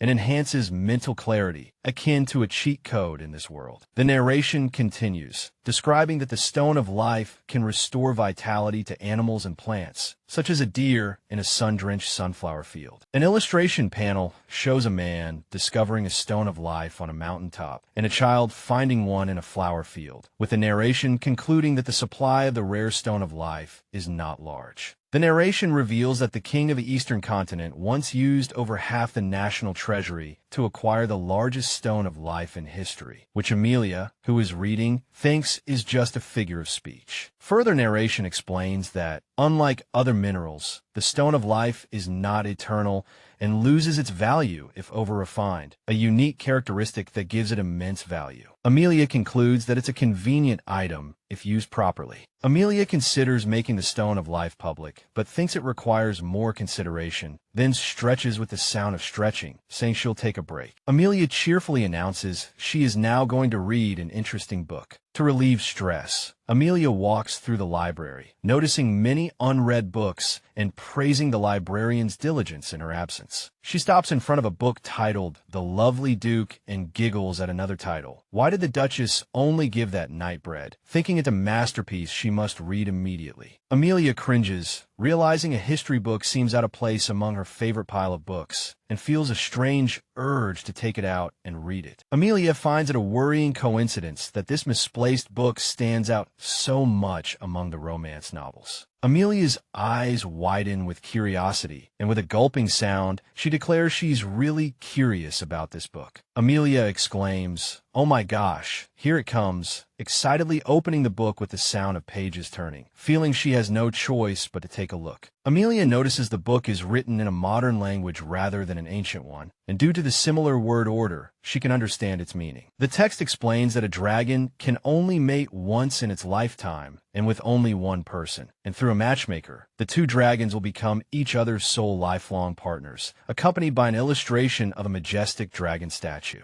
Amelia, with the sound of pages turning, wonders if this part of the book is really meant for humans, finding the idea vague when Callus appears behind her. Amelia lets out a startled ah at Callus's sudden appearance behind her. Amelia angrily scolds Callus for scaring her, telling him never to sneak up on her again, while he calmly replies that her reaction is just an expression and not enough to kill her. Amelia, with a haughty gesture, tells Callus she doesn't care and doesn't want to know, then giggles and asks if she can just take a quick look. Callus reflects that the book the dragons mark should be in the ducal library, far from the romance novels, pointing out it's a conspicuous placement. Amelia stares at him speechlessly, her face flushing with surprise, admitting she doesn't know why the book was there. Amelia cringes, denying Callus's suggestion that she came over out of curiosity about the book's seal. Callus, holding the book with a mischievous smile, suggests Amelia should have asked him instead of reading the book, asking if she was too embarrassed to ask directly. On the library balcony, Amelia laments being so misunderstood she could die, but Callus, from below, suggests she fulfill her promise first, to which Amelia retorts that people do die. Amelia turns away in frustration, thinking Callus is extremely good at raising her blood pressure, and demands he give her the book since she's already read it, but he refuses, intending to leave it where it is. Callus, standing in the library, tells Amelia she's lying, that her expression reveals she didn't understand a thing, while Amelia internally complains about this old dragon becoming so sharp at times like this. Callus, with a glint in his eye, holds the book and offers to tell Amelia what she wants to know, inviting her to sit and discuss it. Amelia shields her eyes from Callus's shining face, internally declaring him a master of seduction. In an overhead view, Amelia and Callus sit at a table, with her insisting her interest is purely curiosity and she doesn't care about the mating aspect, warning him the conversation is over if he says anything weird. Callus denies it. Callus smiles and agrees to explain everything in detail so her little head can understand, to which Amelia reluctantly responds, "Okay." Amelia reflects, surprised by the implications of Callus's explanation, realizing why from their very first meeting. He seemed to be claiming ownership of her. Callus, like a teacher, draws on a blackboard, explaining that dragons over 500 years old can mate,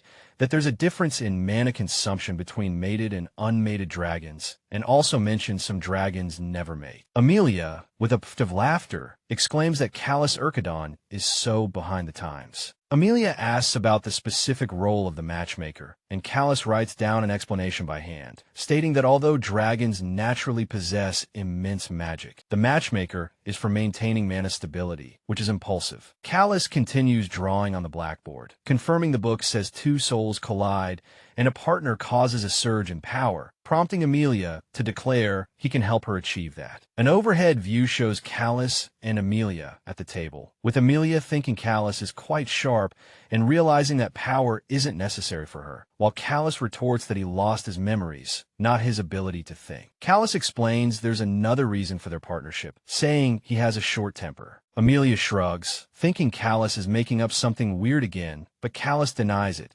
saying he's just considering her bad reputation. Callus tells Amelia her role is to mate with him to calm him down, calling her a potent medicine. Callus asks Amelia if she wants him to show her how mating is done, which she refuses, then asks if, as lifelong partners, they're not allowed to separate after getting married. Callus, with a coy expression, teases Amelia about not being ready for marriage yet, but says he'll consider it, while Amelia, with a bang, shouts that she didn't say she'd marry him and that no one wants to live with a foxy old man like him. Amelia questions if Callus really has to mate with a human, pointing out the existence of more powerful races like giants or demons, while humans have short lifespans. Callus asserts that humans cannot withstand a dragon's power, and when Amelia asks why her, he replies that she is more than just a human. Amelia exclaims on surprise, and Callus reminds her that she is the one chosen by the goddess. Amelia, sitting across from Callus, insists she doesn't have any special powers. Callus mutters that Amelia hasn't realized it yet, and when she asks what he said, he replies that she'll find out soon. Amelia internally expresses her desire to understand Callus's words, and the narration reveals that she finally does. The very next day, a hand pushes open a door, revealing the sight of a magnificent house, as a voice greets, "Good morning, miss." The green-haired maid Megan screams in terror, covering her face, while Amelia's eyes widen in shock. Asking what that is, Amelia turns to express her shock at the room suddenly being filled with leaves, questioning where they came from. The green-haired maid Megan asks if Amelia is all right and where the tree came from, while Amelia, sitting on the bed, asks Megan to pinch her, then decides to do it herself. Megan looks confused, wondering if she should tell Leon Hart, but Amelia shakes her head and tells her to call Monica, and as Megan exits the room with two soft sounds, Amelia thinks things will get messy if Leon Hart is told. Amelia appears surprised amidst the room's foliage, questioning if this came from that potted plant from last time. Amelia looks both shocked and delighted, repeating her question, wondering if the foliage came from that potted plant from last time. Amelia laughs nervously with two slight shakes, thinking this is illogical and makes no sense. Amelia stares in shock, with tear tracks on her face, and declares yes. This is it. Observing the withered leaves, Amelia thinks she needs to water the plant immediately, then questions if this is the old one or a new one, remembering Vivian moved it from the office yesterday and that it wasn't this lush before. Amelia, sitting on her bed with a frustrated expression, exclaims that it's unbelievable for a withered tree to suddenly become healthy and dense, feeling she's had enough of these increasingly strange occurrences. Amelia sits on her bed, surrounded by lush greenery, as a green-haired maid points at it all and asks where it came from, while another brown-haired maid exclaims, "Oh my goodness." The green-haired maid asks if Amelia is all right or hurt, but Amelia smiles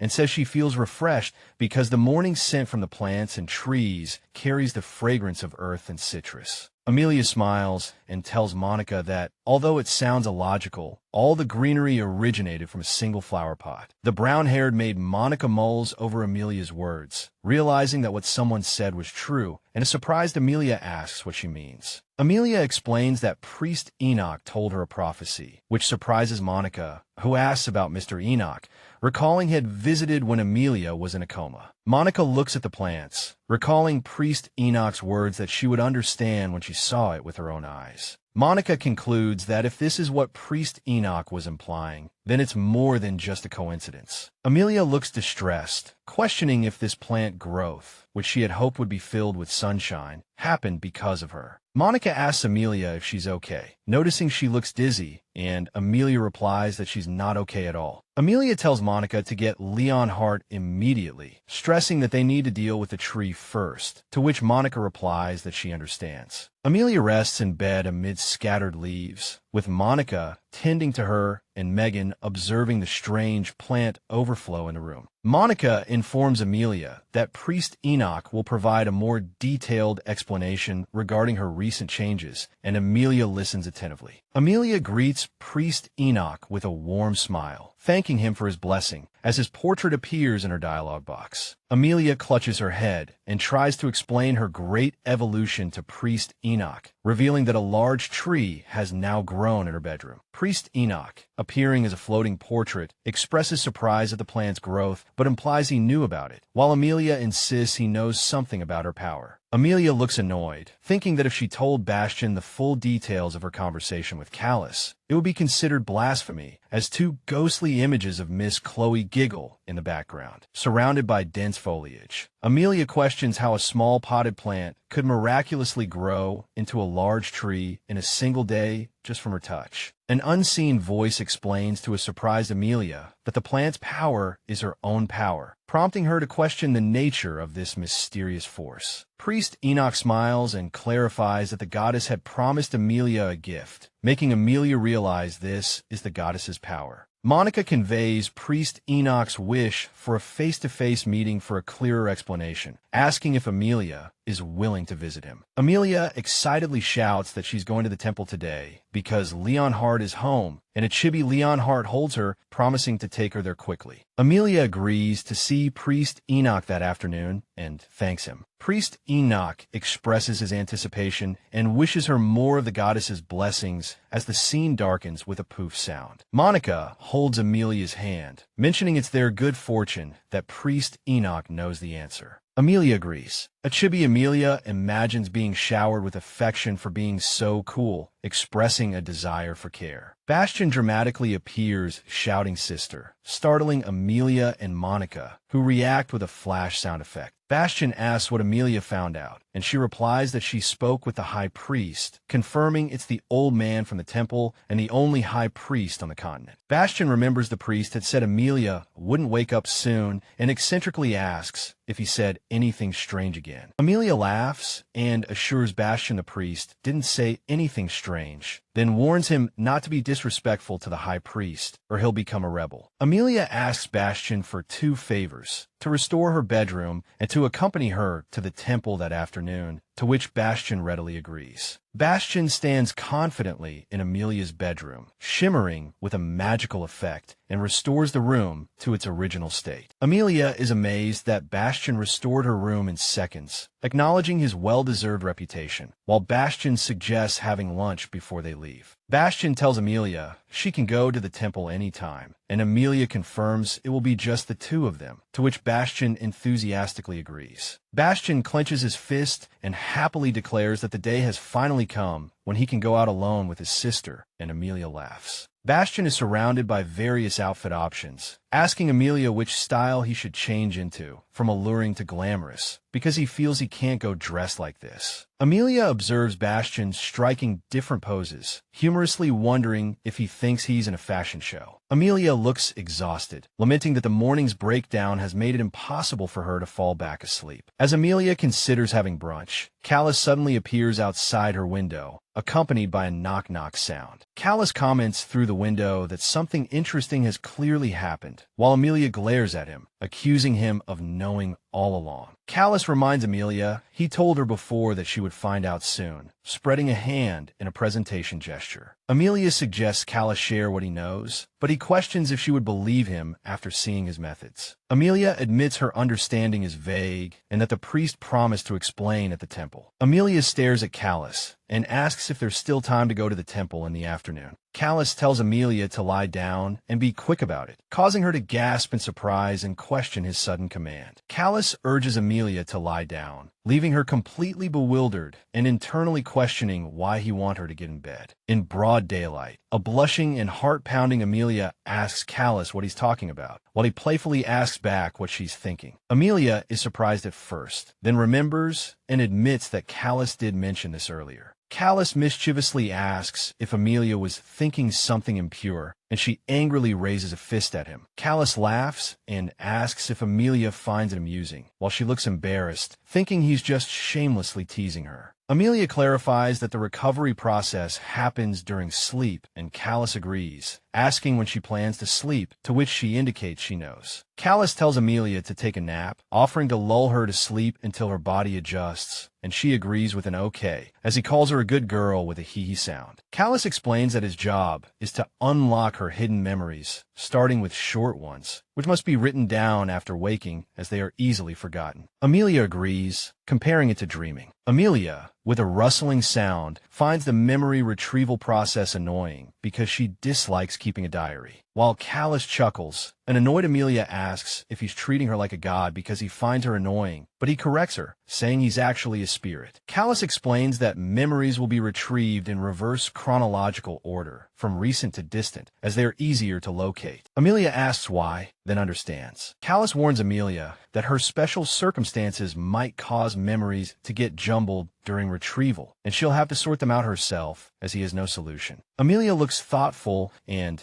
despite her lack of confidence, agrees to try, expressing curiosity about her own past. Callus warns Amelia the experience will feel extremely real, including any past pain, which frightens her and makes her press for more. Callus explains that memories are stored in the body, not just the brain, and she will feel her body's past experiences, admitting he doesn't know how to handle it. Amelia vows to do her best. Callus, with a smile and a sparkling effect, suggests they begin, while Amelia looks a bit dazed with a blink sound effect. Amelia, blushing and covering her face, demands Callus stop saying suggestive things that make her heart race, to which he responds with a questioning huh. Feeling embarrassed, Amelia observes Callus's indifferent expression, wondering if he's deliberately teasing her. Callus provocatively comments on Amelia's obvious eagerness, making her blush and angrily call him trash, saying she can't stand him anymore. Callus found Amelia's reaction adorable and said with a smile that he was glad the goddess had made a wise choice in her. Amelia, looking somewhat flustered, blushed and cleared her throat, reminding Callus to focus. Amelia lay on the bed, with Callus sitting in a chair beside her, looking down at her. Lying on the bed, Amelia expressed her fear and nervousness, worried about recalling potentially painful past memories, as she had lived for 21 years without them. A crimson image flashed as a narrator asked why she ran away, why she spent 5 years decaying in Perlin, and why she wanted to die. Callus asked Amelia to show her confidence, wondering where her conceited and arrogant spirit had gone, and Amelia, lying on the bed, agreed to proceed. Callus smiled and suggested that if Amelia seemed to be in too much pain, he would wake her. She agreed, and he promised to stay by her side until she woke up. Amelia lay on the bed with Callus sitting beside her, both lost in silent contemplation. Callus told Amelia to close her eyes, but she admitted she wasn't sleepy, causing Callus to call her annoying. With a faint shimmering sound, Callus placed his hand on Amelia's forehead, which was surrounded by a glowing halo. Amelia felt her body grow heavy and tried to calm herself, remembering that Callus had promised to wake her. At that moment, Amelia, in the vision, was surprised to find a bowl of steaming risotto on a wooden table. Amelia smiled, recognizing the aroma, temperature, and humidity as that of a home-cooked meal made by Aunt Wendy in Perlin. Certain she couldn't be mistaken, she happily announced it was time to enjoy the food and recognized the scene as a time when she worked an inn, with people around her chatting and eating. Amelia savored the rich and satisfying flavor of the food, noting that although her body felt difficult to move, she could taste everything clearly, finding it surreal but delicious. The people in the inn praised Mrs. Wendy as a high-level chef, wondering why she was working there, but also admitted with boisterous laughter that it was their good fortune to eat such delicious cuisine on the cheap. Amelia wondered how she had no memory of this taste, thinking Aunt Wendy was the best, but then realized it wasn't the time to be thinking about that. Night fell over the village rooftops, and Amelia wondered if it was evening and if everything was about to begin. A brown-haired villager asked Amelia, who was being called Sophie, if the waffle was good, and Amelia answered affirmatively while chewing. Still eating the waffle, Amelia emphatically confirmed that it was very delicious. A pale, gray-haired man questioned if the others were going to spend all day digesting that, wondering if there wasn't some amazing secret. Amelia marveled that the burrito was top-tier delicious, while others exaggeratedly exclaimed, "Oh my God," urging her to stop and suggesting they go find more food. Amelia chewed in her sleep as Callus looked down at her, wondering what she was dreaming about. Callus observed Amelia, saying she had been sleeping soundly for about an hour. Callus identified foods like burritos, chicken skewers, and ice cream as the content of Amelia's dream, indicating she had not yet fully awakened. Amelia reflected that Callus was right. She had only seen fragmented scenes, and she pondered why all her memories revolved around food. The brown-haired villager thought it was impossible for Amelia to have been eating all day. On the bed, Amelia felt hungry, noting it was an honest response to her instincts, and said her dreams were full of scenes of eating, while Callus sat beside her. Callus asked if Amelia was going to the temple today, and Amelia, in turn, asked for Miriam to prepare lunch. With a slight rustling sound, Amelia confirmed her decision to go to the temple, mentioning she had a gut feeling about it, while Callus wondered if she felt dizzy. Amelia reasoned that if the goddess had granted her power, some unknown special ability must be manifesting, realizing she wasn't stupid and could deduce a few things, hoping it wasn't a major issue. Callus praised Amelia's sharp intuition and decisive nature, but she questioned his words, which he brushed off. Amelia warned Callus that she was busy today, and if he continued to provoke her, she would bid him farewell. Amelia asked Callus why he was being so cold to her, noting the rapid shift in his attitude, while he questioned whether their relationship permitted such sentiment. Callus insisted their relationship was very special, and Amelia repeatedly refuted his claim, asking what exactly was so special. With a dull thud, Callus was surrounded by hearts and agreed they did have that kind of relationship, implying that the aspect of doing that sort of thing made it special. Amelia gasped, asking if Callus was implying their relationship of doing that sort of thing wasn't special, finding his insinuation very strange. Amelia angrily slapped Callus, telling him to stop saying such things. He asked why, and she insisted it was strange. Callus claimed he was merely fulfilling Amelia's contract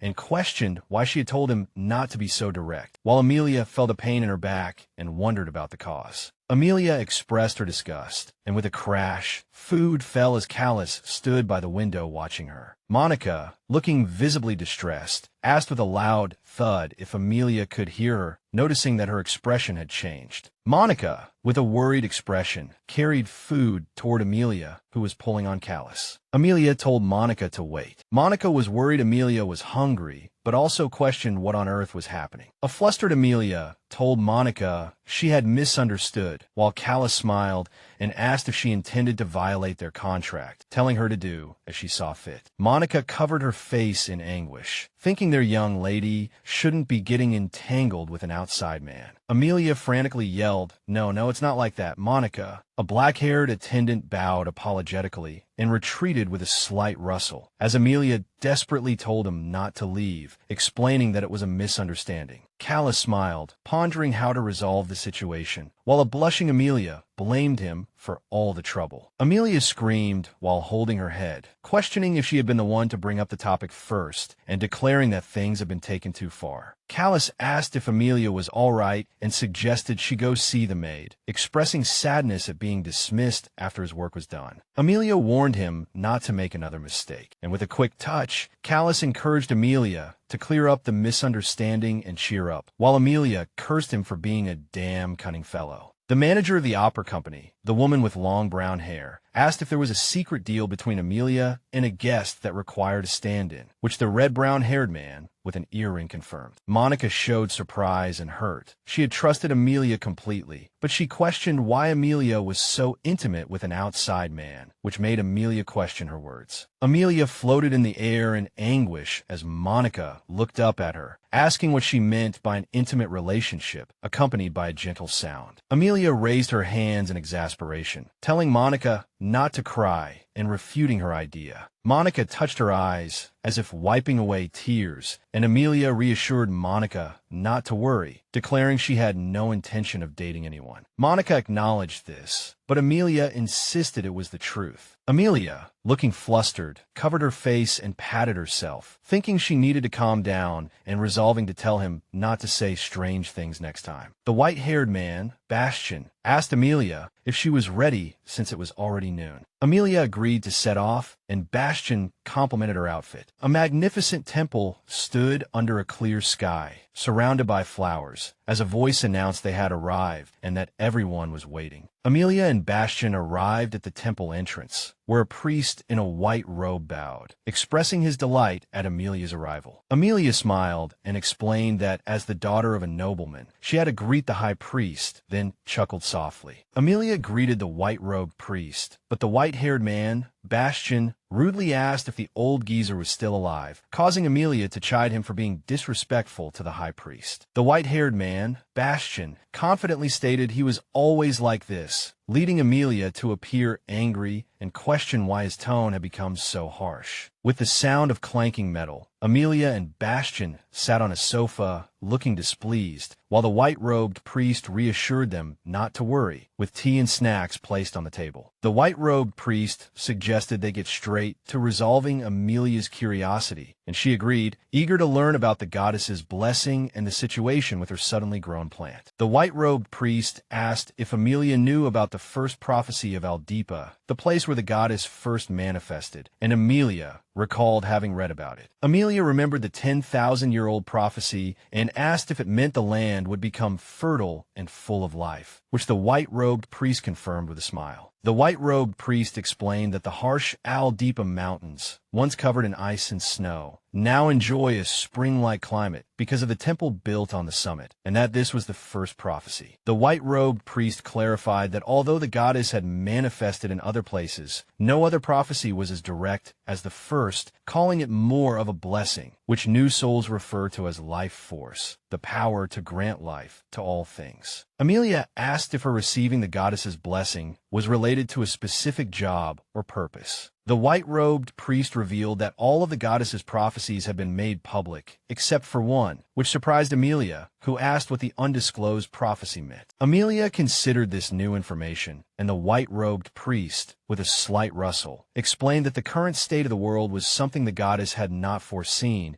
and suggested she witness the prophecy for herself. A scroll in a wooden box was shown and identified as the prophecy, which Amelia questioned. The text revealed the prophecy. A representative shall appear and illuminate this land, one who possesses immense life force. This is my will, and it is also my blessing. The white-robed priest explained that this 1,000-year-old prophecy had been kept secret from all but the Lohatan royal family to prevent people from falsely claiming to be the goddess's representative. The white-robed priest explained that while the scripture implied the goddess's true representative would appear immediately, the priests had not believed it before Amelia fainted at the banquet, as it had been a very long time since a true domina had appeared until that night. The white-robed priest asked Amelia and Bastian how he knew all this, then pointed out that the potted plant Amelia had touched had turned into a large tree overnight. In her mind, Amelia recalled stroking the plant and wishing for it to grow quickly, a visual representation of her power. Amelia, looking determined, declared that she now possessed the power to grant life force to all things. The narration continued over a panoramic view of the temple, as a voice said, "Miss Amelia is here." The narration concluded by confirming that Amelia possesses the power to grant life to all things, as green leaves gently drifted down over the view of the temple. The white-haired man, Bastian, looked shocked and exclaimed, "Granting life to all things?" The white-robed priest confirmed it. The white-robed priest explained that Amelia was chosen by the goddess to receive her power, which led to the plant's growth, while Amelia questioned if that was the only reason. Amelia clenched her fists, realizing the situation was more serious than she had imagined, and wondered if her wild thoughts were becoming reality and if more strange phenomena would occur. The white-robed priest reassured Amelia not to worry about controlling her power for now, suggesting she continue to practice, which made Amelia question the word practice. The white-robed priest announced that the temple would be responsible for teaching Amelia, who looked surprised and asked what. A gray-haired woman declared that now that Amelia had been proven to be the goddess's representative, finally appearing after 1,000 years, they must take action, while Amelia worried that her life ahead would be difficult. Amelia recounted how her wish for a withered plant to become green again had come true the next day, which made her happy and eager for it to grow quickly. The white-robed priest explained the difference between thinking and speaking a wish, promising to find suitable training for Amelia, while she reluctantly asked if it was really necessary. He confirmed it. Amelia yelled in frustration, lamenting her tragic life of being forced to study despite hating it,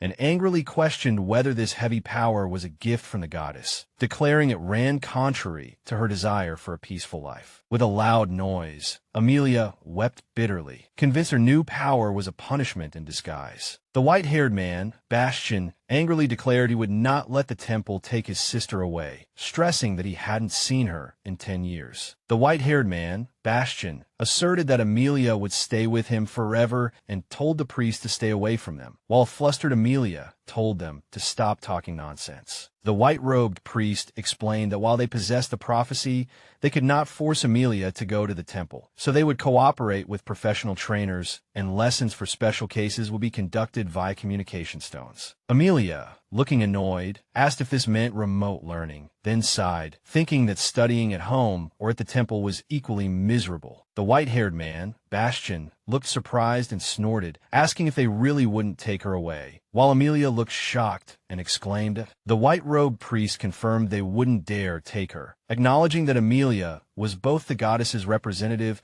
and the youngest child of the House of Cedric, to which Bastian agreed, causing Amelia to angrily ask him why he was agreeing. Amelia exclaimed with a happy sound, "Oh, thank goodness." Then she hesitantly asked if, since the priests were busy, she wouldn't have to study every day, but the white-robed priest said it should be regular. A rotating, abstract image with sound effects revealed that a formal domina must study theoretical lessons at the temple and remain focused, but a priestly lifestyle was not feasible for Amelia. The white-robed priest said the lessons would last at least 5 years, or forever, prompting a horrified Amelia to declare flatly, "Ugh, no thanks, there's no need." The white-robed priest realized no one had told Amelia that she hadn't spoken with His Majesty yet, which made Amelia inwardly wonder why he had suddenly brought up that cunning man. The white-robed priest explained that because a true domina had not appeared for so long, others had temporarily filled her role. But now that Amelia was here, a formal coronation ceremony was essential, which shocked Amelia. The white-haired man, Bastian, gleefully told Amelia that if she became the domina, she had to choose him as her partner, because partners are forever, while an overwhelmed Amelia declared that wasn't important right now. Amelia held her head in anguish as an unseen voice explained that she had temporarily taken on the symbolic role of the domina, but the coronation would bring more experiences, causing her to exclaim, "Oh my God." A close-up showed hands and text, explaining that the formal domina is a symbolic religious figure who will be revered as Her Holiness after the coronation. Amelia clenched her fists, annoyed that Elian was demanding she become the domina, forcing her to learn about all this, and she thought about wanting to punch him, at which point an unseen speaker addressed Miss Amelia. The white-haired man, Bastian, and the white-robed priest offered Amelia assistance and encouragement, with Bastian enthusiastically stating she should step out of her comfort zone like him, the master of the magic tower. A pale-faced Amelia concentrated, writing in a book with a quill pen. With the sound of a water drop, Amelia, clutching her head, asked the blue-haired man, Elian, what he was doing in her room. He replied that he was admiring the view, which was her face, prompting Amelia to question why he was asking when he already knew. Amelia, surrounded by a fiery aura, angrily considered throwing her pen at the blue-haired man, Elian, after he asked, "Oh, you know, but you're asking anyway, huh?" and flipped out a small figurine. Amelia told Elian to leave as she was busy, but he mocked her for scribbling and then started gobbling down her food, making her realize he was bothering her and eating the dishes Monica had brought. The red-brown-haired man told Amelia that the domina matter was settled and she should accept it,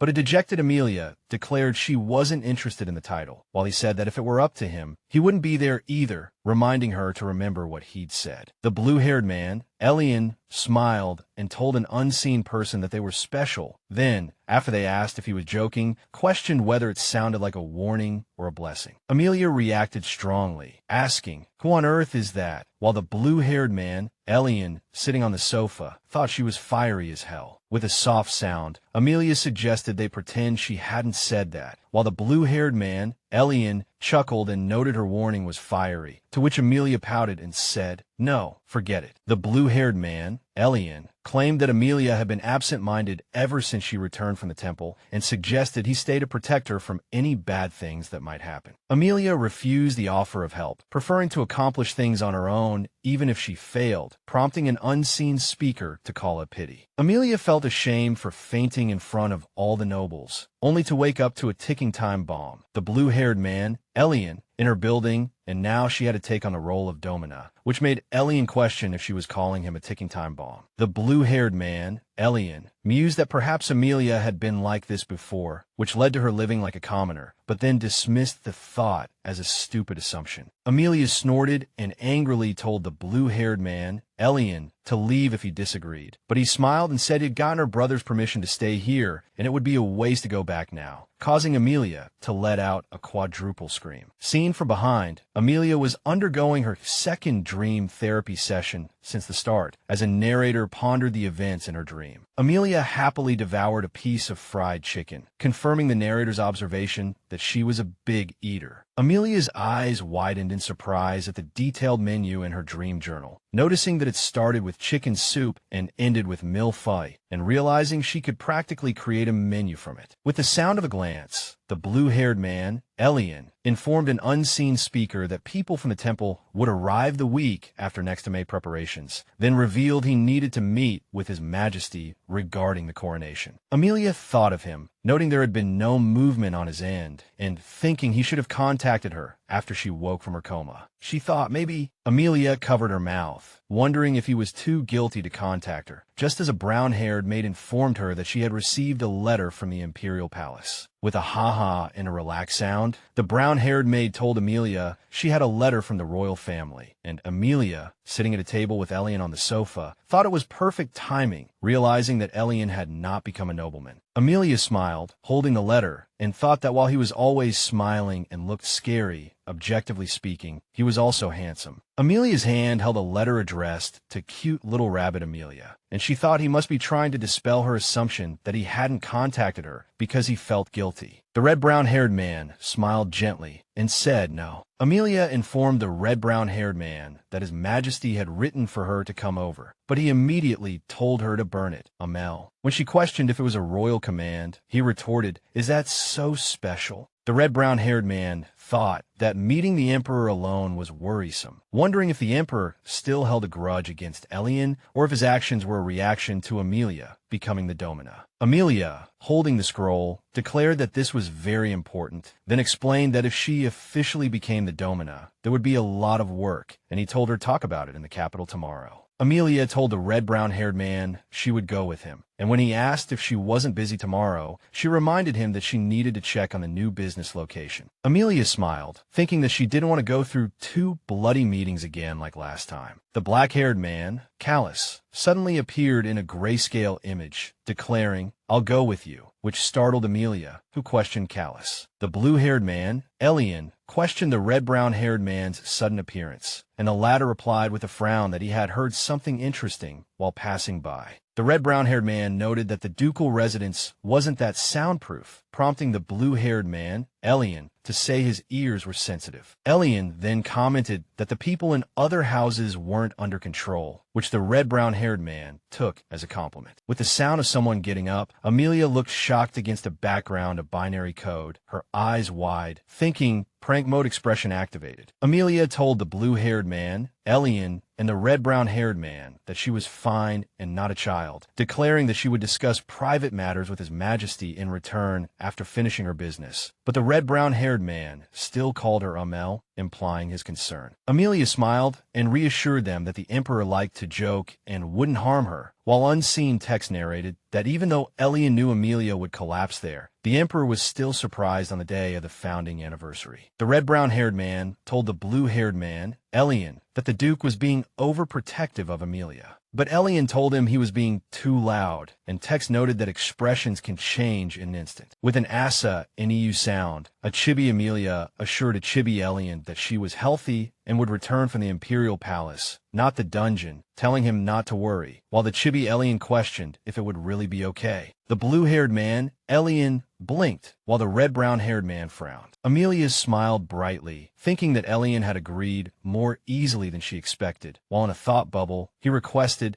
"Just this once, do me a favor." The red-brown-haired man mused that being asked for a favor by the Duke felt novel, then warned Elian not to get any funny ideas. The blue-haired man, Elian, smiled, thinking it was cruel to be asked for a favor, and decided that since he had been entrusted by the Duke, he would have to escort Amelia carefully. Amelia told the blue-haired man, Elian, that she had private business with the Emperor, which she hadn't mentioned before, and Elian replied that it was because you didn't ask. The blue-haired man, Elian, asked Amelia why she was walking all over the place and suggested cutting through the garden. But Amelia confessed she had been afraid to cross the garden lately, worried the villa would turn into a jungle. With a look sound, the blue-haired man, Elian, thought Amelia was more cautious than he'd imagined, then questioned whether he didn't seem like an easygoing person. Amelia, surprised, questioned how Elian knew the Emperor and corrected herself for using his name directly. Amelia, looking worried, found the conversation unusually uncomfortable and wondered if Elian had the same problem she did. Amelia questioned if all blue-haired people were unlucky and if the previous emperor was also like this particular majesty, while thinking about Elian's earlier comment that he would get something in their one-sided relationship because his family was bad luck. Amelia smiled, thinking that the first emperor must not have been an ordinary person. An unseen speaker instructed Amelia to depart from the villa at 2 o'clock sharp tomorrow, warning her that if she was late, they would leave without her, and she agreed to come quickly. Amelia, looking worried, asked if the Imperial Palace was far and expressed concern for people who might be trapped in the western region. The blue-haired man, Elian, stated that while the Imperial Palace wasn't far, a formal audience with the Emperor required various checks and paperwork, which he found annoying,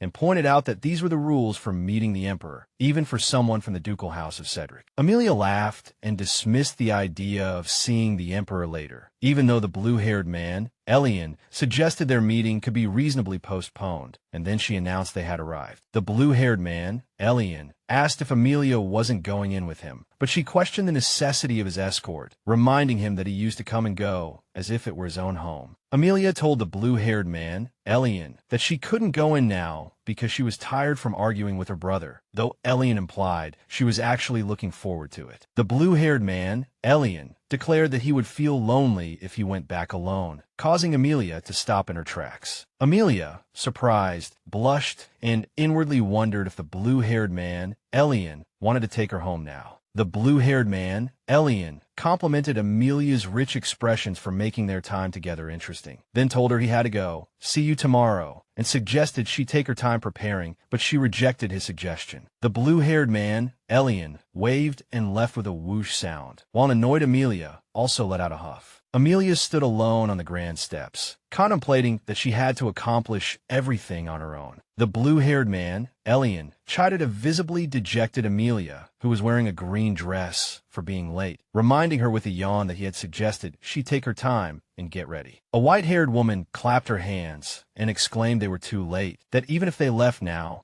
it would be impossible to fill out the entry form or reach the Imperial Palace gates on time, calling Amelia's tardiness shameful. Amelia, surrounded by a fiery aura, refuted the white-haired woman's comments, declaring she hadn't heard anything, while the blue-haired man, Elian, stood with his arms crossed, seemingly unconcerned by the accusations of Amelia's tardiness and shamefulness. The blue-haired man, Elian, held out his arms for a hug, prompting a shocked Amelia to question his actions. The blue-haired man, Elian, declared that some things are just unbearable, while Amelia, in her green dress, called him, "Listen, Callus," addressing him by that name. Amelia, in her green dress. Questioned if she looked like a pushover after the blue-haired man, Elian, seemed to have secretly defeated her with a honey trap, wondering if she had misunderstood his intentions. The blue-haired man, Elian, nonchalantly mentioned Amelia's handsomeness and asked if she intended to resolve the situation with affection, while Amelia insisted in a thought bubble that he couldn't temper like that because hugs between non-lovers were inappropriate, prompting Elian to ask what she was talking about. The blue-haired man, Elian, explained that spatial teleportation was complex and could tear her body to pieces, asking if she wanted him to cause a fatal accident, which made Amelia gasp as she realized the hug he mentioned was for teleportation. Amelia blushed and said loudly that the blue-haired man, Elian, should have clarified his intentions from the start, while he smiled, thinking she might have had other ideas, and insisted he had only meant a hug. Amelia, blushing and showing anger, inwardly called the blue-haired man, Elian, a damn bastard, while he insisted he had only said hug. The blue-haired man said it was too late for Amelia to back out now, then lightly touched her waist, causing her to cry out in surprise as they prepared to teleport with a soft sound. Elian held Amelia, who let out a quadruple scream as they teleported amidst vibrations, her clutching her head tightly. The blue-haired man, Elian, approaches with audible footsteps, remarking that it was quite an experience before asking Amelia how it felt to hold a man who wasn't her lover, prompting an angry Amelia to tell him to shut up. Standing outside the magnificent palace, the blue-haired man, Elian, dismisses Amelia's concerns, questioning how she could expect him to understand that his ability isn't the magic she thinks it is, while she internally notes that this is the Sun Palace, a place no one can enter. Blushing, Amelia admits she still finds the blue-haired man Elian's ability strange, and he concurs, confirming that he can move freely even in magically sealed areas, leading her to ponder that he might be more useful than Leonard. Amelia and the blue-haired man, Elian, stand frozen before a large gate, and Amelia suggests they just skip the test. A black-haired woman in a green dress, with a pale and shocked expression, realizes that someone has illegally trespassed into the palace. A magnificent palace stands under a bright sky. A light blue-haired emperor takes a deep bow, observing Amelia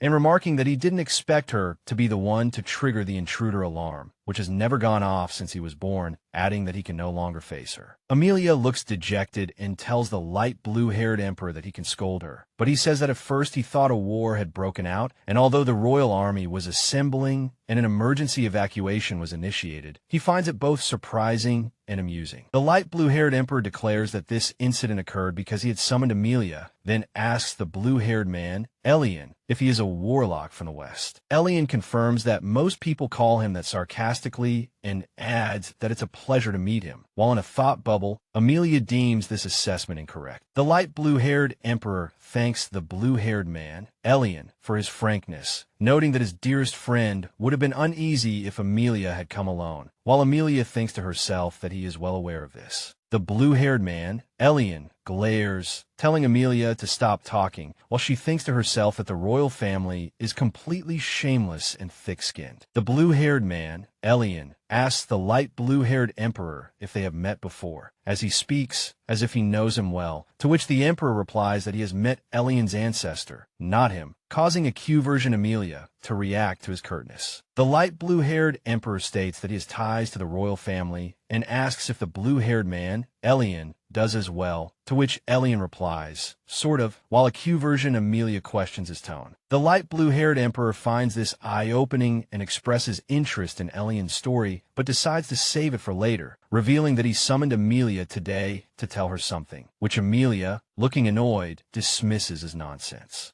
Amelia tells the light blue-haired emperor that she feels great and is sorry for worrying him, but he replies that she has done nothing wrong. Amelia addresses the light blue-haired emperor as Your Majesty, but internally feels his words are unconvincing and cannot fully trust them. The light blue-haired emperor reveals that Enoch told him about Amelia's power, including how a tree in his room grew enormous overnight, which he keeps by his bedside and calls a miracle. As the blue-haired man, Elian, and Amelia sit on a sofa, the light blue-haired emperor sips his drink and explains that when he heard Amelia was returning, he suddenly had a very strong feeling that he needed to ask her to become the domina. Amelia appears surprised and presses. Since that day, the light blue-haired emperor explains that there is no precedent for such a thing, which is why he is so confident about it. The light blue-haired emperor, sitting on the sofa with Amelia, declares that it cannot be anyone but her, only her, because he believes he is right. The light blue-haired emperor blinks, expressing guilt for putting too much pressure on Amelia, while Amelia glares at him and calls him a liar. The light blue-haired emperor explains that Enoch must have told Amelia how special, important, and demanding the position of domina is, which Amelia confirms she is fully aware of and has been told, while he states that he will support her, but it will still be very exhausting to handle. Amelia looks dejected and dizzy, thinking that hearing this directly from the emperor makes it feel real, resolving to see through what she has started and wondering if the goddess is watching and laughing at her. Amelia thinks to herself that the situation is somewhat urgent. Amelia's eyes widen as she recalls fainting in front of all the nobles, questioning why she had to faint on the day all the nobles were present, with the faint figure of another woman visible behind her. The light blue-haired emperor states that the coronation ceremony will be handled by the temple, which will be less stressful than the last event. Then he reads Amelia's mind, saying he can tell from her face that she's had enough, to which she replies, "Oh, is that so?" Amelia sips her drink, thinking she wishes she could have lived as a commoner a little longer, but acknowledges that her power is now widely known and that everyone has been doing their best to help her for the next month. Amelia, Callus, and the light blue-haired emperor sit at a table, where the emperor advises her to enjoy the month before her coronation, warning that she will be very busy afterward, and both Amelia and Callus agree to his command. Callus comments that Amelia looks like she's being dragged to a slaughterhouse, but the light blue-haired emperor laughs, finding her fed-up expression cute as well. Amelia looks surprised and, sitting at the table, asks if there is more to know about her duties as the domina. The light blue-haired emperor smiles pleasantly and reveals that, as the official domina, Amelia will receive a monthly stipend of 200 gold coins for both the temple and the imperial family. Amelia sits on a sofa as a faint, ghostly silhouette of another Amelia appears behind her, with text that reads, "Rising from the ashes," foreshadowing a significant transformation or awakening. Amelia asks the light blue-haired emperor when she will receive the money, and he replies that it will be after the coronation ceremony. With a joyful air, Amelia pretends to be moved by his benevolence, which he finds unexpectedly amusing. Amelia dramatically realizes she will be receiving a large sum of money, 24,000 gold coins a year and 70,000 gold coins for 3 years, exclaiming that this is the sound of light breaking through the darkness, bringing hope to her life. An unseen person holds out a small box to Amelia, saying there is a gift for her today. Amelia's eyes widen as she observes a delicate butterfly necklace inside the open box, and she gasps, pressing to know if this is the domina's necklace. Amelia looks shocked, questioning if the necklace is really for her, especially since it is an imperial treasure. Amelia recalls that those without divine power faint upon wearing the necklace, and remembers this happening to her once. Suspecting the unseen speaker is trying to pressure her, and the other person confirms her memory. The light blue-haired emperor explains that Amelia is no longer an ordinary person, and while the necklace is dangerous for those without power, it will actually help her control her divine power, and assures her that it is safe. Amelia questions if she can still possess the necklace, since she is not a member of the royal family, and the light blue-haired emperor clarifies that its true owner is the domina, with the royal family merely holding it in safekeeping. Callus watches Amelia intently and asks if she is done processing, while she, with a wide-eyed expression of surprise, internally realizes the necklace is now hers. The light blue-haired emperor reveals that he wanted to meet Callus's ancestors, but they have all passed away. Callus asserts that he must take what was promised to him, explaining that it was an agreement made with the emperor's ancestor. About 500 years ago, Callus struggles to recall a name before saying Harrison. The light blue-haired emperor looks surprised and presses if he is referring to Harrison van Roaten, the 49th emperor of the Roaten Empire. Amelia looks surprised,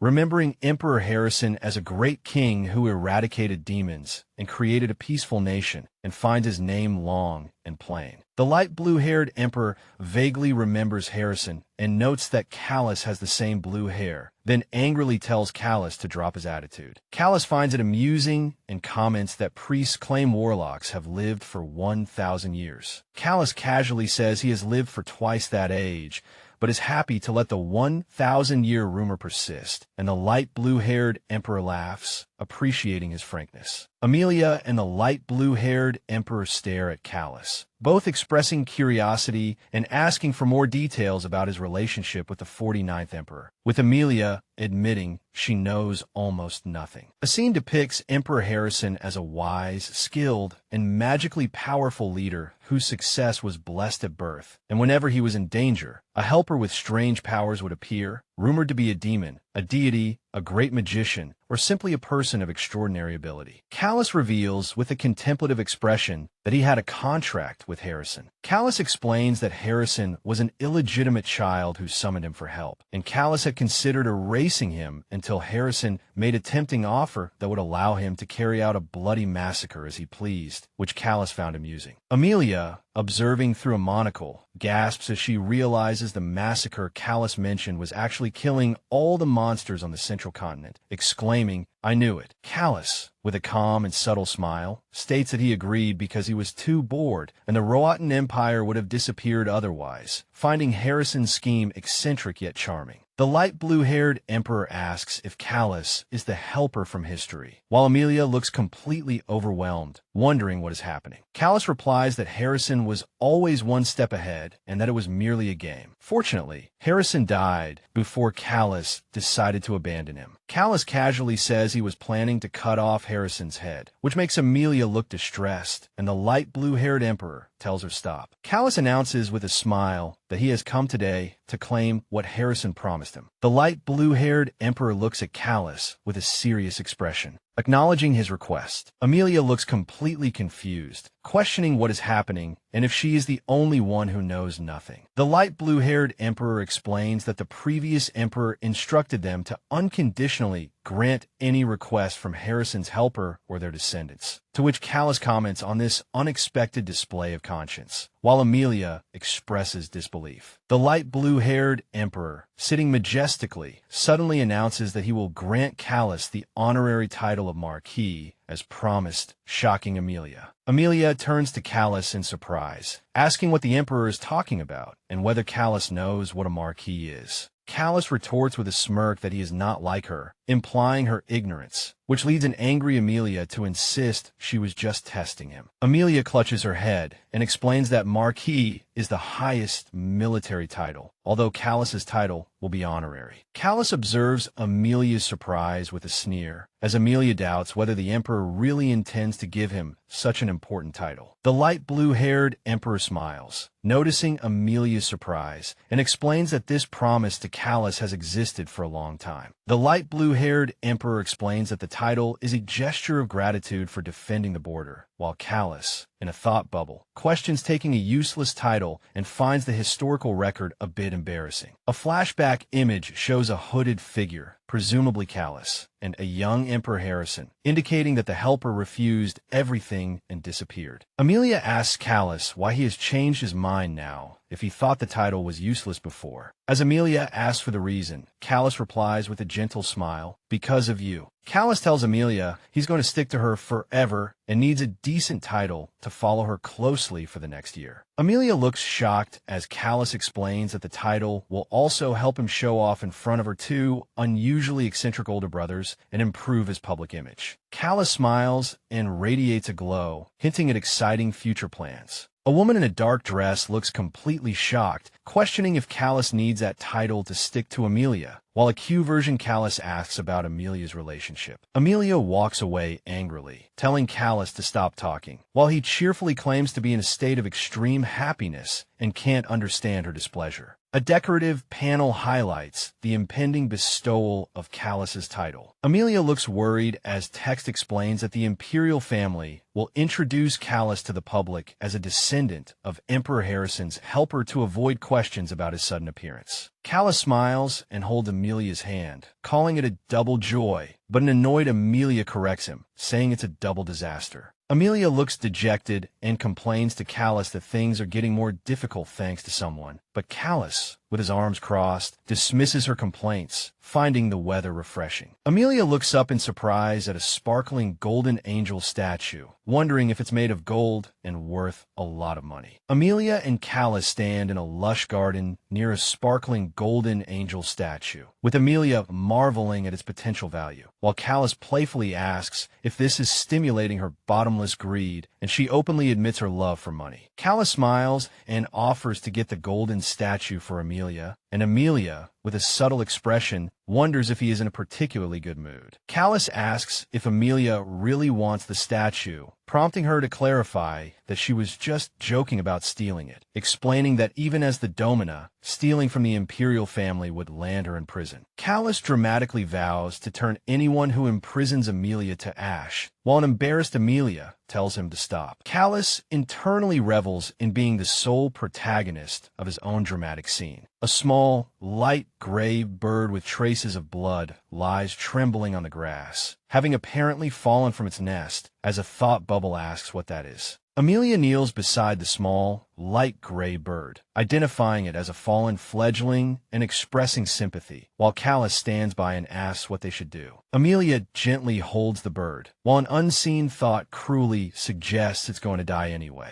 However, Amelia insists the bird can make it, countering the doubt about its chances of survival after such a fall. Callus closes his eyes as Amelia reflects that the passing of life is natural and worth mourning, questioning if he understands compassion. Amelia looks at Callus, challenging him to try and save the bird, which surprises him. Callus asks Amelia why she doesn't use her power to save the bird, and she repeats with an uncertain expression, "My power." Amelia thoughtfully cups her hands as Callus encourages her to use her power, recalling the chaos in her room, and Amelia realizes her power is that of life. Callus, with a solemn expression, muses that this is not the best solution, cautioning Amelia against going against the natural order of things. Amelia appears determined, while Callus's cold remarks about the survival of the fittest, implying the bird's fate is sealed, leave her speechless, finding the words devoid of emotion. Amelia cups her hands, determined to use her power despite Callus's words, hoping it will work. Amelia closes her eyes, admitting she doesn't know how to use her power but resolves to pray, then recalls the Domina's necklace the Emperor gave her, thinking it will help control her power. Below her hands, light glimmers with a sound as she sincerely prays for the bird to live. Amelia's hands glow brightly with a brightening sound, and a burst of light emanates from her as she gasps in surprise. Amelia excitedly yells to Callus that the bird is alive, but is then cut off with an ugh as a bright flash of light interrupts her. Amelia screams, "Ah," and covers her eyes as a powerful burst of light erupts from her. A massive, fully spread bird wing is depicted against a brilliant, sparkling background. With a sound, bird claws extend as Amelia, looking completely surprised, asks, "Hey." Callus and Amelia stare in amazement as the original fledgling, now fully grown, flaps its wings, causing Amelia to exclaim, "Oh my gosh." Callus congratulates Amelia on saving a lost life and praises her compassion. Amelia, shrouded in shadow, wonders if it's really acceptable to use this kind of power. Amelia flops on her bed, letting out a weary sigh. Amelia smiles and comments that she feels alive again after a bath, but admits she is exhausted, prompting Callus, who is sitting behind her, to ask, "Really?" Amelia jolts up in bed with a yelp, startled by Callus's appearance in her room, then sarcastically asks why she should be scared of a stranger standing there. Unannounced, Amelia confronts Callus, reminding him she told him not to enter her room without her permission, while Callus smiles and suddenly calls her this damn dragon in his thoughts. Callus suggests Amelia sleep instead of staring, implying the night ahead will be busy, and Amelia asks if she just needs to narrate the dream simply as usual. Callus explains that this is her first attempt at retrieving memories at night, which might make the scenes longer than her brief naps, and Amelia expresses her understanding. Amelia smiles, confirming she is still taking notes, but reveals her journal has now completely turned into a menu full of food. Callus states he will leave before she wakes up to avoid her two brothers, and Amelia understands and accepts his decision without further argument. Callus assures Amelia he will leave before the dream ends, and Amelia, on her bed, smiles confidently, affirming she won't be freaked out by dreaming about eating and drinking. There's nothing to be afraid of. Amelia lies in bed, looking forward to her dream feast, but the scene abruptly switches with a whoosh to shimmering particles surrounding a blood-red blur. A hand covered in thick blood is shown prominently against a dark background, prompting a confused "huh." Amelia's pained eyes fly open as she coughs blood onto her hand, asking dazedly, "Hey." A promotional image appears on a starry background, urging readers to visit a specific website to support them. Amelia stands with a somber expression, her eyes shadowed, as she senses the smell and scent of blood, questioning if this could be a memory from before she died. Amelia, looking pained, clutches her body and leans against a window, questioning what is happening as she describes feeling intense pain, as if her body is on fire. Amelia clutches her chest in agony, enduring the pain silently and wondering why she isn't screaming, as another thought predicts her suffering will end soon, and she internally urges herself to hold on. Just a little longer. Jera calls out Amelia's nickname, Sophie, from outside the door, asking if she is there, and Amelia responds from the ajar doorway, asking why Jera has appeared. Amelia opens the door for Jera, who is holding a potted plant, and Jera immediately asks if Amelia has hurt herself again, but Amelia denies it, still questioning Jera's sudden visit. Jera points to Amelia's shirt, revealing a bloodstain with a sound of sweating, eliciting a panicked cry from Amelia. Jera looks at Amelia with concern, thinking she expected this kind of expression,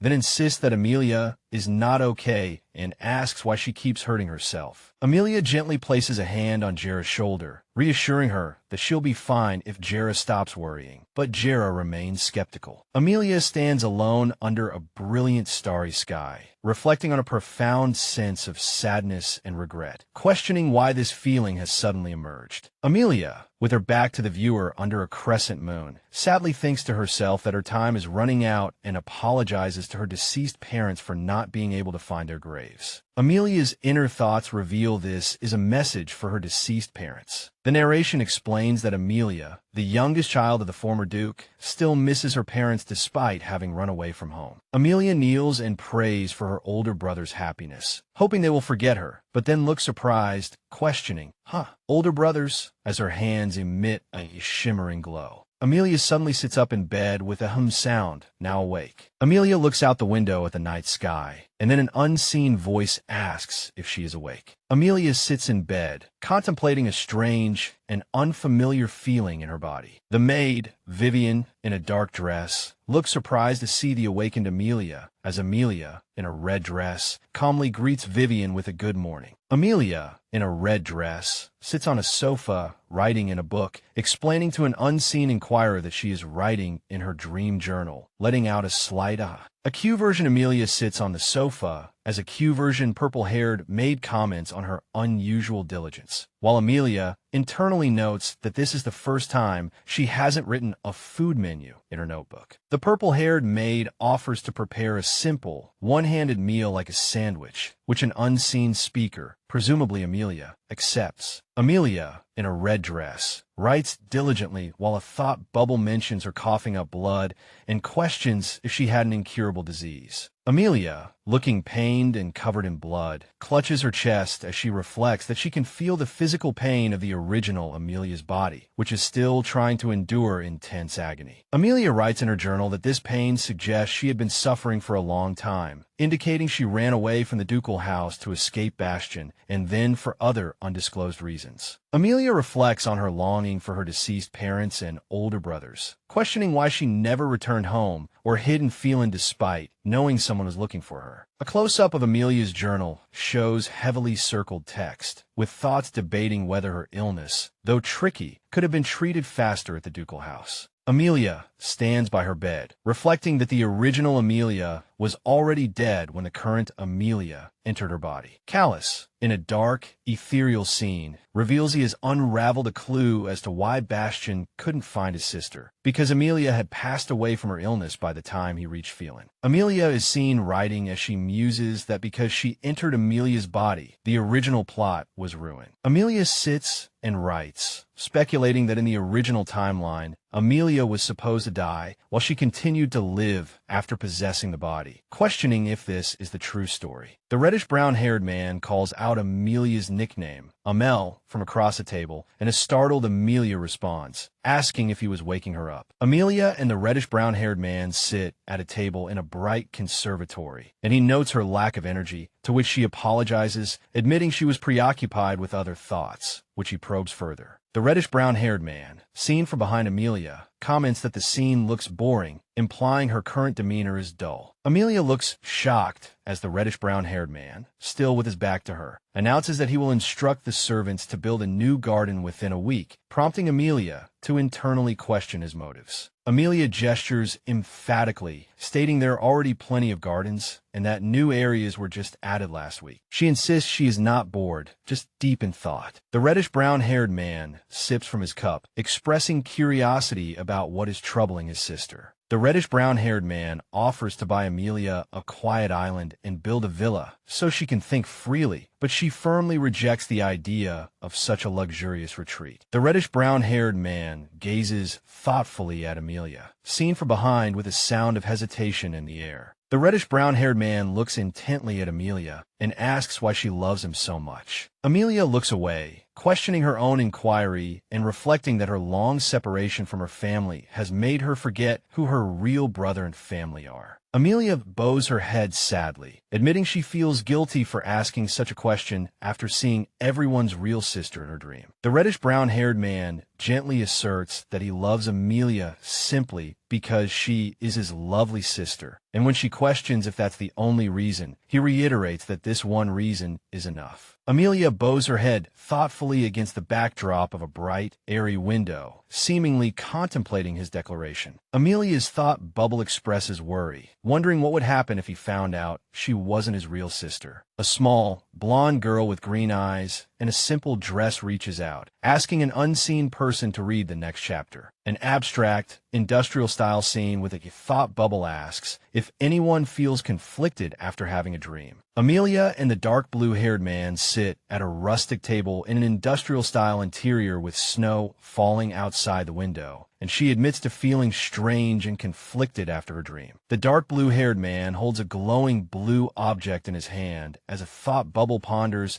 if the emotion Amelia is feeling is sadness, accompanied by a wow. Amelia stands and clarifies to the dark blue-haired man that her feeling is more like guilt for occupying Amelia's body, though she cannot reveal this openly. Amelia eats a snack, reflecting on the distinct nature of her dream self. Calm, composed, aloof, and less energetic, rarely speaking unless necessary, perhaps due to her illness. The dark blue-haired man, sitting amidst wooden barrels, comments on Amelia's surprising depth, prompting a shocked Amelia to ask if he's insulting her, to which he replies it wasn't a compliment, and she calls him a rude reptile with a whoosh. The dark blue-haired man playfully warns Amelia that her angry look could kill a normal man, but not him, while a flustered Amelia insists that was exactly her intention. Amelia waves her arms in frustration, asking the dark blue-haired man if he would back off if she let him win this once. And he asks if she would finally do that thing with him if he did, making her yell at him to stop with a swish. The dark blue-haired man bursts into laughter, finding Amelia's expression amusing, while she, amidst the laughter, internally wishes she could shut him up for good. Amelia, with a serious expression, asks what is so much better in response to an unseen comment. The dark blue-haired man gently takes Amelia's hand, telling her he prefers her lively self over seeing her downcast, with wooden barrels in the background. Amelia smiles and asks the dark blue-haired man if he is trying to cheer her up, letting out a hey. The dark blue-haired man, with his fist glowing and holding a small blue object, declares that he doesn't know the previous her, but the current Amelia is the one who interests him. The red-eyed, dark blue-haired man asserts that the Amelia blessed by the goddess, the one he needs, is her, dismissing her worries as trivial. Amelia bows her head, her fingers together, acknowledging his words about her brothers, but still feeling troubled. The dark blue-haired man asks why Amelia's face is still gloomy, asking if she wasn't listening and if she is still bothered by the dream. Amelia states she has her reasons, prompting the dark blue-haired man too. The dark blue-haired man sighed, calling it a hassle. Then he leaned towards Amelia and, with a gentle movement, tenderly took her hand. Amelia seemed a little surprised and blushed, asking the dark blue-haired man why he was staring at her so intently, and with the sound of gaze, she noticed him getting closer. The dark blue-haired man, sitting on the bed, warned that if Amelia's two older brothers made her sad, he wasn't sure what would happen, but he would definitely respond. Amelia clasped her hands together, looking very surprised. The dark blue-haired man promised with a mischievous smile that as long as he was alive, anyone who dared to harm Amelia wouldn't live. To tell the tale, a chibi Amelia blushed and giggled happily, with a hee-hee sound, finding his words and expression very charming. Amelia thanked Ian for cheering her up, and he replied that he was glad it worked. When he turned to face her, Ian looked surprised because Amelia said she couldn't believe he actually knew how to comfort people, which made him start to question his image in her mind. Amelia giggled inwardly, imagining Ian as a rampaging evil lizard, but didn't say it out loud. Amelia asked Ian about the 3 tons of inventory and the fact that he had pushed all the work onto her, to which he replied that it was what she had promised, and besides, it was easy for him. Amelia thought to herself that Ian had enough power to finish all the work, and noticed he had already processed 4 boxes of moonstones, figuring he should be able to complete the entire task within a few weeks. Ian declared that Amelia was the first and last person to order him around like this, saying it wasn't a compliment, but she unflinchingly took it as one. Amelia giggled, calling Ian a good employee, while he commented that her eyes were twinkling with a strange light, an observation she ignored with an oh-ho-ho sound. Amelia planned to store the processed moonstones, considering going to the Adolf furniture store to buy shelves, while Ian asked if she intended to sell them, to which she replied that she wanted to process them further. Amelia excitedly imagined setting the moonstones into beautiful jewelry, believing that exquisite craftsmanship could double her profits. Amelia's expression was determined, and a thought bubble depicted a piece of jewelry being struck with a thwack sound, implying that Ian would not be involved in the subsequent processing. Ian smiled, calling Amelia shameless, and wondered what to do with her. Amelia claimed their arrangement was a win-win, where she profited and he got to stay by her side, which made Ian regret the deal he had made. Ian commented that Amelia was getting bolder, and she responded with a cheerful oh-ho-ho and a thank you. Ian suddenly asked Amelia what was wrong, saying there were guests arriving, which startled her. Ian asserted that there was a distinct presence nearby, specifically in the main residence. Amelia wondered internally what could make Ian so highly alert, especially since Leonard's magical barrier had already blocked any malice. Amelia speculated it might be work-related guests for Bastion, but Ian insisted that these were not ordinary visitors. Ian sensed tremendous magical power from 3 individuals and noticed their presence, but detected no malice. Amelia wondered internally who could be powerful enough to concern Caliph so much, thinking that only Leonard possessed such strength. Ian grabbed Amelia's arm and said, "Let's go," and with a whoa, she was confused by his sudden urgency. Amelia felt flustered and blushed, marveling inwardly at Ian's proximity. The great mage Leonard was struggling to break free from the grasp of his purple-haired assistant Hayden and brown-haired assistant Alan, with a green-haired assistant also joining in, as they pleaded for him to return, clamorously saying they wouldn't let go unless he agreed. Amelia watched from the side as Leonard challenged his assistant's threat to die, while they nervously begged him not to kill them. Amelia and Ian sat across from 3 assistants in white robes, who confirmed they were from the Mage Tower on a mission to bring Leonard back. Ian suddenly asked Amelia what was wrong, saying there were guests arriving, which startled her. Ian asserted that there was a distinct presence nearby, specifically in the main residence. Amelia wondered internally what could make Ian so highly alert, especially since Leonard's magical barrier had already blocked any malice. Amelia speculated it might be work-related guests for Bastion, but Ian insisted that these were not ordinary visitors. Ian sensed tremendous magical power from 3 individuals and noticed their presence, but detected no malice. The purple-haired assistant, Hayden, introduced himself to Amelia and apologized for the earlier commotion, stating he was an assistant to the great mage Leonard. Amelia greeted Hayden, while a chibi Amelia's inner thoughts observed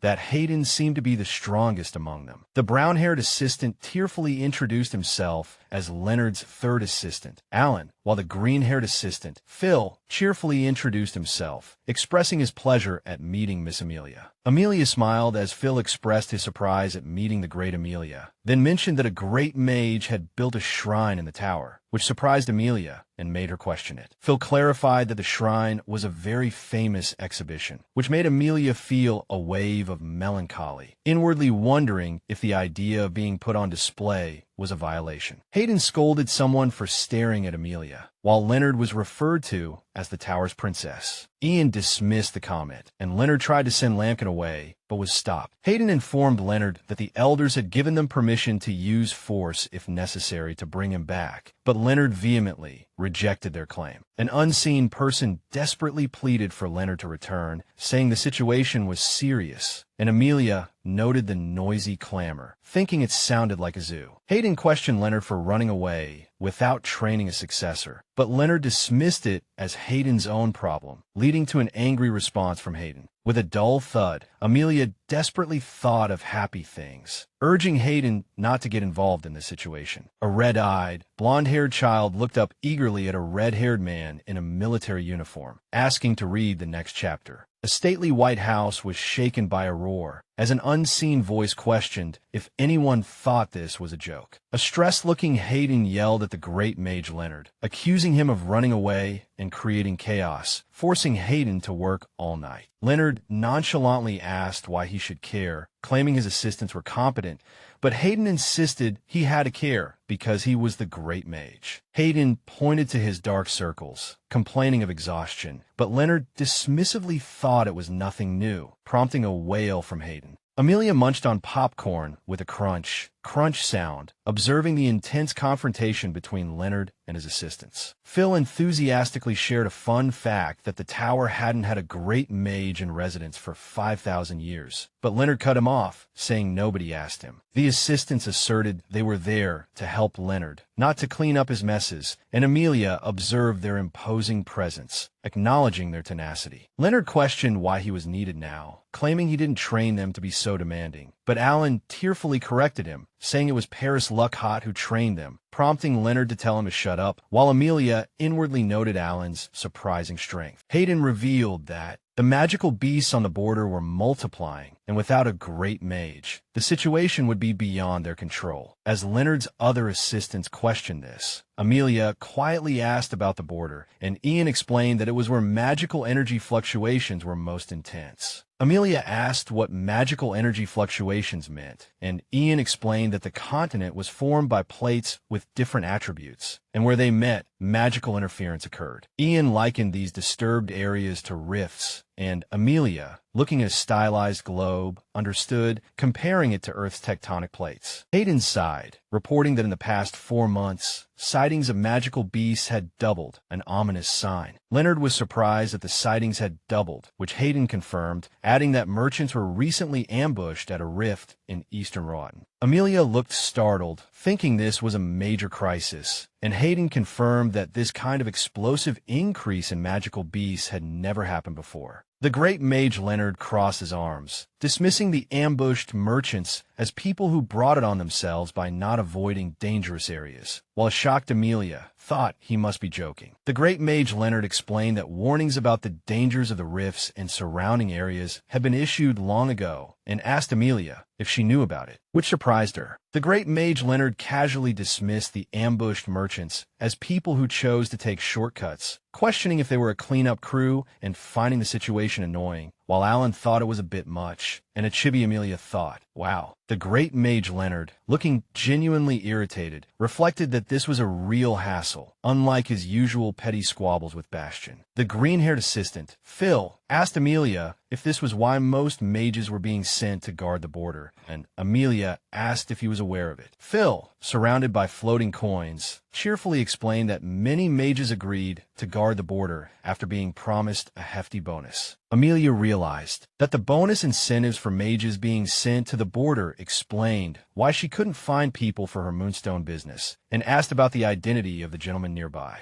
Amelia asked the green-haired assistant Phil who the purple-haired man was, and the purple-haired man, Elian, pointed to himself and asked if she meant him. Elian revealed he was a Western warlock, which shocked Alan, Phil, and another white-robed assistant, who cried out in disbelief. The brown-haired assistant Alan and the purple-haired assistant Hayden wondered how the great mage Leonard had defeated this warlock, while Elian recalled the tower begging Kalis to join them. Amelia smiled and revealed that the Western warlock, Elian, had agreed to help her brother with a private matter, adding that it was a long story and Leonard would explain later. Hayden found it shocking that this mysterious warlock was just sitting there, and he pointed excitedly, reacting to the revelation about the warlock, while a chibi Amelia was confused by his sudden excitement, accompanied by a loud thump-thump of her heart. The brown-haired assistant Alan asked if the great mage Leonard really wasn't going back, pleading that they truly needed him. After Hayden shouted his name, the great mage Leonard covered his ears and asked, "Are you deaf?" telling him there was no need to yell. Hayden complained that if Leonard weren't the great mage, he would try to take his title, while a chubby Alan looked shocked. With a creak and a snapping sound, a chibi Amelia, sitting on the sofa, realized that the great mage Leonard was being difficult with everyone, and not just her. The purple-haired assistant Hayden announced he was going to destroy the Princess Amelia shrine, which shocked the brown-haired assistant Alan and the green-haired assistant Phil. Amid a clamor, Hayden yelled that the shrine was his life's work, begging Leonard not to destroy it, as shouts and crashes echoed through the mansion. Amelia walked along an ornate path, thinking that both the shrine and Hayden's use of it as a threat were ridiculous. With a faint rustle, a resigned Amelia touched her forehead, thinking that Hayden's threat had actually worked, and now the great mage Leonard was arranging a meeting with an UG. The dark blue-haired man, Elian, approached Amelia on the path with a steady gait, startling her. Amelia, with a surprised look, asked Elian if he had put a tracker on her, noting that he always seemed to appear wherever she was taking a walk. Elian poked Amelia's forehead, warning her not to frown, and she yelled at him to stop, accompanied by a crisp poking sound. Elian asked if the walk had helped Amelia clear her head, which surprised her, and she asked how he knew. Elian smiled and said he knew her, and that her pitiful face said it all, which made Amelia protest that she wasn't pitiful. With a dreamy background sound, Elian sighed that he was tired of those noisy mages and had come out for some peace and quiet, and Amelia noted that the three mages were staying in the guest rooms and wished him luck. Phil cheerfully expressed his delight at being able to stay. Hayden apologized for their intrusion, and Alan asked where to put the luggage, making Amelia think they had come prepared. Elian commented that things were about to get lively, and he hated the thought, and Amelia suggested he try to be a little friendlier since the mages kept trying to get him to join the tower, to which he agreed they were indeed annoying. Elian asserted that if it were up to him, he would have killed them already, but Amelia reminded him that killing was forbidden, and he replied that he knew. Amelia gently patted Elian's arm and said, "Good job," which surprised him, accompanied by a soft patting sound. Elian asked Amelia why she hit him, and she smilingly claimed she was praising him. Elian called Amelia a strange human, and she asked if he would admit that being praised felt good. Elian asked if Amelia was still worried about the magical beasts, which startled her. Amelia admitted that the matter of the magical beasts was indeed troubling her, especially since the village she used to live in was near the eastern border. Amelia recalled that Pelin had been a peaceful village, but worried about the dangerous areas on the outskirts, especially now that she knew it was even more dangerous due to the increase in magical beasts. Elian agreed her concern could become a problem, acknowledging that Pelin was quite close to a rift, and Amelia asked if he thought something had happened there. Elian said that if something had happened, rumors would have already spread through the capital, then told Amelia not to worry about it and just focus on the present. Amelia agreed, recalling that the three assistants had said there weren't many casualties at one of the rifts, but she still swallowed hard, hoping everything was all right, accompanied by a faint gulping sound. A brown-haired woman ran desperately, out of breath and fearing for her life, accompanied by the sound of running and repeated gasps. The brown-haired woman, with a terrified expression, desperately thought about getting out of there, accompanied by a faint rustling sound. Amelia showed Ellie in a room piled high with boxes, confidently stating it was quite nice, and Ellie agreed it wasn't bad with a happy hee sound. Amelia giggled happily, explaining that she could see the profits rolling in, which made Ellie puzzled by her intense joy, accompanied by an oh-ho-ho sound. Ellie chuckled, calling Amelia a real miser, accompanied by a light laugh. Ellie asked what Amelia planned to do next, and she paused thoughtfully before answering. A chibi Amelia in a school uniform pointed at a blackboard, explaining to a chibi Elian that soul stones previously had only practical value due to the risk of breaking during processing. Then, the chibi Amelia winked, declaring that these weren't ordinary soul stones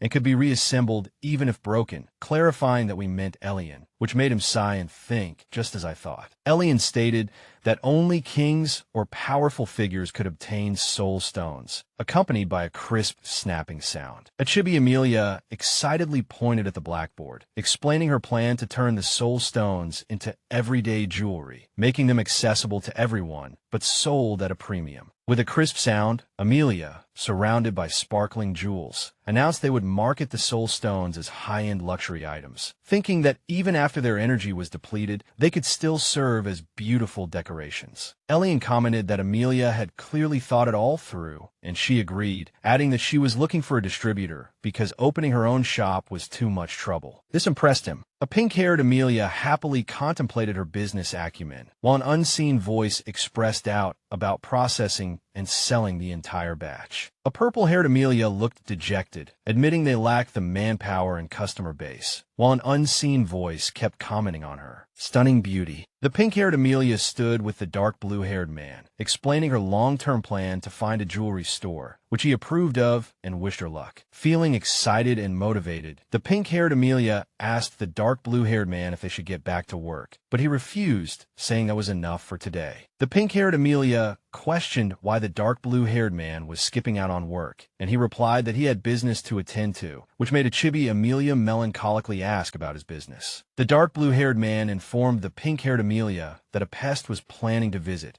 and she inwardly noted how irritated the dark blue-haired man, Kalis, seemed about it. The dark blue-haired man dramatically told the pink-haired Amelia she was lucky she didn't have to work, then complained with a stinging sound that he was the only one putting in the effort. The dark blue-haired man and the pink-haired Amelia agreed to meet tomorrow to talk business, and she made him promise, which he agreed to. The pink-haired Amelia, extending her hand, asked the dark blue-haired man for a pinky promise. The dark blue-haired man asked what a pinky promise was and how to do it, and the pink-haired Amelia explained it was like an oath and instructed him to give her his pinky finger. Against a background of cheerful flowers, their hands intertwined for a pinky promise, sealing their agreement with a clasping sound. The dark blue-haired man chuckled, wondering if he would regret this pinky promise, while the pink-haired Amelia smiled and said only time would tell. The dark blue-haired man offered to walk the pink-haired Amelia back, but she assured him she was fine, which he accepted. The pink-haired Amelia walked away quickly with the sound of light footsteps, surprised that he didn't insist on escorting her, noting that he didn't need to be told twice. Alone in the warehouse, the pink-haired Amelia wondered if the dark blue-haired man had secretly hoped she would refuse, or if he simply didn't want to escort her. The pink-haired Amelia froze in place with a freeze sound, lost in thought after her interaction with the dark blue-haired man. The pink-haired Amelia blushed furiously with a blushing sound, realizing she might have been expecting more from their interaction. The pink-haired Amelia turned to leave, thinking she should go back and continue her designs. Two white-robed attendants paced anxiously in a luxurious room, wondering why their master hadn't returned and if he was still with that common human. The dark blue-haired man, Elian Callis, shot a threatening glare, thinking that if his master hadn't ordered him not to act, he would love to see the girl's face, while the white-robed attendants looked distressed. An unseen person observed a small wooden doll of the pink-haired Amelia, thinking that with the dragon god's bloodline mental control, getting a human girl to agree to a deal would be a piece of cake. The white-haired attendant, Lo, commented with a whoosh sound that the dark blue-haired man, Kalis, had been bored, which naturally made the human girl a point of focus. After searching for 1,000 years, the white-haired attendant Lo was rummaging through a room with a rummaging sound when the dark blue-haired man, Elian Kalis, entered with a gust of wind. The dark blue-haired man, Elian Kalis, was disgusted to see the white-haired attendants back. The white-haired attendant Lo knelt before the dark blue-haired man, Elian Kalis, and excitedly announced he had found a book that might be useful. The dark blue-haired man, Elian Kalis, looked at the book, titled You Can Do It Too, A Guide to Heart-Fluttering Romance. The dark blue-haired man, Elian Kalis, asked the white-haired attendant Lo the purpose of his visit, and Lo quickly explained he brought the book as a reference, while Kalis mentally ignored him. The white-haired attendant Lo explained that he had 172 strategies to win her trust,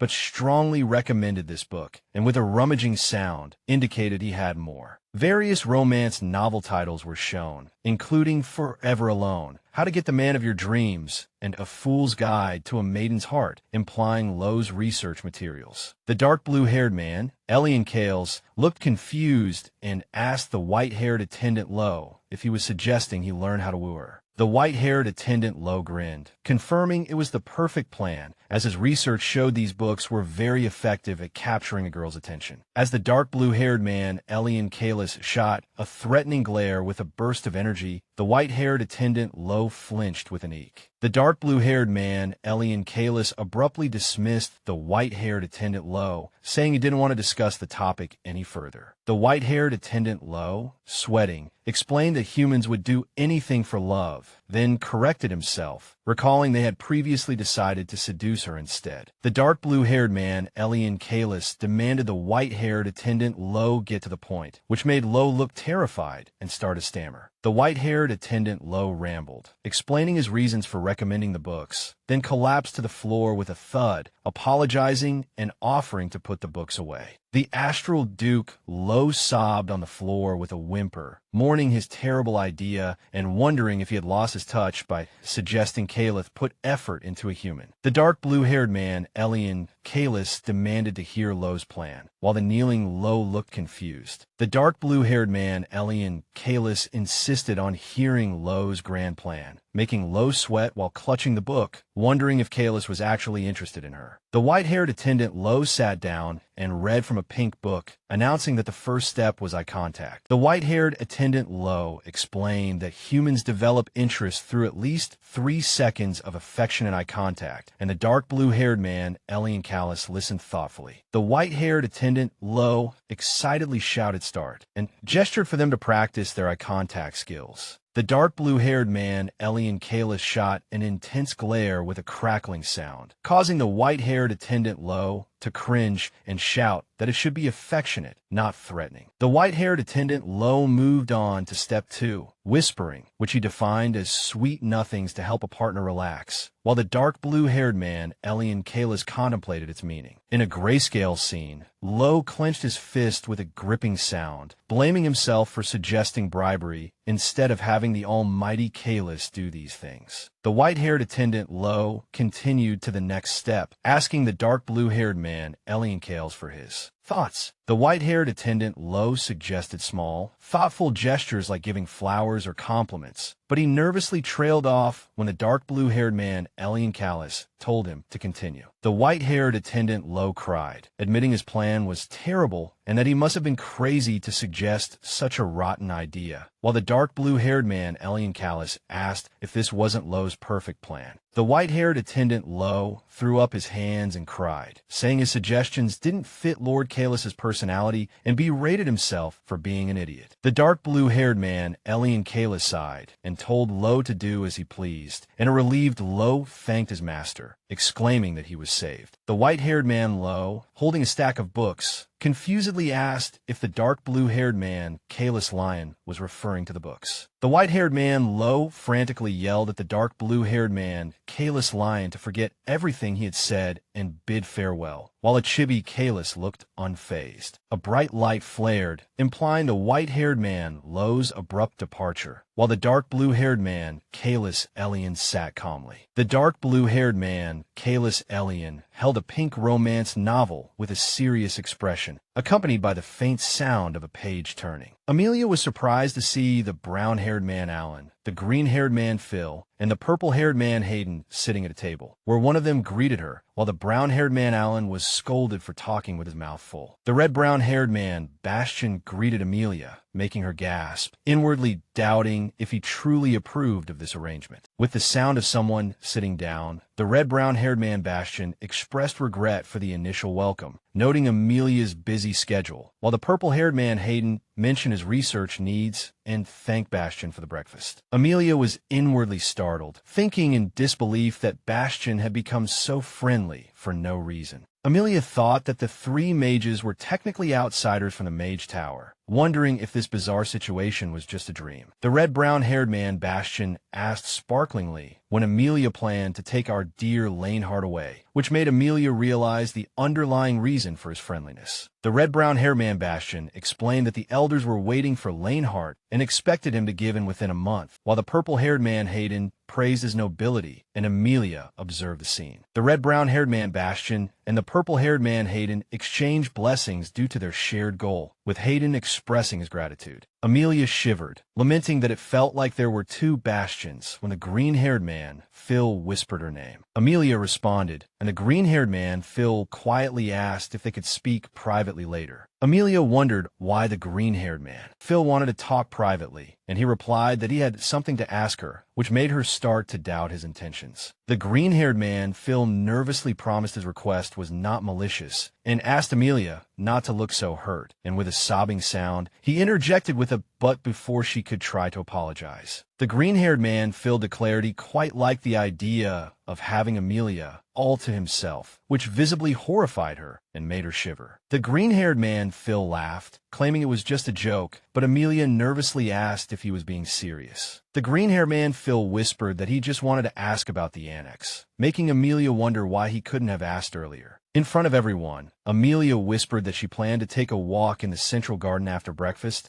and instructed the green-haired man, Phil, to follow her. The green-haired man, Phil, made his way through the garden, calling out Amelia's name and saying he had found her. The green-haired man, Phil, apologized for taking time to avoid the others and asked if he had kept Amelia waiting, to which she said no, and he sighed in relief. Amelia asked what the green-haired man, Phil, wanted to discuss, and he hesitated before answering. A glint flashed across the green-haired man, Phil's glasses as he asked if Amelia was hiding a secret, which startled her, and she wondered how he knew. The green-haired man, Phil, explained that he had known for a while and directly asked if it was related to the soul stones, causing a shocked Amelia to deny it frantically. The green-haired man, Phil, assured Amelia that only he knew and wouldn't expose her, but warned that her panicked reaction made it look like he was harassing her. Amelia mentally chided herself for overreacting, realizing that the green-haired man, Phil, was one of the strongest mages, second only to Leonard, and confirmed she had to be careful as there was something suspicious about him. Amelia asked how the green-haired man, Phil, knew, and he explained it was a guess based on his magic, which specialized in sensing and detection. With a rustling sound, Amelia realized she was in big trouble. The green-haired man, Phil, confidently stated he was good at finding things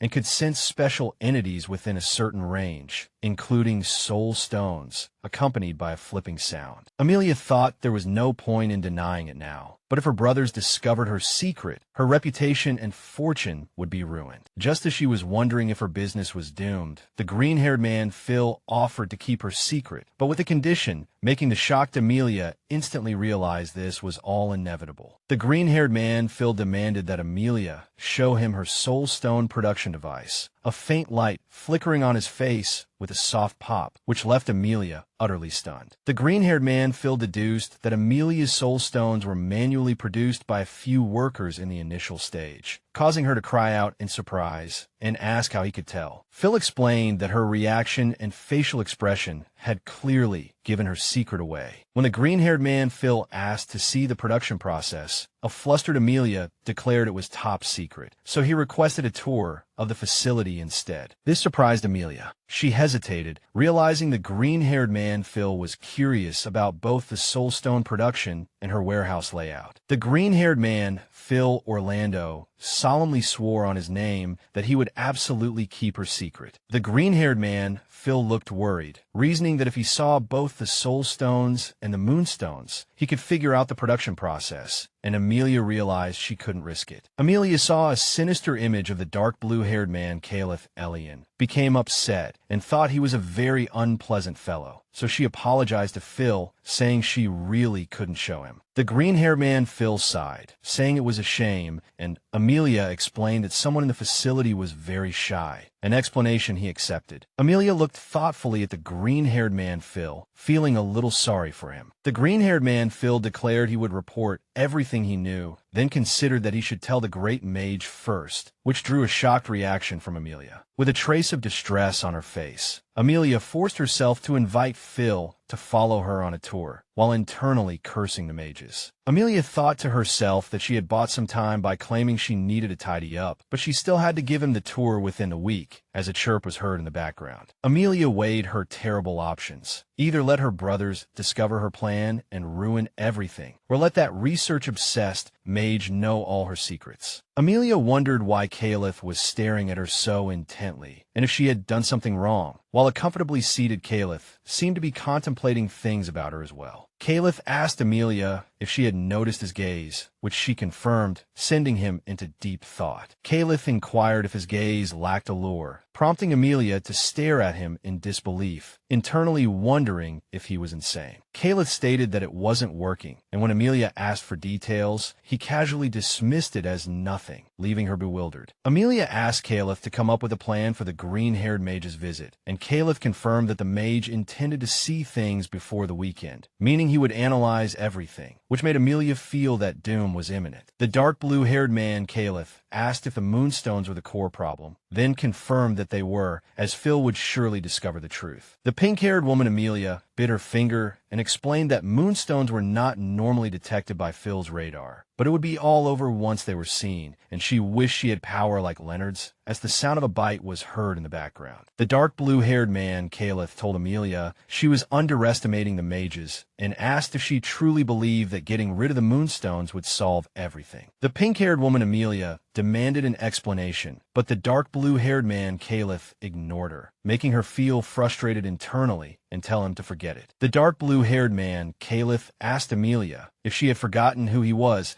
and if the word warlock reminded her of anything. The pink-haired woman, Amelia's eyes widened in surprise as she realized Caliph could make the Moonstones disappear. The dark blue-haired man, Caliph, calmly suggested hiding everything in a pocket dimension during the mage's visit and teased that Amelia's slow reaction was cute, and she reluctantly accepted that it was a genius idea. The pink-haired woman, Amelia, happily called out to Caliph, while a chibi version of Caliph told her to notify him when she was done, making her wonder if he truly possessed any warmth. The dark blue-haired man, Caliph, asked Amelia what she wanted, and a chibi version of her expressed that she was moved by his concern for another life, which surprised him. Surrounded by gold coins, the dark blue-haired man, Caliph, reminded Amelia that his help was for their 10 million gold deal. Chibi Amelia angrily called Chibi Caliph a cunning viper and demanded her feelings back, while Chibi Caliph laughed happily. A hey was heard. The pink-haired woman, Amelia, sighed and told Caliph he should have kept his mouth shut, stressing that if it's not something nice, don't say anything at all. A sigh was heard. The pink-haired woman, Amelia, internally wondered why Caliph was so quiet and not retorting as usual. The pink-haired woman, Amelia, asked the dark blue-haired man, Caliph, if sweet nothings counted as nice things, wondering who he was, while he asked her what she wanted to hear. The pink-haired woman, Amelia, asked the dark blue-haired man, Caliph, if he had hit his head, while he seriously demanded that she answer what she wanted to hear. The pink-haired woman, Amelia, suggested that compliments and praise are things everyone likes, and the dark blue-haired man, Caliph, repeated the word praise. Caliph clarified that he meant sincere compliments, not perfunctory ones. The pink-haired woman, Amelia, watched the dark blue-haired man, Caliph, intently, doubting if he would actually follow through on his promise. A sound of staring was heard. The pink-haired woman Amelia walked away in frustration, realizing the dark blue-haired man, Caliph, wasn't as foolish as she thought and regretting her false hopes. A wishing sound was heard. The green-haired man, Phil, marveled at the mountain of shining soul stones piled in the wooden crates, noting it was far more than he had imagined. A sparkling sound was heard in the background. Holding glowing magic in his hand, the green-haired man, Phil, admitted that his earlier claim of being able to sense soul stones was just a gamble, but the astonishing reality confirmed his suspicions. A wow was heard. Chibi Amelia was shocked to realize the green-haired man, Phil, had been bluffing all along, while he casually dismissed his previous statement as just talking to himself. The pink-haired woman Amelia observed the dark blue-haired man, Caliph, leaning against a crate, noting his unusual silence despite his sharp gaze, and wondered if he was restraining himself. A glaring sound was heard. The green-haired man, Phil, pointed to an empty shelf in the warehouse and asked the pink-haired woman Amelia its purpose, to which she nervously replied that there was no reason at all. The green-haired man, Phil, deduced that the empty shelf was a trade secret, which made Amelia cringe, internally cursing his sharp perception. A cringe was heard. The pink-haired woman Amelia desperately tried to deny Phil's observation, but he laughed and said it was no use, making her curse in frustration. A ha-ha sound was heard. Holding a glowing moonstone, the pink-haired woman Amelia thought that even if Phil discovered the production process, her monopoly on the moonstone's source might protect her, but she remained uncertain. A sinister image of 5 mages, including Phil, underscored a warning. The mages of the tower would stop at nothing to achieve their goals, revealing that this was the real problem. With his arms crossed, the dark blue-haired man, Caliph, told the green-haired man, Phil,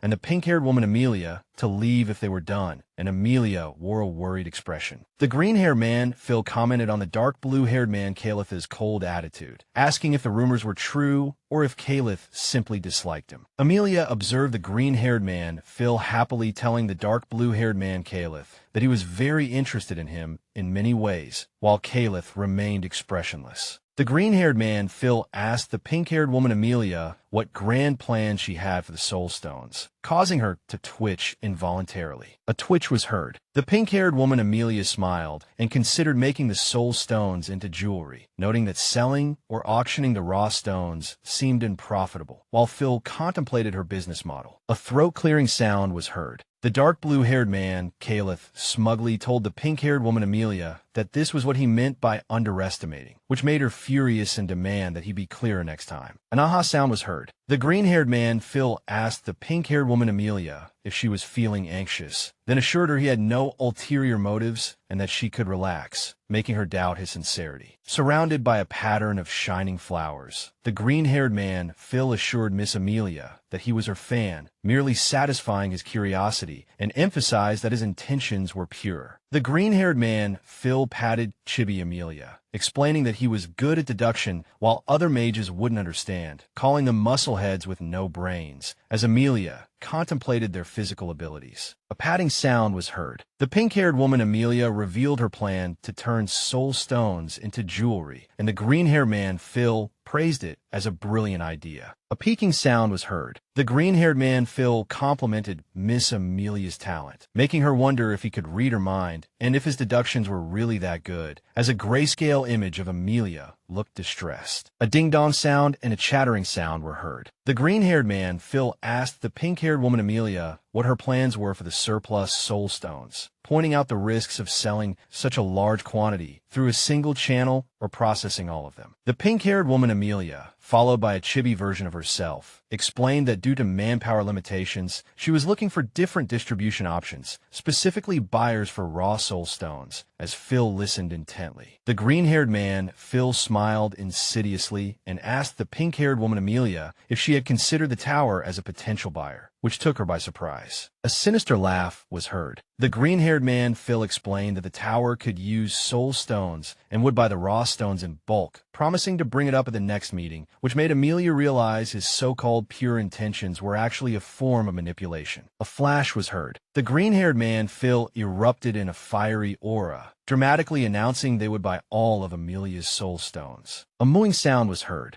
From an overhead view, the pink-haired woman Amelia and the green-haired man Phil were seen sitting on opposite sofas with a table of refreshments between them. The green-haired man, Phil, happily ate a macaron, assuming the pink-haired woman Amelia had truly accepted his offer. And all was heard. The pink-haired woman Amelia confirmed that Phil was willing to establish a regular soul stone procurement agreement at a price of 200 gold per 100 grams, noting that this was above the market rate. The green-haired man Phil replied that the pink-haired woman Amelia was the only stable supplier, and the high cost was justified for a steady supply. The screen showed a towering building as Phil explained their growing need for magic for research, especially considering the creatures at the border. The green-haired man Phil casually ate macarons with the pink-haired woman Amelia, blaming the border issue on one man's extreme lack of responsibility, while Chibi Caliph relaxed on a beach, thinking this was the life. Amelia told Phil that core members rarely worked outside the tower, but some who were sent to the border had not yet returned, prompting Phil to acknowledge the danger and the mage's duty. Narrative text detailed the tower mage's goal of achieving world balance, making them unbound by any nation and powerful enough to act in times of global turmoil,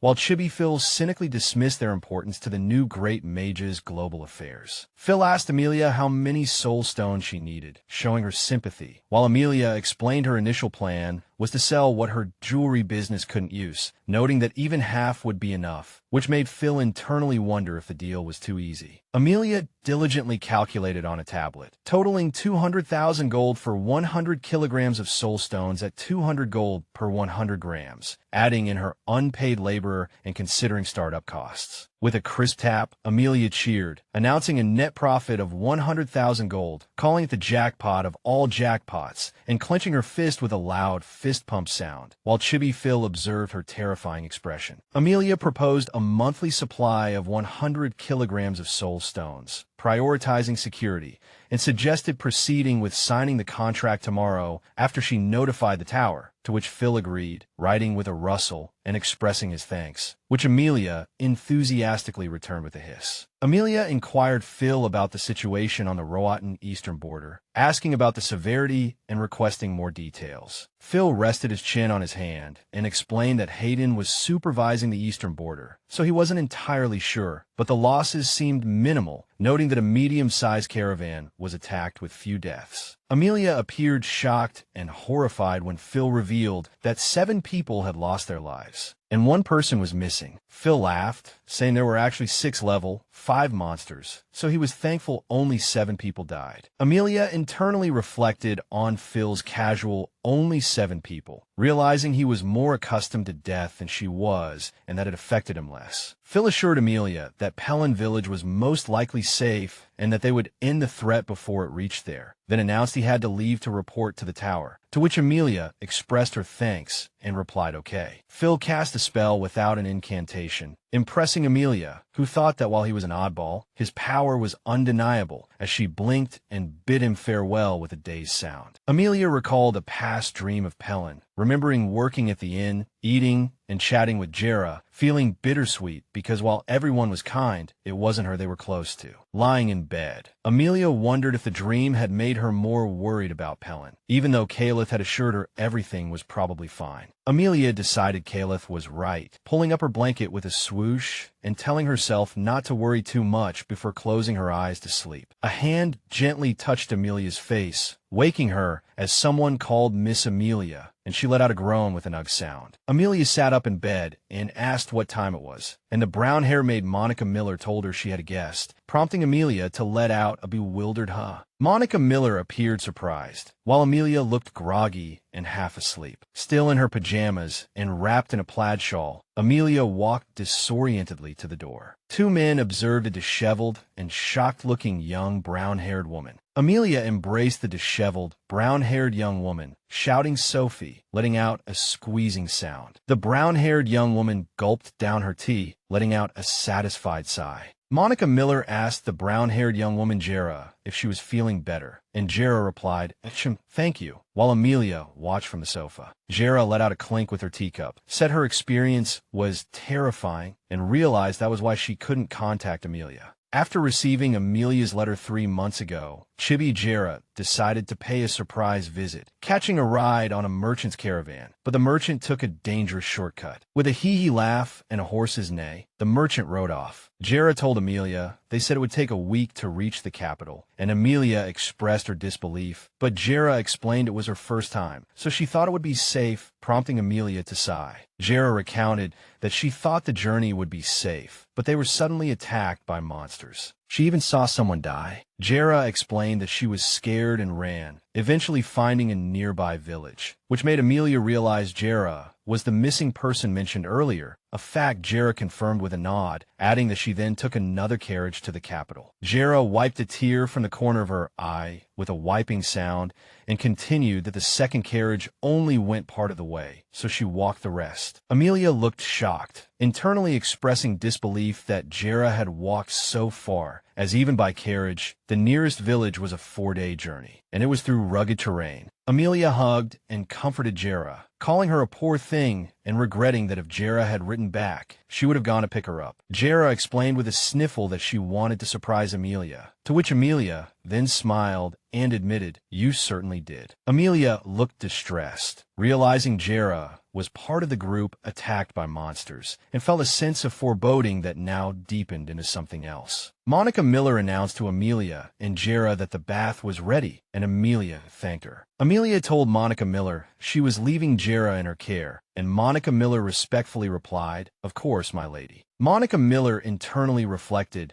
that most nobles would scorn caring for a commoner, but Amelia was incredibly kind to Jera, which made Monica Miller praise herself internally. Amelia sighed with a few and sat by the window with a thud, thinking she should get some sleep. Jera gushed about Amelia's charming and divine dress and super delicious food, expressing disbelief at Amelia's life and calling her my lady, to which Amelia replied really and yeah. Amelia internally noted that while she was glad Jera was having fun, Jera's changed speech and mannerisms were puzzling, observing that she was wearing a hair accessory that looked like her puppy, while Jera questioned Amelia's comment about her speech. Jera admitted she felt so guilty for selling Amelia out that she even lost sleep over it, mistakenly calling Amelia Sophie before correcting herself to my lady and patting her chest with a thump-thump sound. Jera rambled on about how happy she was to see Amelia doing so well, expressing no regrets, and gushed about how amazingly huge Amelia's annex was, which Amelia confirmed was all hers. Jera was surprised that Amelia was the youngest of the Cedric family, but was more amazed by their reunion, then asked what Amelia had just asked. Amelia told Jera to stop using formal language like my lady, and asked what the words she kept slipping into her sentences meant. Jera's eyes sparkled as she asked if all rich ladies were my lady, then reconsidered. In fact, Amelia told Jera to speak normally, but Jera insisted on calling her Sophie. Then Amelia reminded her she was a noble now, and Amelia asked Jera were still friends, right? To which Jera replied yes. Amelia assured Jera she also felt overwhelmed when she first arrived, suggesting they chat casually in the annex since no one cared, and invited Jera to try this. Amelia handed Jera a piece of food, saying this is good, but Jera hesitated, and Amelia asked HM.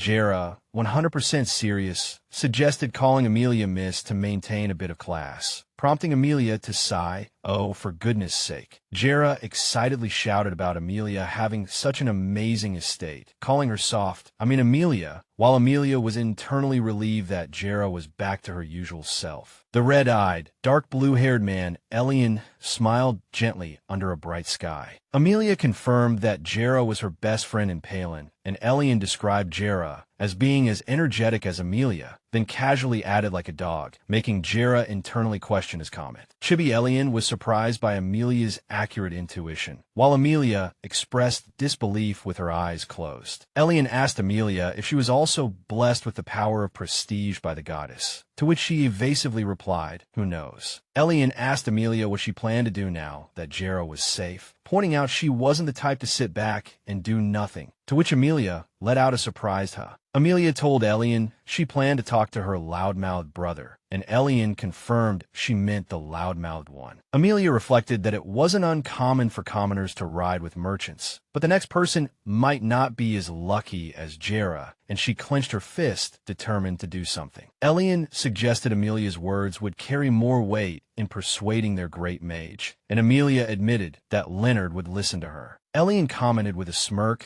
that Amelia knew how to influence others, and Amelia admitted with a hiss that she wasn't ashamed of doing so. Amelia told Elian she needed him to look after Jera for a bit. Elian stood with his arms crossed, looking at Amelia, who had her eyes closed and hands clasped. Elian looked shocked, surrounded by crackling energy. Asking what? Amelia stated she was going to see her brother right away and needed someone to make sure Jera didn't get lost, implying Elian was free and the best choice. Elian looked frustrated, asking if Amelia wanted him to be a babysitter and if she knew who she was talking to. Amelia playfully called Elian the great, almighty, one and only dragon god, and Chibi Amelia asked, then why the Chibi version? Elian was horrified at the thought of dog-sitting, as Chibi Jera wagged her tail with a tail-wagging sound, making Amelia internally comment on his rudeness. Surrounded by various puppy illustrations, Elian told Amelia to have her other loyal dogs look after Jera, suggesting they would welcome her to their pack. Amelia held up her hand, flatly rejecting his suggestion with a hey. Amelia pointed to two chibi dogs who were eating, stating that her puppies were enjoying their well-deserved mealtime, and she wouldn't take that precious time away from them. Amelia subtly implied that Elian had nothing better to do, causing him to let out an irritated ugh. Amelia waved cheerfully, thanking Elian in advance, as a blurry, translucent image of Elian covered his face. Amelia and the gray-haired man sat opposite each other, both looking surprised, as he asked, "What are the odds?" and she responded in disbelief. Amelia confirmed that both she and Jera were fine, and the gray-haired man was relieved for Amelia, which made her internally question his indifference to others. Amelia asserted that they had to handle the situation quickly, blaming the great mage's negligence, while the purple-haired assistant gestured for them to move on. The gray-haired man glared fiercely at the purple-haired assistant, announcing with a growl, "My little lamb is speaking," which silenced the assistant in frustration. Amelia sighed and asked the gray-haired man to at least investigate the matter, admitting she couldn't stop worrying. The gray-haired man asked Amelia if she was worried about the villagers, and she confirmed her concern about what might happen next. Amelia admitted it was a big request, but said the gray-haired man was the only one she could rely on, to which he simply replied, "Of course." Amelia, the gray-haired man, and his three assistants looked shocked, surrounded by stars, as the assistants shouted what in disbelief. The purple-haired assistant, surrounded by flames, raged, questioning why the gray-haired man had agreed so easily to Amelia's request when their countless similar requests had been denied, undermining their efforts. The gray-haired man turned his head, looking annoyed with a humph. The gray-haired man told his chibi assistants that they should be reborn as Amelia, which made them let out a shocked ah. The great mage's assistants lamented that they should have gone to Miss Amelia in the first place, while Amelia and the gray-haired man discussed his intention to check the border just for her, without returning to the tower. The green-haired assistant agreed it was fine if the gray-haired man didn't go back, as he would just slack off anyway, then praised him as a smart man.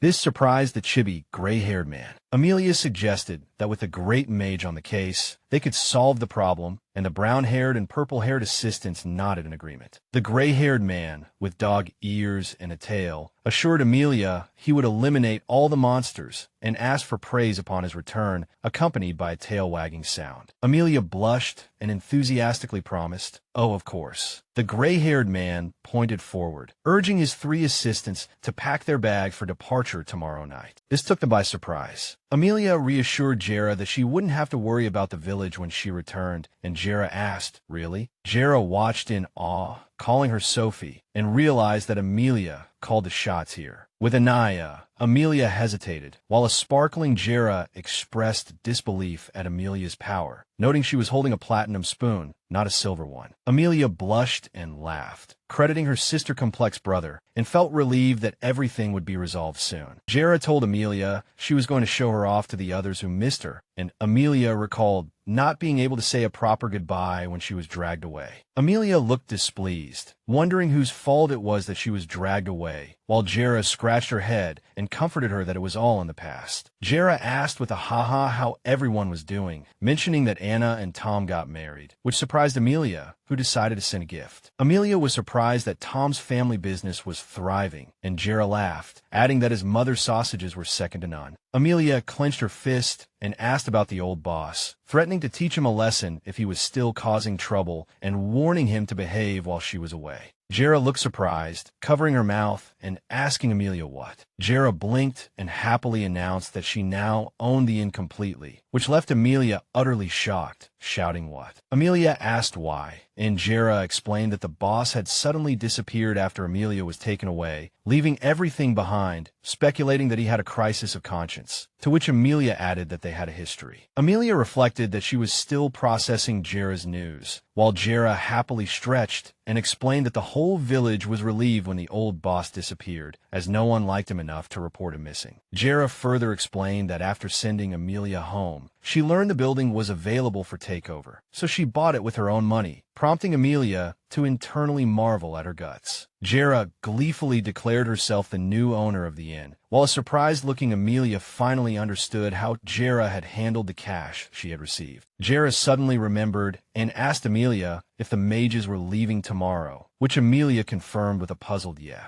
Jera beamed and clapped her hands, enthusiastically suggesting they throw a party. Jera argued that the mages were doing their village a huge favor, so a farewell party was a fitting thank you, while Amelia seriously considered the idea. Jera pointed emphatically, stressing that the mages would be facing harsh conditions and that this party might be their last chance to have fun. Amelia internally admitted that a party was a good idea, especially since Leonhard had been giving the trio a hard time, and noted that nobles usually hold receptions for their guests. Amelia smiled and agreed they could throw a party as a thank you, and Jera excitedly shouted, "Great." Jera urges Amelia to hurry up and leave, asking if she knows where the square is, then clarifies that it's not because she's in a rush to go. Amelia, understanding Jera's true intentions, flies off with her to go on a shopping spree for the party. Amelia collapses onto the sofa, panting that she's about to die from exhaustion, while Jera, holding shopping bags, encourages her from the side, questioning how she could be so tired after just a short walk. In a thought bubble, a chibi Amelia complains that shopping for 4 hours straight is too tiring, while a smiling Jera simply sets down her shopping bags. Jera observes that Amelia has become quite weak and is panting heavily, and a surprised Amelia questions her assessment. Jera reminds Amelia that they used to stand guard for 6 hours straight, teasing that Amelia has become lazy. Amelia sits up on the sofa and reluctantly agrees. Amelia recalls her former stamina, lamenting that her current sedentary life has made her delicate, and decides she really should exercise more. In different panels, a chibi Amelia shows immense relief that Jera will handle the party preparations alone. Jera happily agrees to use the kitchen, telling her to rest. Amelia directs Jera to find Monica Miller, who will show her the way. Jera thanks her. Amelia sighs, leaning back on the sofa and declaring she's exhausted, when a purple-haired man appears nearby.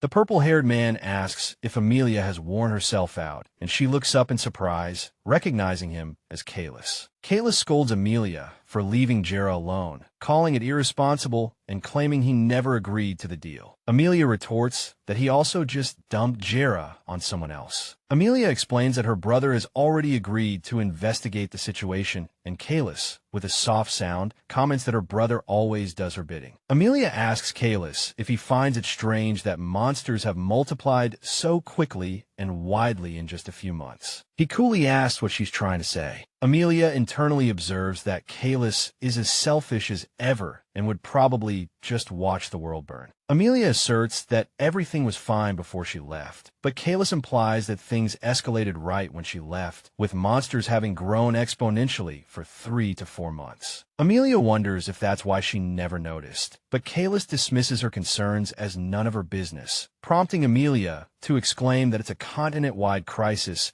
and question why he's accusing her of acting like a false goddess. Amelia, with her arms crossed and an angry expression, accuses Kalis of being rude for scorning human concerns, while internally thinking he's a twisted little lizard. Kalis tells Amelia he doesn't know anything else, and even if he did, he wouldn't tell her. Amelia pouts, crossing her arms and huffing angrily, telling Kalis to do as he pleases. Amelia declares she's not an omniscient god, but Kalis corrects her, calling her a demigod, which makes her wonder internally why he would be so clueless about the crisis. Kalis asks Amelia about the unusual busyness in the annex, wondering what she's up to. She defensively asks if he's implying she's up to no good, to which he replies, "Aren't you?" Amelia clarifies they're just planning a party for the three mages, and Kalis asks why. Amelia explains they haven't officially welcomed their guests yet, and want to thank them for their hard work at the border, which makes Kalis hum thoughtfully. Amelia tells Kalis that hosting guests is customary, and he looks surprised, asking her what's with that reaction. Kalis accuses Amelia of forgetting something again, and she asks, confused. Amelia internally observes that Kalis is in a bad mood and asks him to at least tell her what the problem is this time. Under his glare, Kalis reveals that Amelia missed a guest. When she asks if it's Jera, he dismisses the idea, leaving her to wonder who it could be. Kalis looks annoyed, and Amelia gasps, realizing he's referring to himself. Amelia points at a sullen Kalis sitting on the sofa, gloomily realizing he is the forgotten guest. Amelia covers her mouth in surprise, realizing she completely forgot Kalis was also a guest because he acts more like a host than a guest. Kalis dramatically complains about the blatant discrimination and how much she's put him through, asking if she has anything to say for herself. Kalis retorts that Amelia chose to be here herself, questioning how much more shameless she can be. Amelia tries to compliment Kalis's behavior as somewhat charming, but he immediately denies it, stating they have very different definitions of charming. Amelia comments that Kalis doesn't seem like the type to enjoy a welcome party and suggests a farewell party instead, but he rejects the offer, confirming her internal thoughts. Amelia insists that Kalis join the party, reminding him that he wanted one earlier, and he questions why. Kalis expresses his disdain for mingling with humans, especially those who use magic, but Amelia playfully suggests he's just sulking and might warm up to them. Kalis chuckles, asking if Amelia is really that desperate for him to attend the party. Amelia vehemently denies that she particularly wants Kalis to come. Kalis, surrounded by a magical glow, laments what a shame that is, as he would have gladly accepted her request, cherishing the feeling of being needed by his lifelong partner. Amelia is shocked at being called a partner, as chibi versions of her and Kalis appear, and she internally notes he's enjoying this, while he, with a chirp, declares it's purely symbolic. The table is laden with a dazzling array of desserts and appetizers, sparkling as voices around exclaim how beautiful and delicious the food is. The long-awaited party begins, and Jera and Amelia proudly present the lavish spread of food and drinks to the three mages. Jera introduces herself and gives credit to Amelia, as a stomach growls in the background. Jera thanks the mages and praises Amelia for funding the party, while Amelia happily returns the compliment, crediting the wonderful Jera for the delicious food. The brown-haired mage, Alan, covers his mouth and sheds tears of joy, hiccuping as he declares he's deeply moved by this unexpected kindness, while someone asks if he's crying. Jera whispers to Amelia, wondering just how harsh the 10 years at the border fortress must have been for the mages to be so touched by a little kindness. Amelia agrees, and the green-haired and purple-haired mages nod in agreement. Leonard makes a sparkling entrance with flashy effects, grandly announcing his arrival, which elicits surprise from Alan and annoyed questions from Hayden and Phil, the purple and green-haired mages. As Hayden looks glum, a chibi Leonard insists he doesn't need a reason to see his beloved sister, while a chibi Hayden retorts that the party is for them, adding that no one wants to party with their boss. The two also trade barbs about being underdressed or overdressed. Amelia, with a soft sound, cheerfully apologizes for forgetting to mention she also invited her brothers and Kalis, declaring it a time for celebration. Leonard reacts with annoyance, letting out an ugh, and questions why Kalis was invited, asking what he's even done. But Amelia insists he's done a lot, and it would be rude to exclude him. In a panoramic view of the cheerful hall, an unseen person complains that Kalis doesn't deserve to be at the party, but another responds that the more, the merrier, internally speculating that Bastion and Kalis probably won't show up anyway. Jera cheerfully calls out Tada, urging everyone not to spoil the mood, especially with so much food waiting. The mages praise the Eastern cuisine, and Alan marvels at Jera's excellent cooking. Jera thanks him, internally thinking she has the ability to charm even grumpy guests with her laughter. A red-brown-haired man tells the purple-haired man to shut up and eat, warning him not to get friendly with his little lamb, to which the purple-haired man sarcastically asks if that's really his main concern. Jera gently pats Amelia's arm as they stand together. Amelia looks thoughtful, and Jera, with a wink and a thumbs up, confidently declares she'll handle everything, leaving Amelia looking confused. Jera cheerfully rolls in a giant wooden barrel with a thump sound effect, enthusiastically announcing that it's fine wine, a barrel of fun, and it's strong. A long-haired woman watches in horror, with two others behind her, and exclaims, "Don't tell me that's all alcohol." Someone says it's not a party without alcohol, and Jera, with a brilliant smile, raises a glass, announces a toast, and officially starts the party. Amelia smiles thoughtfully and chuckles, thinking to herself that Jera is famously a heavy drinker, as cheers erupt from within the grand building. At night, the majestic mansion stands under the night sky as the sound of wind is heard. A brown-haired attendant in a military uniform asks an unseen Your Grace if he doesn't plan to make an appearance. The red-brown-haired man says the head of the house's presence would make everyone uncomfortable, as the sound of rustling paper is heard while he works on documents. The brown-haired attendant confirms that Amelia's friend, Jera, is from Felon and was the one who reported on Lady Amelia. The red-brown-haired man asks for her name, then thoughtfully comments that the name Jera sounds familiar. The brown-haired attendant suggests Amelia will be sad that he's missing her first party, but the red-brown-haired man dismisses the idea, noting the attendant has become talkative and stating Amelia isn't the type to be upset by that. In a thought bubble, Amelia smiles while holding an invitation, hoping the red-brown-haired man will come, while he looks down with a subtle smile. The brown-haired attendant observes that the red-brown-haired man has been smiling more lately, questioning it as he stamps documents at work. The estate is now filled with maids and attendants, no longer reeking of blood or death, and finally feels alive and warm. The narrator observes that the once cold and ruthless Duke, the red-brown-haired man, now wears such a gentle smile, all thanks to his sister's return. With a rustling sound, the red-brown-haired man nods thoughtfully, thinking that he'll never find anyone like his beloved sister again. The red-brown-haired man stands and walks to the window, watched by the brown-haired attendant. A brown-haired man walks down a grand hallway holding a candle, his soft footsteps echoing. The brown-haired man pushes open a pair of ornate doors, which creak open slowly. The brown-haired man steps through the dark portrait hall. The brown-haired man stands before a massive portrait of a red-haired man and a white-haired woman as curtains are drawn open with the sound of wind. The brown-haired man speaks to the people in the portrait, his father and mother, the red-haired man, and the white-haired woman. The brown-haired man looks at the portrait and tells his parents they look well. The red-brown-haired man wistfully recalls the busy time since finding Amelia and Leonard's return, mentioning the estate is no longer desolate. The red-brown-haired man thinks sadly that his parents would have been happy if they were here, as they always wished for the family to be reunited. The narrator describes the Duke and Duchess with a young, red-brown-haired Amelia, hoping their family would become whole, but tragically, they died in an accident before that day came, leaving behind an empty bed. The red-brown-haired man sits melancholically in a large chair, reflecting on how others often thought he searched for his sister out of duty or drive. The red-brown-haired man looks pensive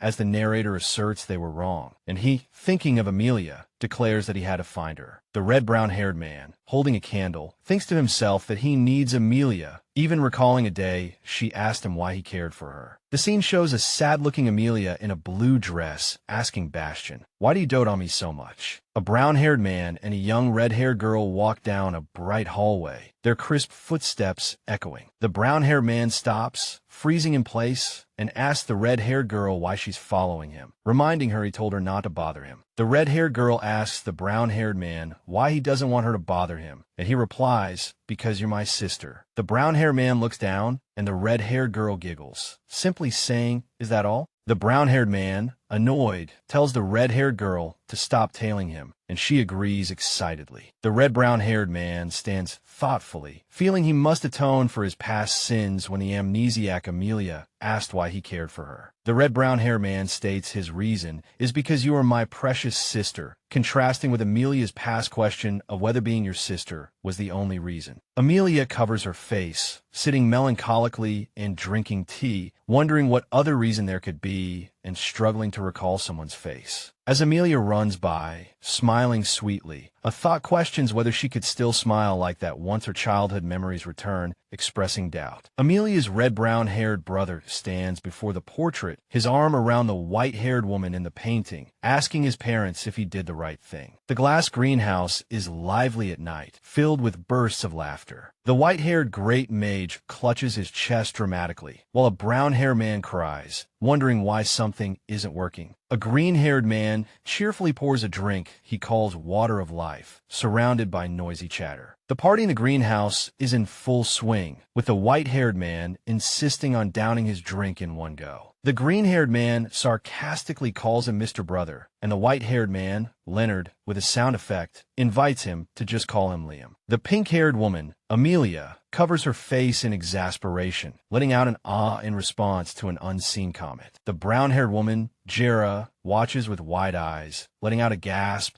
and questioning how the two unseen people are still alive and whether they are even human. At the party, the white-haired man, Leonard, asks the brown-haired woman, Jera, to be his honorary blood brother, then changes it to sister when she objects, and she agrees. Meanwhile, the red-haired woman, Amelia, wonders if this can really be called living. The pink-haired woman, Amelia, peeks from behind a railing with a knowing smile, accompanied by a sneaking sound effect, thinking to herself that she's only had a few drinks and plans to slip away quietly. The brown-haired woman, Jera, calls out to Amelia, asking where she's going, startling Amelia and making her flinch. Amelia declares she's just stepping out for some air, but the white-haired man, Leonard, awkwardly tries to join her, prompting Amelia to insist she wants to be alone for a bit, to which he responds with a thoughtful hum. The brown-haired woman, Jera, her eyes glowing red, eagerly tells Amelia to fill up her glass and, with a pointing gesture, asks if she's trying to sneak off, making Amelia yelp in fright. The pink-haired woman, Amelia, looks distressed, blushing as she thinks she'll die if she drinks any more and must find a way out. The white-haired man, Leonard, cheerfully observes that the green-haired man's glass is empty, then pours more alcohol with a glugging sound. With a glug-glug sound, the green-haired man questions, "Why me?" The pink-haired woman, Amelia, declares that Phil's sacrifice will not be in vain, as the white-haired man continues to pour, and the green-haired man, Phil, is held down by an unseen person, screaming, "Not my liver." With a running sound effect, the pink-haired woman, Amelia, stretches her arms high in the garden, enjoying the night air. The pink-haired woman, Amelia, with a sound effect, thinks to herself that she used to drink occasionally at the inn, but hasn't had much chance here, lamenting that alcohol poisoning is no joke, while a brown-haired man reacts with a gasp. The pink-haired woman, Amelia, laments that it would be nice to have ice cream from her original world, but sadly, it doesn't exist in this one, as musical notes float around her.